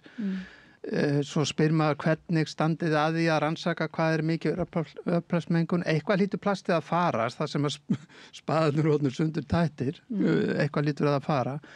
En þá segja þær mér sem er best til þekkja, eins og í Noregi, að vindorkuiðnaður rannsaka sig sjálfur. Og hann rannsaka spaðana svona fyrstu 3 ári með nýr og heilir. Það eins og stóriðin hérna, náttúrulega. Já, ég menn þetta rannsaka sig allt saman sjálft, sko. Og fyrir vikið er mjög, þarf að gjalda varhuga því að trúa þessum niðurstöðum. Sko. Hitt svarið líka, já, en það örplast í öllu, það hægt að finna örplast í móðurkviði og ófæddu barni. Benda bara eitthvað en verra. Já, dekkjaslit og eitthvað svona. En það nú jafnum ekki upp á ósnortum heiðalendum okkar, ekki mikið dekkjaslit. En þið hefur náttúrulega margt að gera annað skemmtilegt í lífinu en að þú náttúrulega skrifa skáldskap og þið þurfa að gera margt en að þræla ykkur í gegnum þessar leiðinlegu skýrslur og benda á að þær séu mestuleyti lyg að þvæla. En við kannski verum bara öll að hjálpa stað það er svolítið svona ögur stund á Íslandi af því þetta er svo mikið, þetta er svo stór svæði og sko svo ofboðsleg áform þannig að Ég þekki mann á tíræðisaldri sem að þræla sér í gegnum 500 sína skýrslur frá bæði vindorku greifunum og landsneti með stækkunagleri. Fólk verður bara að gera þetta og þetta er svo mikið lýðræðishalli að krefja þig það í þínum tíma að lesa einhverja skýrslur sem eitthvað einkafyrirtæki út í bæ hefur fabulerað sér í hag. Maður spyr sér alltaf, hvar sko fulltrúi ríkisins sem að gætir hagsmuna okkar og landsins og lesi og hvar batterið sem lesi eftirlitsstofnunum sem lesi í gegnum þessar skýrslur fyrir okkur og við getum treyst því sko, ef að sveitastjórnunar kannski tilvíluna gæti hversu vel þær standi í lappirnar. Fyrst og síðast þá bara vantar áhugan á þess að kontróla þessa umræðu. Vandinn að hleypa þessu svona af stað og setja allt á annan endan og þá verður til þessi menn alltaf að tala að gera hlutin í sátt en þetta einhver svo vitlaust aðferð sem til sé ætlun á annað borð að gera hluti í sátt. Það byrjar ekki á því að senda þetta lið upp í sveitir og lýsa því yfir að þau sé bara að fá þessi skrimsli yfir höfuð á morgun. Það er ekki þessi sátt sem engin lögreglur neitt sko. En eitt sem ég glemt að minnast hérna á sko eitt af réttlætingunni fyrir vindorkuverunum. Þeir hafa nú svona skipt skoðun annarkvort á orkan að fara tíma áttun bara að fara í gagnaver en svo komu rafeldsneytis verksmiðjurnar inn í myndina og öll vindorkufyrirtækin ætlaði að fara að framleiða rafeldsneyti. Staðreyndin er svo þegar kemur í ljós að til þess að framleiða rafeldsneyti, þetta allir tæknilegs eðlis, þeir umbreyta vetni yfir í annarkvort metanól eða ammóníak. Til þess að breyta vetninu yfir í metanól eða ammóníak, þá þarftu við getum sagt 4 megavött af endurnýjanlegri orku til þess að fá út 1 megawatt í rafeldsneyti. Þetta er svo gífurlega orkufrekt og það er ekki fræðilegu möguleiki á því, alveg sama hvað reist nema landið er bara gjörsamlega teppalagt með þessu að ná að fylla upp í þessa orku sem þeir þurfa. Því þróun hefur bara því miður ekki náð lengra en þetta og Landsvirkjun er sem nýbúin að gefa út stefnu varðandi þessi mál og þeir átt að segja á því að þetta er bara einhvers staðar inn í langt inn í framtíðinni. Þannig að þetta er alveg, en það er búið að keyra á þessum grænþvotta réttlætingu fyrir að reisa þessi vindorkuver á þessu og bara á Fljótsdalsheiðinni einni, þið getið ímyndað ykkur, Kárahnjúkavirkjun skulle hafa hugstætt 690 megawatt og mann þótti hún stór. En bara 2 af 3 verkefnum sem eru áætluð á Fljótsdalsheiði eru 1000 megawatt. Og þetta algjörlega út yfir allt. Og þeir þurftu 400 megawatt í jafnvægisorku á móti. Verðum að góða að finna það. Íslandi bara orðið að iðnaðarsvæði, allt saman. Já, ég bara fá þessar hugmyndir, maður hefði bara hvar menn að reykja þarna. Út af því að ég bara, viti, en svo líka að ég er að hugsa sko að því þú varst að tala að þetta getur verið erfitt að vera alltaf að berjast svona basla. Það er það ekki. Það er rosalega gaman hjá okkur Andrési og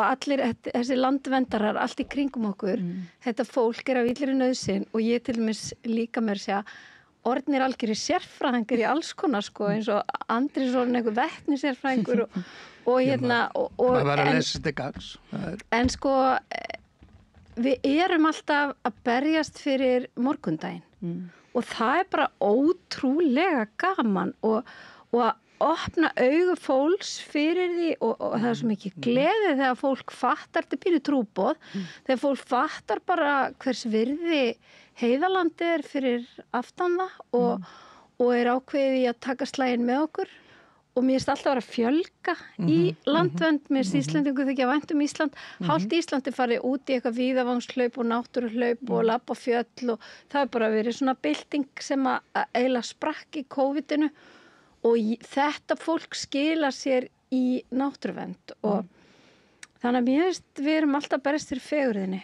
og það er Kristín ótrúlega skipulaði gaman. alveg stórkostlega göngu í fyrir á Grjóthálsi með það sem hvað var yfirskriftin? Gengið Heiðar í háska. Heiðar í háska. Og við ætlum að labba líka hálendi í háska, það er líka þema og við myndum að labba ótrúlega margar heiðar og margir sem kom með okkur þá. Það sem var svo fallegt við þá göngu sem ég komst því miður ekki í. Já, en þú varst yfir og allt kring. Já, ég var bara svona í fjarlægð.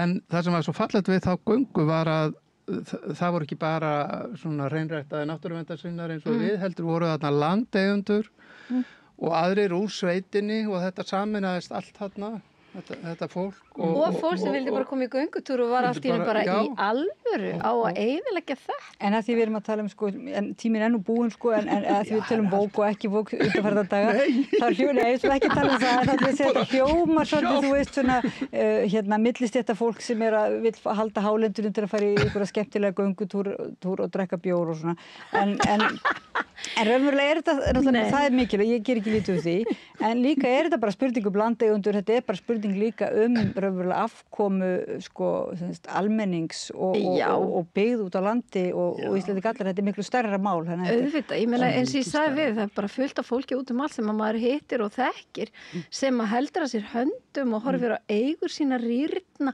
út af því að nágranninn er komið með einhverjar tjúllaðar hugmyndir. En auðvitað er náttúruvernd ekki bara, snýst ekki bara að við getum öll verið út í náttúruna að tjalda og verið í göngutúrum og eitthvað. Þetta snýst að skila landinu til næstu kynslóðar. Að því við getum ekki klárað allt. Hver er þinn skerfur, eins og Gandhi spurði nú forðum daga, hver er þinn skerfur af náttúrunni? Og hvað spor ætlar þú að skilja eftir? Svo er þetta með viðhorfið, það hafa svo fáið komið þarna, það er allt í lagi að eyðileggja það. Já. Sem er algjörlega ótrúlega. Það er svo fáið komið þarna, það verður að varfið. Já, akkurat. Þetta verður að vera loka orðin hjá okkur. Maður finnur alveg að það er gaman hjá okkur. Já, gaman hjá okkur. Og landverndararnir eru fleiri út land sem betur fyrr.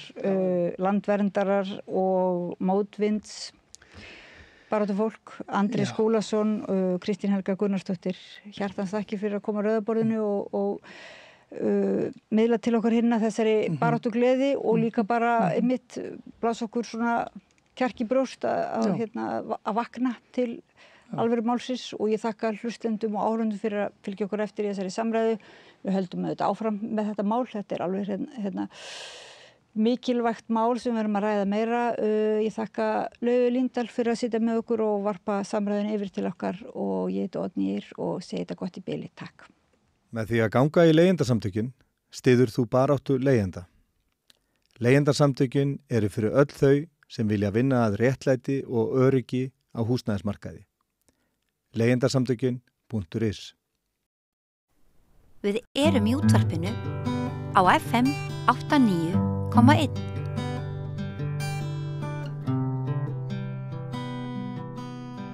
Já, sæl eftir og velkomin að Rauðaborðinu. Ég heiti María Lilja og hingað til mín er komin Hjálmtýr Heiðdal, formaður félags Íslands Palestína, að ræða ástandið á Gaza. Vertu velkomin. Takk. Það er ekkert lát á hryllingnum á Gaza. Það ætti svona öllum að vera orðið ljóst. Hann eykst frekar en hitt. Já. Það eru daglega fréttir alltaf af nýjum hroðaverkum. Síðast þegar sprengdu tjald blaðamannana, drápu sjúkraliðana og grófu það niður og reynda að fela glæpinn og ljúga til. Grófu bílana, meira að segja. Meira að segja, já. Ísraels hann náttúrulega með áralanga þjálfun í að reyna að ljúga og blekja og fær náttúrulega stuðning vestræna fjölmiðla eins í þessum dæmum. Já, og það er svona vel við á Íslandi sem annar staðar að fjölmiðlar hafa nú kannski ekki alveg verið að sinna svona skyldu sinni gagnvart þessu þjóðarmorði. Ég veit ekki hverja þeir telja að vera skyldu sína en allavega hefur fréttastjóri Ríkisútvarpsins sagt að þeim beri skylda til að segja frá sjónarmiðum Ísraela og þeirri réttlætingu sem að þeir bera fyrir sig. Og maður getur nú bara ímyndað sér að þannig verið að eiga við ríki sem er komin út yfir öll mörk, búið að brjóta alla samninga, alla alþjóðasamninga og sáttmála eins og þeir bara leggja sig og þetta orðið bara svipur staða með Hitlers Þýskaland. Það verið að bera blak af glæpamönnum og það vita allir að þeir eru glæpamenn. En þetta eru glæpamenn sem að njóta mikil stuðnings frá fólki sem að segist styðja mannréttindi. En þetta er rosalega afhjúpun, hvernig alþjóðasamfélagið bregst við. Það er ekki mörg ríki sem að hafa tekið einhverja afstöðu og alls ekki í ríki á Vesturlöndum og Ísland hefur bara verið með svona mótmæli en það er engar aðgerðir, það er bara hort upp á sívaxandi fjölda barnadrepin og það er eins og að Ísrael sé ósnertanlegt og alltaf veldur að Bandaríkin, þetta sterka veldi, stendur á bak við þetta, borgarbrúsan. Og svona við þá með óbeinum hætti með stöðungi okkar við Bandaríkin. Já, þegar að því kemur að Alþjóðadómstóllinn kveður upp sinn úrskurð þjóðarmorð sem að liggur náttúrulega beint við vegna þess að þeir telja það sem gerðist fyrir þó nokkru vera líklegt þjóðarmorð. Framhaldið hefur náttúrulega verið bara skýrt þjóðarmorð og það er náttúrulega í þessum sáttmálum gegn þjóðarmorði, þar er mjög skýrt kveðið á það að öll ríki sem hafa undirritað sáttmálan, þau eiga að koma í veg fyrir þetta. Annars eru þau beinlínis samseg og tala ekki þær þjóðir sem er að senda vopn eins og þjóðir eru Bandaríkjamenn og Ítalir og Bretar. Nú viðkennir Ísland tilvist Palestínu sem ríkis hvenær var það 2011 já, og maður velti fyrir sér svona einhvern veginn að það hlýtur að hafa einhverja þýðingu en svo virðist ekki. Það virðist ekki hafa eina einustu þýðingu vegna þess að þegar að eitt ríki ræðst á annað ríki eins og Rússland ræðst á Úkraínu þá er reynt að stíga niður fæti og það er safnast saman og hafa verið frammi efnaðarsþvinganir og alls konar sniðganga, íþróttasniðganga, pólitísk sniðganga, menningarsniðganga. Það gildir ekki Ísrael. Ísrael hefur ótrúlega sterka stöðu bæði hjá svona efri lögum stjórnmálastétta á Vesturlöndum og hjá öllum megin fjölmiðlum. Við höfum til dæmis Moggan hérna á Íslandi. Morgunblaðið er beinlínis stuðningsaðili í Ísrael. Það kemur mjög oft fram í alls konar greinum og í leiðurum og bara nefndu það. Og allt þetta, þegar að því kemur að dómurinn liggur fyrir, þá náttúrulega verður hann kannski ekki, hún verður kannski ekki flaggað, ég veit það ekki, ég veit ekki hvernig menn alltaf bregðast við. Nei, þú nefnir íþróttasniðgöngu, nú er það íslenska handbolta landsliðið okkar, hvernig megin að keppa við Ísrael í Kyrþey? Já, sko við í félaginu Ísland-Palestína við erum búin að við sendum bréf til forystu HSÍ og á öll aðildarfélög HSÍ og fullt af öðru fólki, þjálfara og fleira. Við sendum bréf þar sem við röktum brot Ísraels og afstöðu íþróttahreyfingarinnar til mannréttinda að það á að styðja mannréttindi.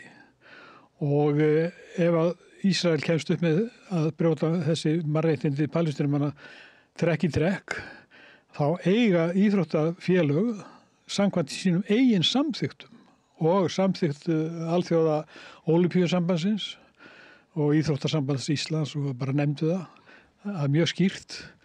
Þau eiga að bregðast við þegar það verið að brjóta mannréttindum. Ísrael hefur ástund á það að drepa palestínska íþróttamenn. Til dæmis að fótboltamenn skjóta á því fótinn sem er alltaf mjög svakalega aðgerð og það kemur ekki bofs frá íþróttarhreyfingunni. Það er búið að skora á FIFA að reka Ísrael úr FIFA eða úr, knattspyrnusambandinu. Það er ekki gert og það eru ýmis félög eins og til dæmis í Noregi, ég man ekki hvort það er knattspyrnusamband Noreg sem hefur farið fram á þetta og sjálfsagt fleiri, ég þekki það ekki en það er örugglega íþróttarhreyfingar víða heim sem að benda á þetta og reyna að gera eitthvað í því en íslenska íþróttarhreyfingin hún bara leikur sinn leik eins og ekkert hafi skorist og það er rosalegt að vita til þess að fólk geti sniðgengið svona hrylling af því það er ekki bara sniðganga þannig að sniðganga Ísrael, það er hægt að sniðganga líka bara veruleikan með því að loka augunum fyrir því sem er að gerast og þetta gerist bara hábært á dag. Og já, það er mitt handknattleikssambandið svona félag svo bak við þetta hafi verið fyrirskipanir frá ríkislögreglustjóra sem hafi haft áhyggjur hérna á öryggi á vettvangi því að nú eru þeir sem að mótmæla þjóðarmorði svo óbærslega óstýrilátur hópur. Já, þetta er alltaf undanhald, ágætis undanhald. En þá viðurkenna þau eru í drullapalli, þau eru að gera eitthvað sem á ekki að gera. Af því að ef lögreglustjóri telur að einhverju muni gera eitthvað sem að sé ekki gott fyrir íslenskan málstað eða íslenska íþróttarhreyfingu eða hvað sem er, þá eru þeir að viðurkenna að það er eitthvað að. Þetta er ekki eðlilegt að vera að keppa við þjóð sem er ástundar þjóðamorð.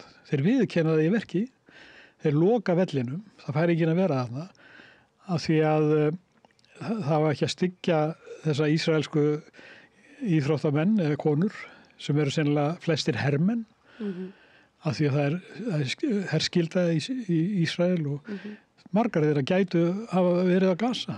Við getum ekki sagt til það en það eru mikla líkur á því vegna þess að ísraelski herinn er búin að vera þar þennan tíma og hann hefur verið í vandræðum með mannskap, þeir hafa orðið að draga, kalla út mikið af varaliði og þess vegna er bara ekkit ólíklegt að hluti þessara stúlna hafi verið á Gaza.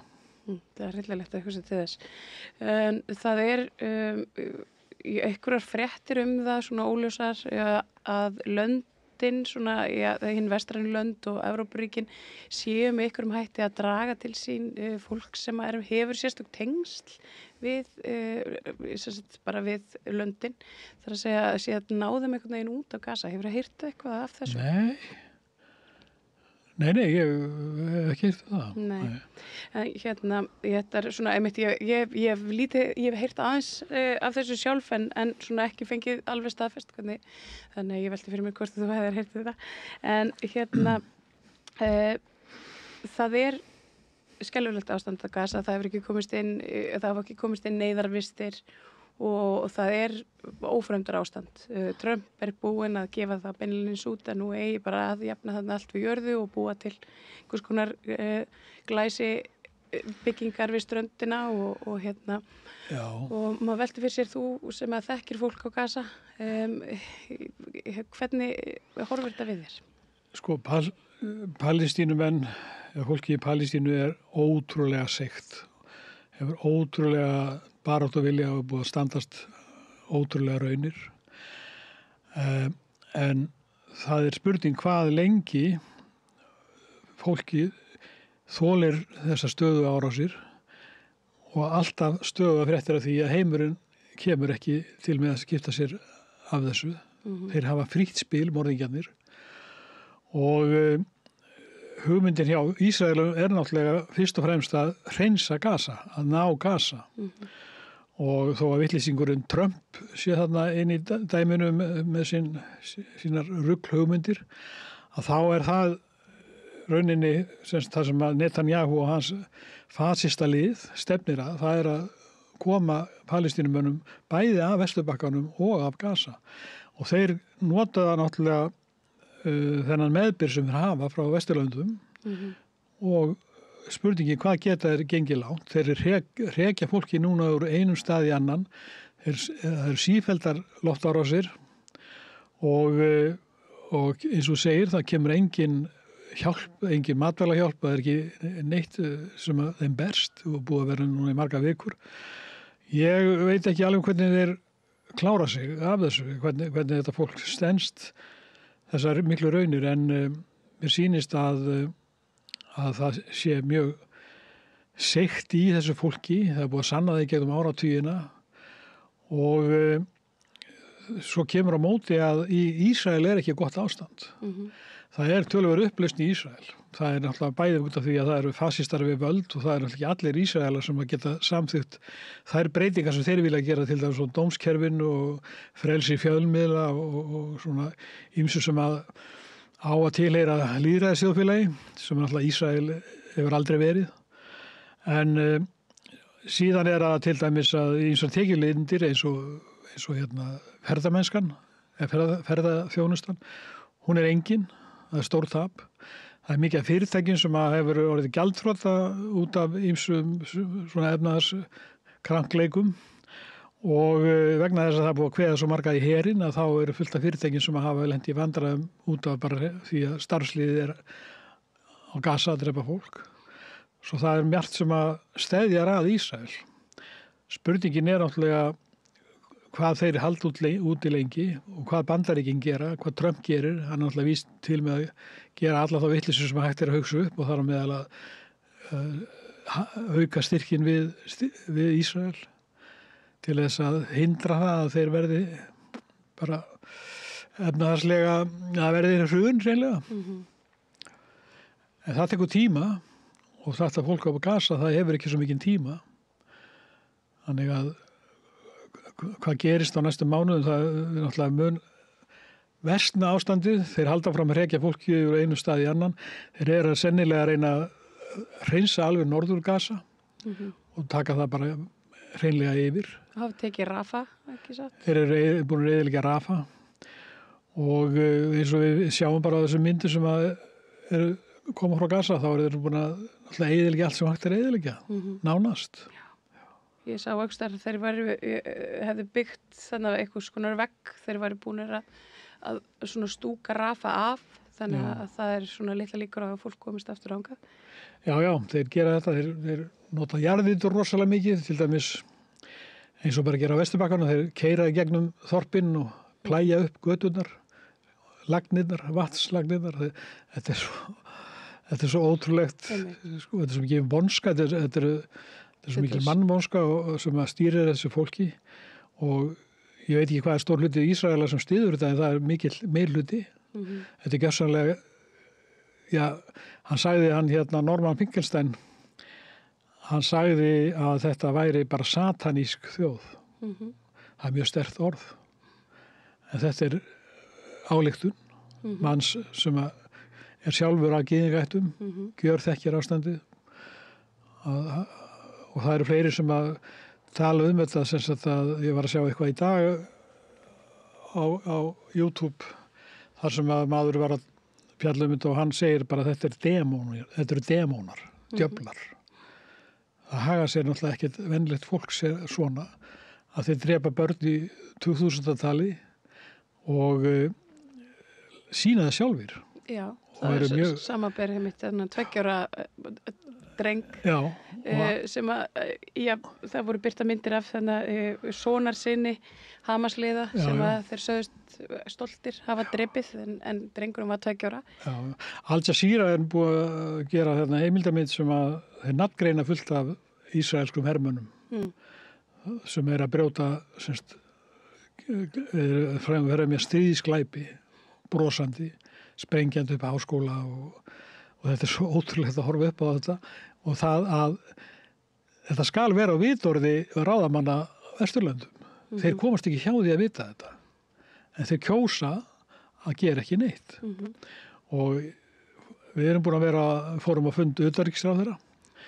Við lögðum á borðið plögg, það sem að við bara röktum hvað Ísrael er búið að gera, alla þá samningar sem við erum búin að brjóta og alltaf hróðaverk sem við erum búin að fangkvæða.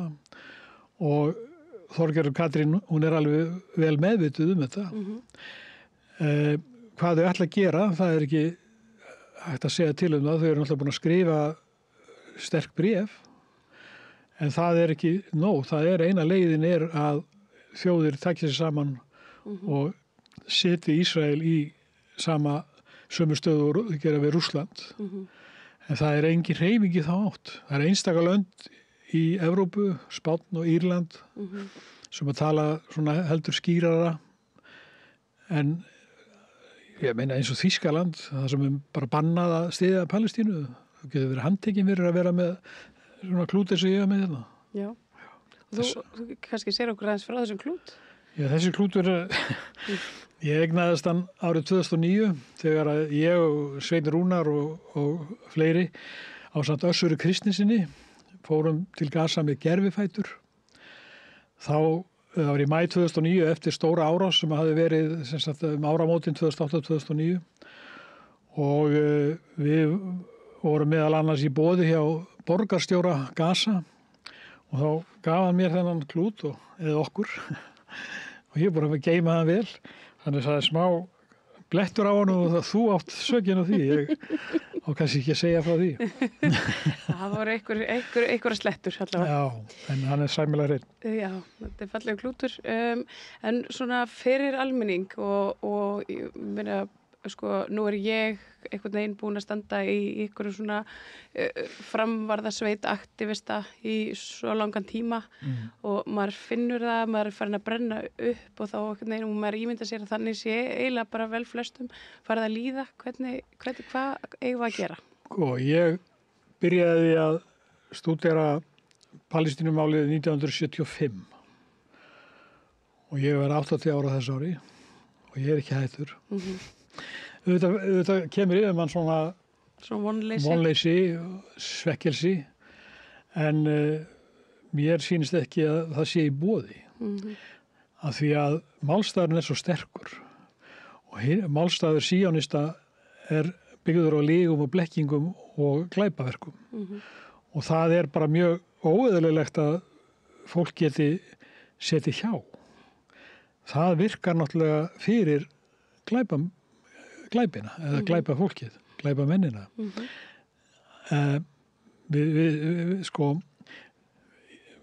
Palestínufélagið er búið að starfa síðan 1987, stofnað sama ár og Hamas.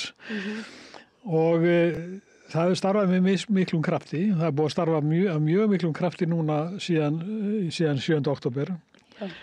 Og félagatalan hefur tvöfaldast og við erum búin að standa fyrir yfir 100 aðgerðum. Og við erum ekki hætt og við erum halda áfram til dæmis að djöflast í íslensku stjórnvöldum.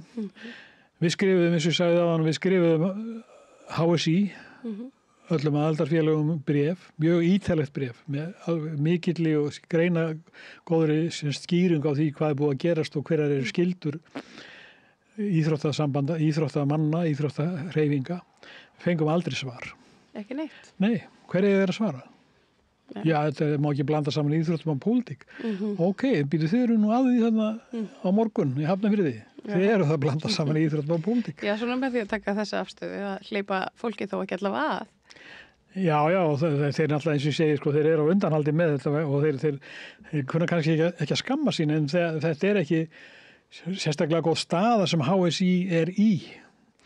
Þeim náttúrulega býðst ekki að velja sér andstæðinga, það er dregið andstæðinga og það er fjárhagslega mjög erfitt fyrir þá að hætta við þennan leik, ég veit það.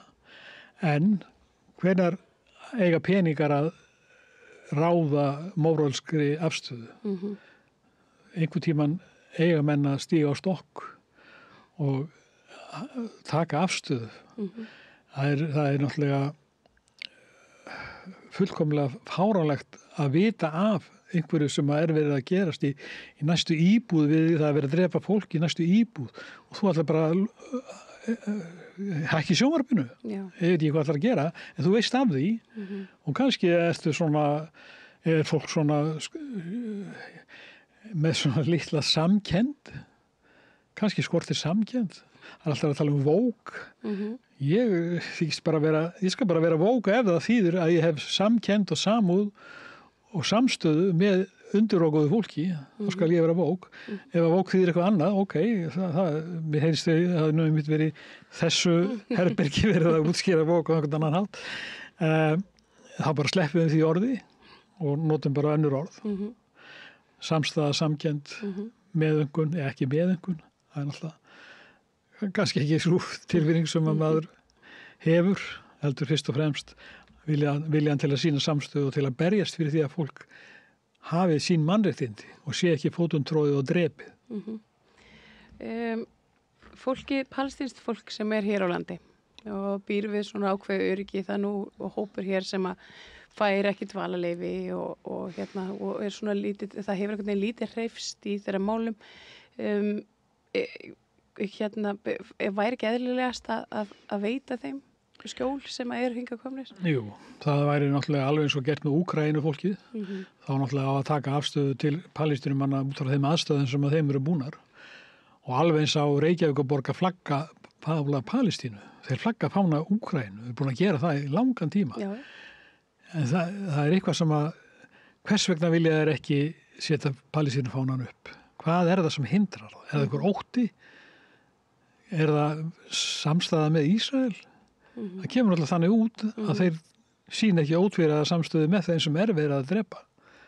Það er mjög skrítið. Auðvitað kunna menn að segja alls konar hluti til þess að segja að við getum ekki gert það út af einhverju. En það er bara ekkit í boði að vera með einhverja svona útskýringar sem að þegar veruleikin er svona. Það bara, þú hefur afstöðu, þú tekur afstöðu, þú ert með, þú ert á móti. Ef þú ert hlutlaus, þá ertu með. Já, það er ekki til sem heitir hlutleysi í þjóðumorði. Nei, ég kem ekki auðvitað á það svigrúm að menn hafi það svigrúm til þess að segja bara að ég loka augunum, ég tek fyrir eyrun og ég segi ekki bóps.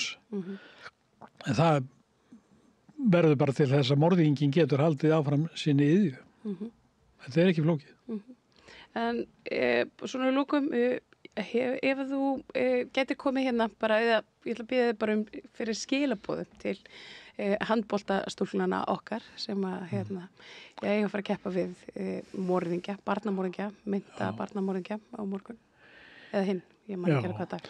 Já, ég segi að þær taka þá afstöðu eftir því sem ég hef lesið að þetta sé brennið leikurinn og að þær hafi ekki valið þennan andstæðing.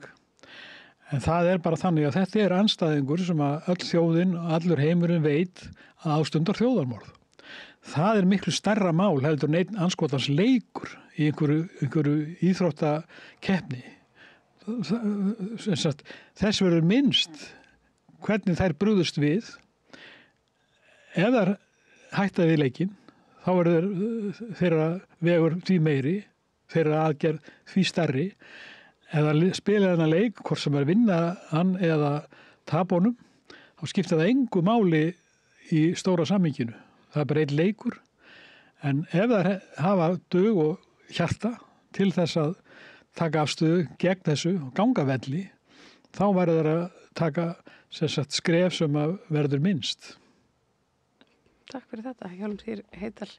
Og takk fyrir að vera hérna með okkur og svona gefa okkur smá update svo ég sletti nú á ástandinu á Gaza sem er bara áframhryllilegt. Takk fyrir mig. Takk hella og tókið við þegar meira hér handan við hlið.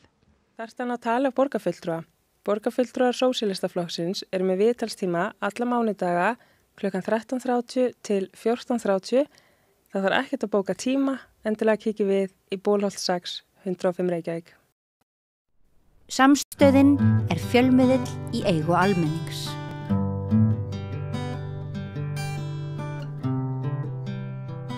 Komið sæl og verið velkomin að Rauða borðinu í umræðu mjög merkilega og sérstæða umsókn ríkisborgararétt, umsókn til Alþingis og hjá okkur er á línunni komin Nathan Holmes King sem er forritari og gagnar sérfræðingur. Já, blessaður og sæll. bara Nathan Háká. Já, þú mátt kalla mig Nathan Háká. Nathan Háká, já.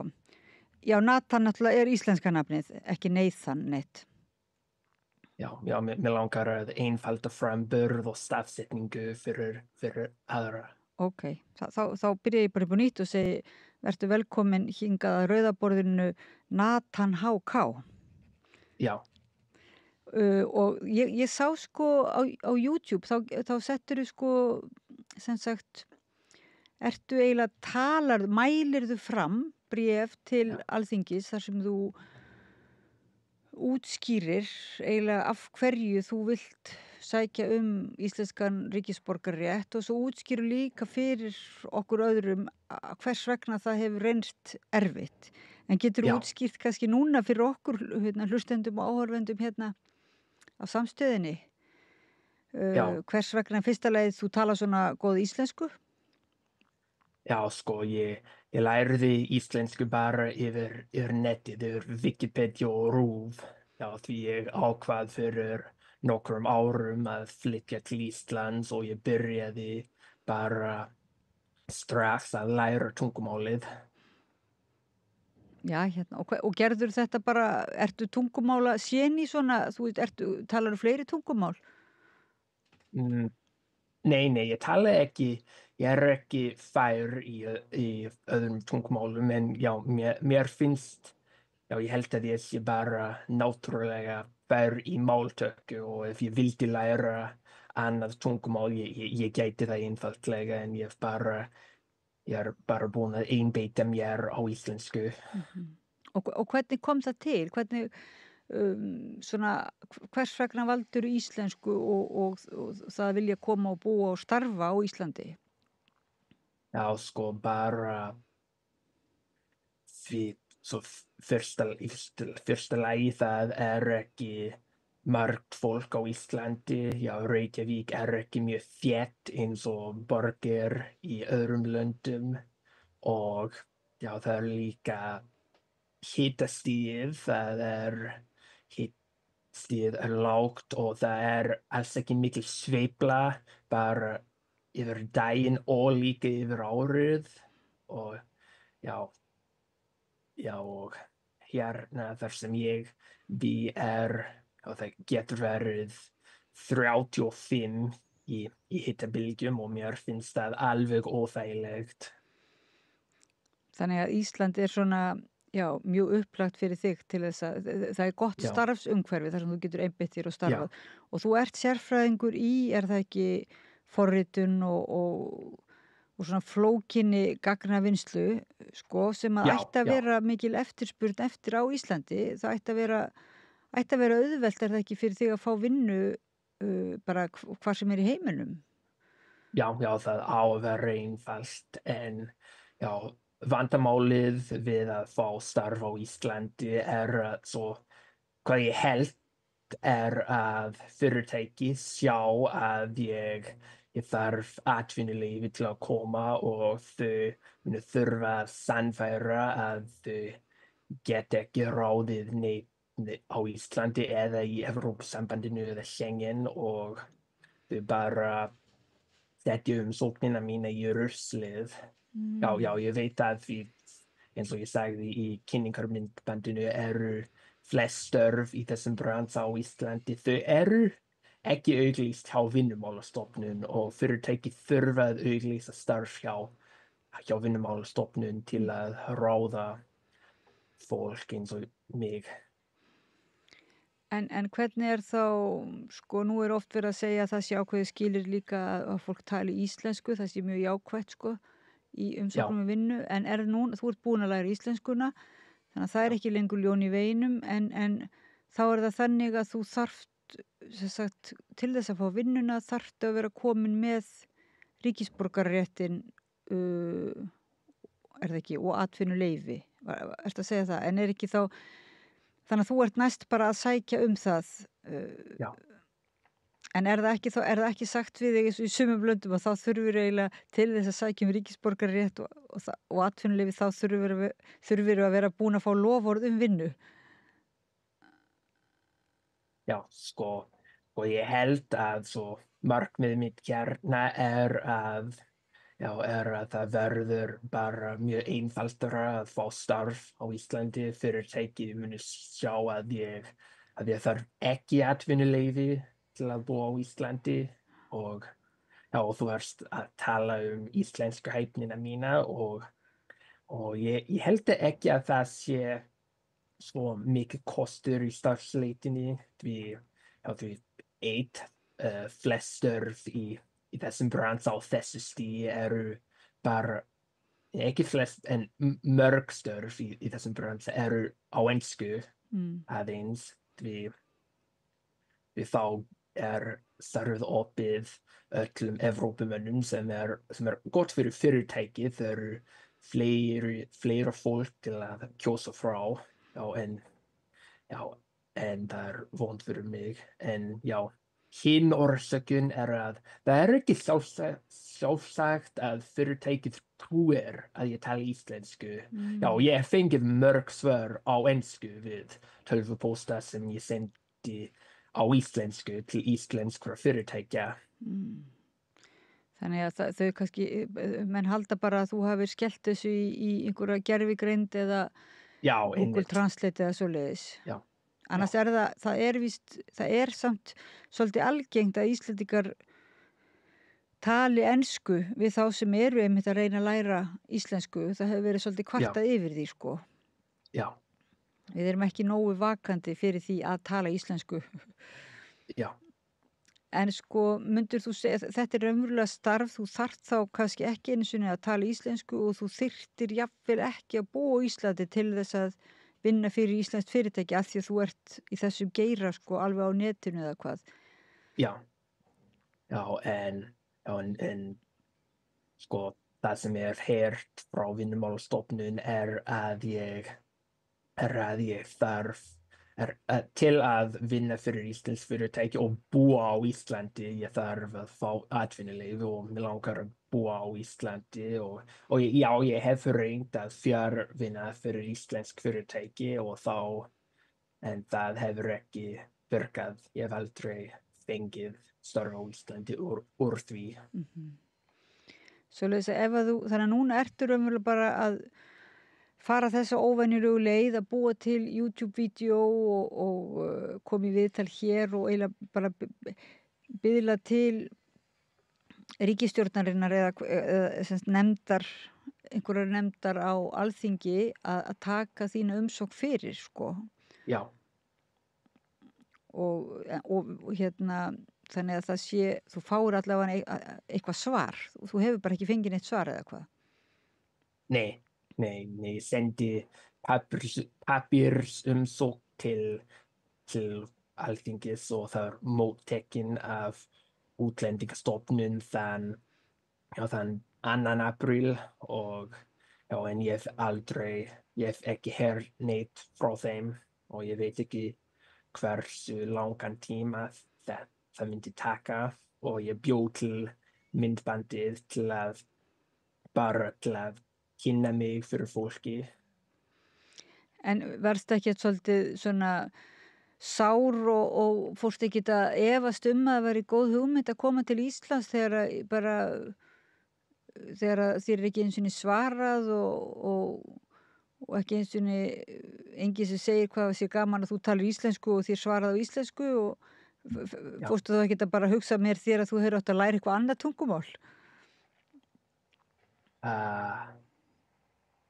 Sástu eftir því að hafa lært, sérðu kannski eftir því að hafa lært íslensku og ertu jafnvel hættur við ertu farin að efast að þessi góð hugmynd að koma til Íslands fyrst að þér ekkert svarað og hérna? Nei, mér finnst það ekki. Mér finnst það enn góð hugmynd. Mér langar ennþá að koma því, mér langar ennþá að koma og ég veit að það bara tekur langan tíma hjá Útlendingastofnun og hjá Alþingi til að gera þetta og ég ekki búin að gefast upp. En núna svolítið búin að vera umræða undanfarið einmitt öryggismál, sko, náttúrulega í heiminum og að Íslendingar þurfi kannski svolítið mikið að hugsa sitt öryggi í tengslum við netöryggi og gagnaöryggi og slíkt. Þannig að það veistu hvort að það vantar fólk til starfa á Íslandi á þínu sviði? Sko, ég ekki sérfræðingur í tölvuöryggi en já, ég veit að það eftirspurn fyrir fólk eins og mig því samtök iðnaðarins sögðu nýlega þau að tala gervigreindar kapphlaupið og framkvæmdastjóri þeirra sagði að við þurfum 9.000 tæknisérfræðinga á næstu 5 árum. Þess vegna veit ég að það eftirspurn. Þannig að þú ættir raunverulega að koma sterkur inn í þessa vinnu sem liggur fyrir hendi. En hvernig geturðu gefið áhorfendum og hlustendum upp einhvers konar nafn eða hlekk á YouTube myndbandið kannski og býður þú upp á það að fólk sendi bréf og minni á þitt mál eða einhver svoleiðis beiðni í lok myndbandsins, ég man það ekki? Já, það beiðni í lok myndbandsins og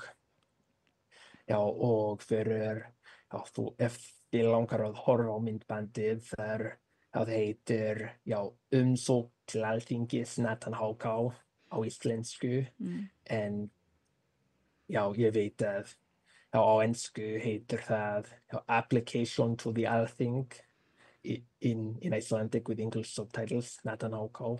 Og ég veit að flestir Íslendingar horfa á YouTube á ensku og þar biðlaru til Íslendinga að því að þú segir í myndbandinu að þú sért Íslendingur og sért í þínu hjarta sértu Íslendingur og þú biðlar til annar Íslendinga að hjálpa þér í þessu máli. Já. Og hvað það helst ef við getum kannski, ef einhver hefur ekki tök á að sjá vídeóið, en hvað það helst sem að fólk getur gert ef það vill hjálpa þér? Það helst að ef þú með starfstilboð, það myndi vera frábært og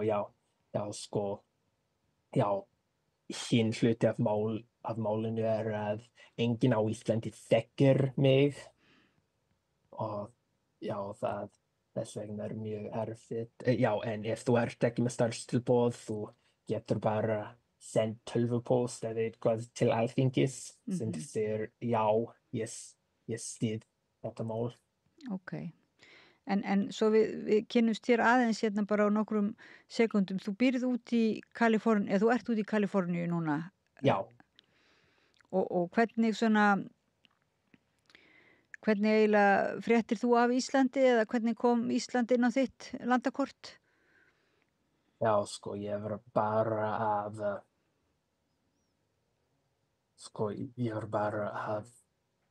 rannsaka hvort ég vildi búa á öðru landi og þegar ég gerði rannsókn á öllum löndum í heiminum og Ísland var sigurvegari þar af því að það var flest vegna þéttleikans og hitastigsins og líka Ísland mjög langt frá miðbaugnum og yfirleitt vera sólbrenndur og það var ekkert sérstakt þegar ég heyrði Ísland og ákvað ég langar að flytja þar. Það var bara eftir að ég skoðaði öll lönd. Og svo ástandið í þínu heimalandi hefur breyst svolítið núna.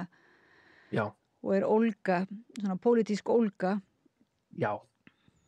Svoleiðis að þú kannski vilt líka bara tilbúin til að yfirgefa Ameríku út af því.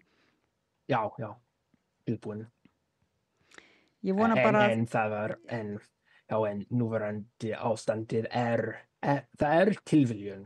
Jafnvel ef kosningarnar höfðu farið öðruvísi, ég myndi vilja ennþá flytja til Íslands. Þú nú svona, ég ætla að ekki að fara út í gena, en þú getur kannski verið getur nú verið Íslendingur líka sko í genunum. Ég veit það ekki eiginlega. Sko maður, ættin mín hefur búið í Bandaríkjunum í að minnsta kosti 4 kynslóðir og ég myndi það fara langt aftur á bak til að sjá það. Ég veit það ekki. En ég segi nú bara, ég vona að þinni umsókn verið svarað og á jákvæðan hátt og að þú komir hérna til okkar, hinna Íslendingana. Það var mjög gaman að tala við þig á svona fallegri íslensku og undravert að þú hafir lært þetta bara, sem sagt, alveg sjálfur, ekki í samræðu kannski. En ef við ekki að segja þetta gott hérna í þessu spjalli, Nathan HK, forritari og gagna sérfræðingur, kæra þakkir fyrir spjallið. Já, spjallið búið núna? Já, takk fyrir spjallið. Já. Og blessaður. Já, bless. Þarftan að tala borgarfulltrúa.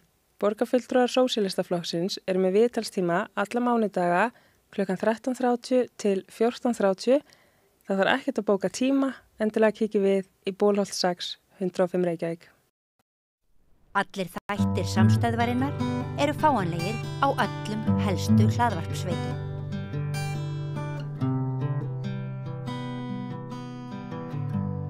Já, komið sæl aftur og velkomin á Rauðaborðinu. Ég heiti María Lilja og hjá mér góðu gestir en helgina voru músiktilraunir og það var hljómsveitin Geðbrigði sem sigraði. Hingað eru komnir 2 meðlimir sveitarinnar. Það eru Agnes Ósk og Ásthildur Emma og með þeim Ester Bibi. Þetta eru allt fræknar rocktónlistakonur og svona gaman að segja fyrir því að voru þið ekki fyrstar Bibi kolrössurnar til þess að sigra músiktilraunir sem var fyrstu rockkonurnar?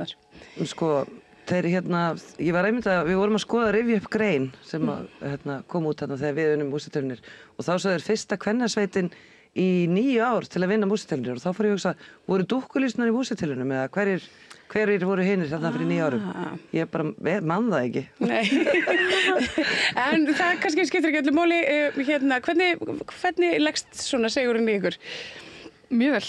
Ég kann alveg, ég var til að líða svona oftar, sko. Já, það er óslega skemmtilegt og bara geggjað challenge og eitthvað sem við erum að taka þetta vel, allavega núna fyrstu 2 dagana. Já. Það vennist allir svona aukinni athygli og... Nákvæmlega. Þetta verður fíkn. Já, ég get ímyndað með það, sko. Hvernig leiðast ungar stúlkur út í rock?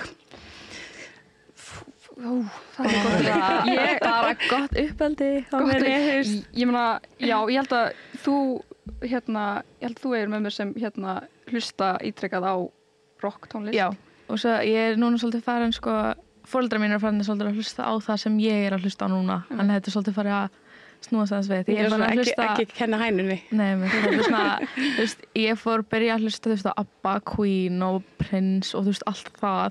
Svo fór ég meira út í, þú veist, emo, þú veist, eins og My Chemical Romance er svona eitt af mér uppáhalds og svona, og nú mamma mín þar, þú veist, við fórum saman á tónleika 22, þú veist, og svo núna er ég komin í, þú veist, íslenskt alveg svartmálm og bara alls konar öðruvísi. Þetta verður bara meira öfga. Ég er það líka, mamma mín, hún, þú veist, ól mig upp á grunge og svona.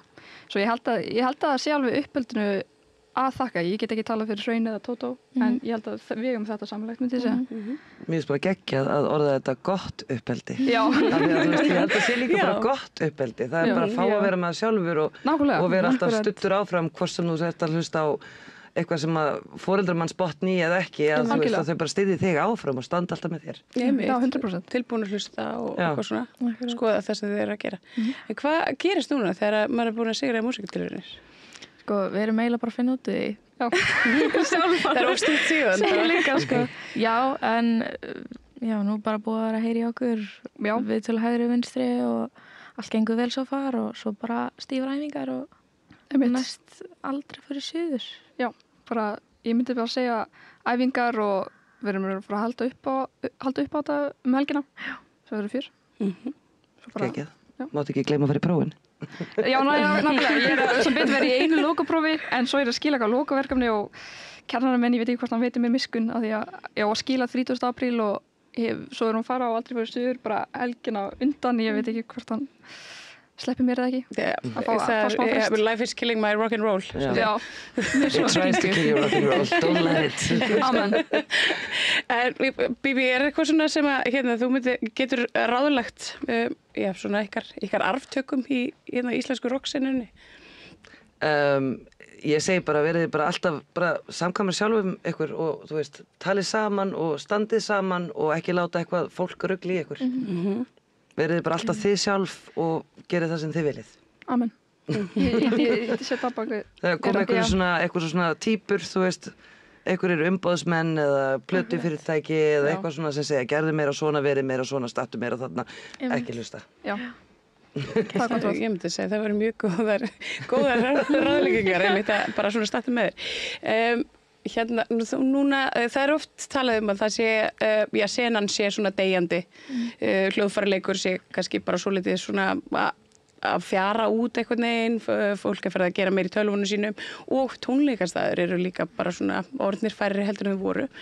Er þetta eitthvað svona sem er áhyggjuefni? Er þetta ekki bara tímabil? Jú, það getur vel verið.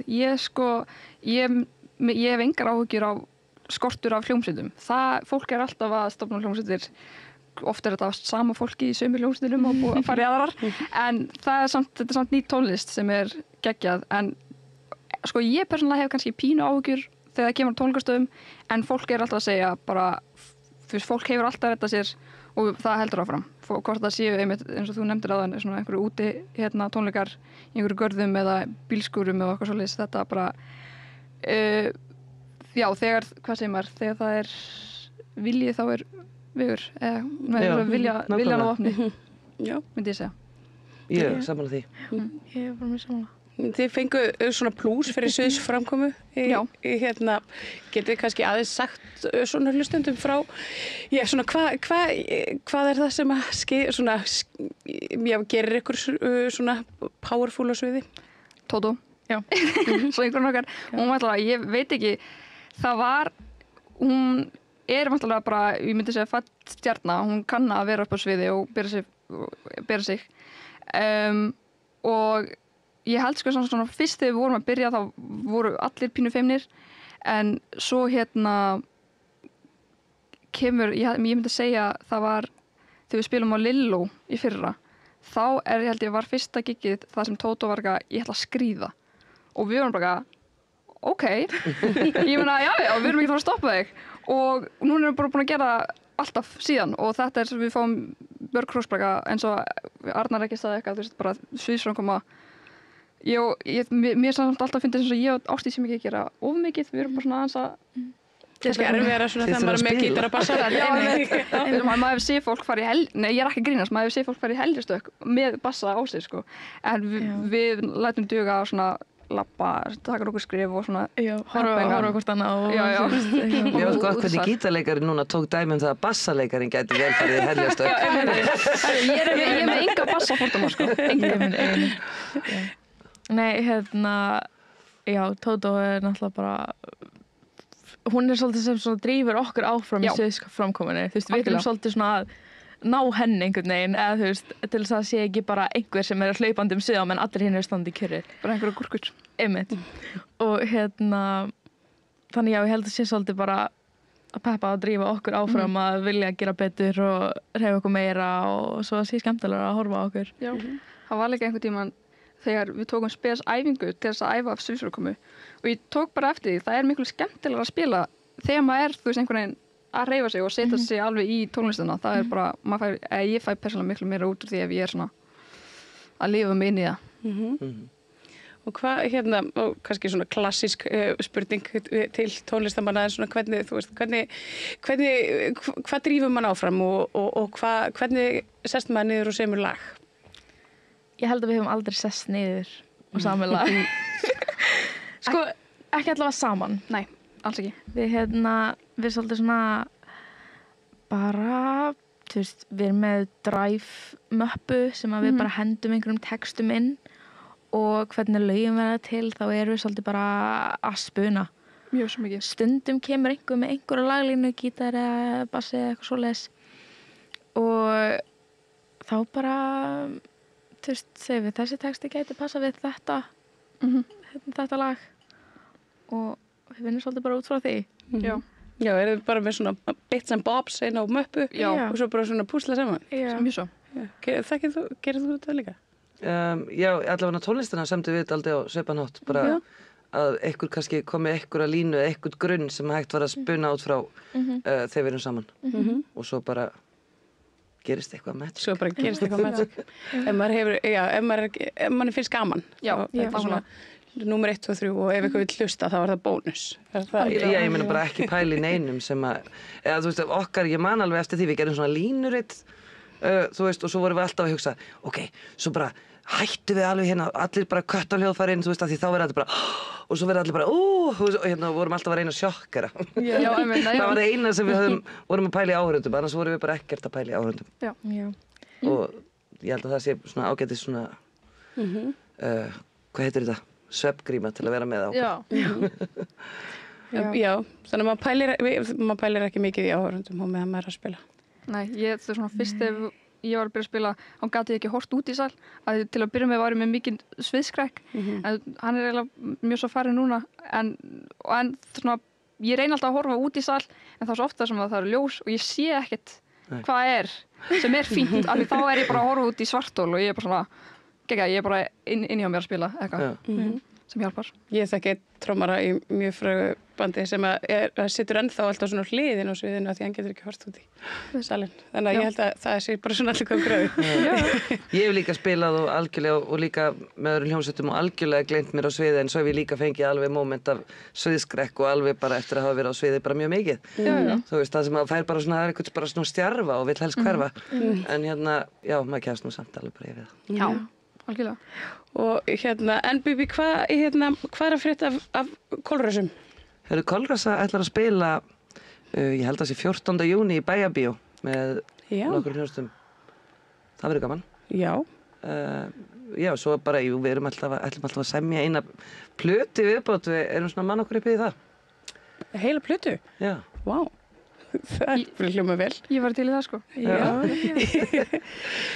Og ég meina, sko, þekktu þið Bibi svona áður en þið fóruð út í rockið? Er mikilvægt fyrir svona stelpur að hafa fyrirmyndir í tónlist? Ég meina, ég er búin að hlusta á Kolrössu síðan ég held svona 16 ára. Og ég man þegar við fengum beiðni frá Lemmy að spila á rockátinu og við bara já, og svo fengum við dagskrána og það var Kolrössa á sama kvöld og við og ég var engin lið. Ég var bara, Svo já, ég myndi að segja það, ég hlustaði líka væntanlega mjög mikið á Grýlunar og Dúkkulísunar líka og þetta er svo kannski pínu klísi en það er bara af því að það er sannleikur í því að hafa fyrirmyndir að sjá konur spila þá veit maður svona, ok, ég geti gert það líka bara algjörlega. Já, þú ert fyrirmynd.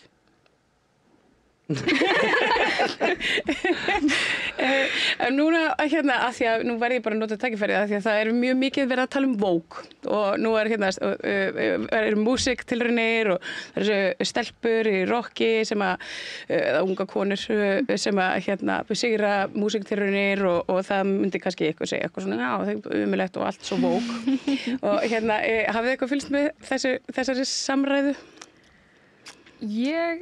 Sko, mér finnst nei og ekki ég, mér skoðst þið. Erst þú eitthvað? Ekkert eitthvað brjálæðislega mikið en bara það er mikilvægt að hafa samkennd og bara, þú veist, vera næs manneskja. Það er bara lágmarkið, sko. Bara ekki vera digg. Nei, þetta er mjög einfalt. Ég held að þetta Vogue og anti-Vogue og allir þessi hernaðarhyggja er, held ég, okkar eldri að éta. Og ég vona bara að yngra fólk komi bara einmitt með þetta attitúd, bara friður og jörð og bara verum næs á þess að það þurfa að fylgja því einhver hernaðarhyggja. Já, ég sko, ef þú varst að meina eitthvað svona hvort að við það myndi kannski einhverjir segja að við unnum að því við erum, þú veist, mestmegnis konur og við erum að spila öðruvísi tónlist eitthvað svoleiðis, en að minnst sko það sem dómnefndin, þetta er menntað fólk og svona, ég held að þetta sé ekkert eitthvað svona fjölbreytileika kvótið þegar það kemur að okkar sigri. Ég myndi þú veist, að minnst sko samkvæmt dómnefndinni að þetta var bara sanngjarnt. Þið voru bara bestar. Já. Þið bara hafnið því. Ég var eftir því líka að við lendum líka þess. Við vorum rosa stressaðar að vinna því það voru bara strákabönd og þau voru öll bara við áttum að vinna og þau eru bara lélegar því að við vorum að gera svona eitthvað indie skotið rock eitthvað og þeir voru allir döðarock og þeir gáttu bara alls ekki fyrirgefa okkur og bara valla við okkur sjálfum en svo, þú veist, hérna, þetta var bara rámt hjá þeim. Við unnum ekkert bara því við vorum stelpur, það var líka út af því að einmitt tónlist var öðru sig, einhver nýr þráður. Nákvæmlega. Og það er bara það. Við höfnum bara öllu öðru kjaftaði. Já, ég segi það nú. Já, sammála því. Hérna, já, þið eru að gera plötu, þið ætluðu að fara á Aldrei fór ég suður, það verður þá, já, svona, ykkar stærstu tónleikar, eða ekki? Svona, já, bara já, það er bara risa gig. Örugt, megum segja það, sko. Já. Ég er það að spila, já, með hverjum er það að spila? Já, nú hef ég ekkert kynnt með dagskrána þess, ég er alveg glötuð. Það er, sko, Jópi og Króli. Múr, mjög spennt. Já, ég er mjög fein að við fáum að spila saman kvöld. Já, Írafár. Ég er mjög spenntur þeim líka. Vá, geggjað. Og svo Apparat. Já, ég var búin að sjá Apparat. Þetta verður geggjað hátíð. Þetta verður ekkert sem er flott. Ætlar þú að fara Bibi? Nei, ekki núna í ár. Eða ég allavega var ekki búin að ákveða, en hérna ég hef farið og þetta er æðislega hátíð. Ótrúlega gaman. Ótrúlega gaman að vera þarna. Mikil stemming. Og eru fest núna í sessi alveg. Gerður ykkur samningur, þannig að hún, já, þetta var tvísýnt þannig í fyrra, sem átti að vera síðasta hátíðin. Nei, ok. En núna hefur þetta verið fest í sessi, þannig að það er frábært, það er góða fréttir fyrir tónlistarlífið. En er eitthvað svona sem að ykkur finnst vanta upp á í bara, að því að nú eru þið unga konur, þið eru svona, bara svona eins og í skóla og menntaskóla lífið eitthvað neginn, er eitthvað svona sem, eitthvað svona hvati til þess að fara í tónlist? Þetta er svo þungar spurningar. Já, svona snemma morgun. Já, líka. Já, ertu það bara að meina bara svona einstaklingsbundið að fá einhvern Ég hef svona hvatningu að því að ég man að þegar ég var í skóla, þú veist, þá var rosalega lítið einhvern veginn svona tónlistarlegt utanumhald. Það var, þú veist, það var tómment einu sinni þegar ég var 6 ára. Já. Svo var ekkert eitthvað frá þess að spyrja. Það var einhvern veginn ekkert fyrir, þú veist, krakkar sem kannski búa ekki við tónlistarlegt uppeldi. Já, þetta er góð spurning. Ég allar minni, svo tala tómment í mínum grunnskóla, þá var tómment kent upp að svona 7. bekk eða eitthvað. Svo var eitthvað val þegar ég var í álíkastig sem var eitthvað svona að læra hljóðfæri. En ég held ekkert beint í svona opinberum stofnunum að það sé eitthvað rosa mikil hvati í að fara í. Ég held, svona þegar ég pæli því, ég held að það sé meira að þú ert að alast upp á svona svo kallar menningarheimili, að þar færðu hvatan. Þú veist, oft börn sett í einhvað nám, þú varst sett í fiðlunám. Já, mér enda langaði að fara í fjölu. Ok, ég meina, já, Þú varst ekki bara sett. Nei, ég veit, þú veist, það eru sumir sem voru settir bara í píanó eða cello eða eitthvað. En já, ég held ekki að kannski eini hvatinn bara umhverfið. Ég held að, og ég veit ekki, ég meina, ég átti vinkunni í grunnskóla og ég held að pabbi hennar var í hljómsveit og hún var eitthvað mjög langast í hljómsveit og ég var ok, við skulum bara dúla okkur eitthvað saman. Svo ég held að það sé meira svona þar fær maður hvað það af svona vinum og kunningum. Bara umhverfið og þú veist, bara maður sjálfur líka. Maður er bara, já. Ég man eftir að það hafa verið svona 12 ára að hlusta á Queen og ég var bara að hlusta á Hammer to Fall, ég man svo vel eftir þessu og ég var bara ég ætla að læra gítar. Og svo þetta líka svona pínu einstaklingsbindi. En æfinguhúsnæði, hefur ekkert verið mál fyrir ykkur að finna æfinguhúsnæði? Jú, það hefur alltaf verið vesen. Sérstaklega því við búum helmingurinn á Selfoss og hinn helmingurinn í Mosó. En við reynum alltaf að hafa þetta svona semi-jant að það þarf ekki, þú veist, annar helmingun alltaf að fara í bæina eða hinn alltaf að fara í Selfoss. Við reynum svolítið að skipta á milli og það er alltaf stundum svolítið vesen. Eða oftast. Já. Og ég veit núna þegar þú veist, ég og Tóta erum ennþá í skóla og við samt í bænum, Hraun, hann í skóla á Selfossi, þú ert bara í vinnu og Tóta líka og við erum bara að finna tíma líka til þess að æfa getur verið rosa og svo það hvort á að vera Selfossi, á að vera í bænum. Eru þið þá með 2 æfingarhúsnæði? Það er sko, við reynum alltaf í bænum þá erum við oftast í hinhúsinu. Já. Það er bara rosa þægilegt. Já, bara frítt og þeir eru rosa mikið að byggja upp bara senuna svolítið, þú veist, alltaf með músíktilraunir og hérna rafstöðvegi já, einmitt Elliðardal og já, við höfum verið þar alveg þar sem við byrjuðum já, og annars sko höfum við verið á Selfossi í bílskurnum hjá Hraun og svo núna í skemmunni í garðinum hjá Agnesi sem er álega jafn stórt og þetta borð rýmið þar sko inni. Já. Það er best. Já, það er bara nándinn og smittinn. Já, akkurat. Æðislegt. En ég þakka ykkur kærlega fyrir að koma og hlakka til að fylgjast með ykkur áfram. Ég aldrei fór í Suður, því er streymt, skils mér, á RÚV. Bibi, ég býð eftir plötunni líka. Já, og bara innilega til hamingjustelpur. Til hamingjustelpur. Takk fyrir, alveg frábært. Og á þessum nótum skulum við binda endi á þátt kvöldsins og ég þakka ykkur sem áhlýttu fyrir að vera með okkur hér í kvöld. Samstarfsfólki mínu og öllum góðu gestum þakka ég kærlega og vel fyrir og minni á að hægt er að gerast áskrifandi af samstöðinni á samstöðin.is það sem er nappur, mertur áskrift, óskup einfalt. Ég þakka ykkur kærlega og góða nótt. Segðu það á samstöðinni. Samstöðin er í eigu hlustenda, áhorfenda og lesenda. Sláist í hópinn og gerist áskrifendur.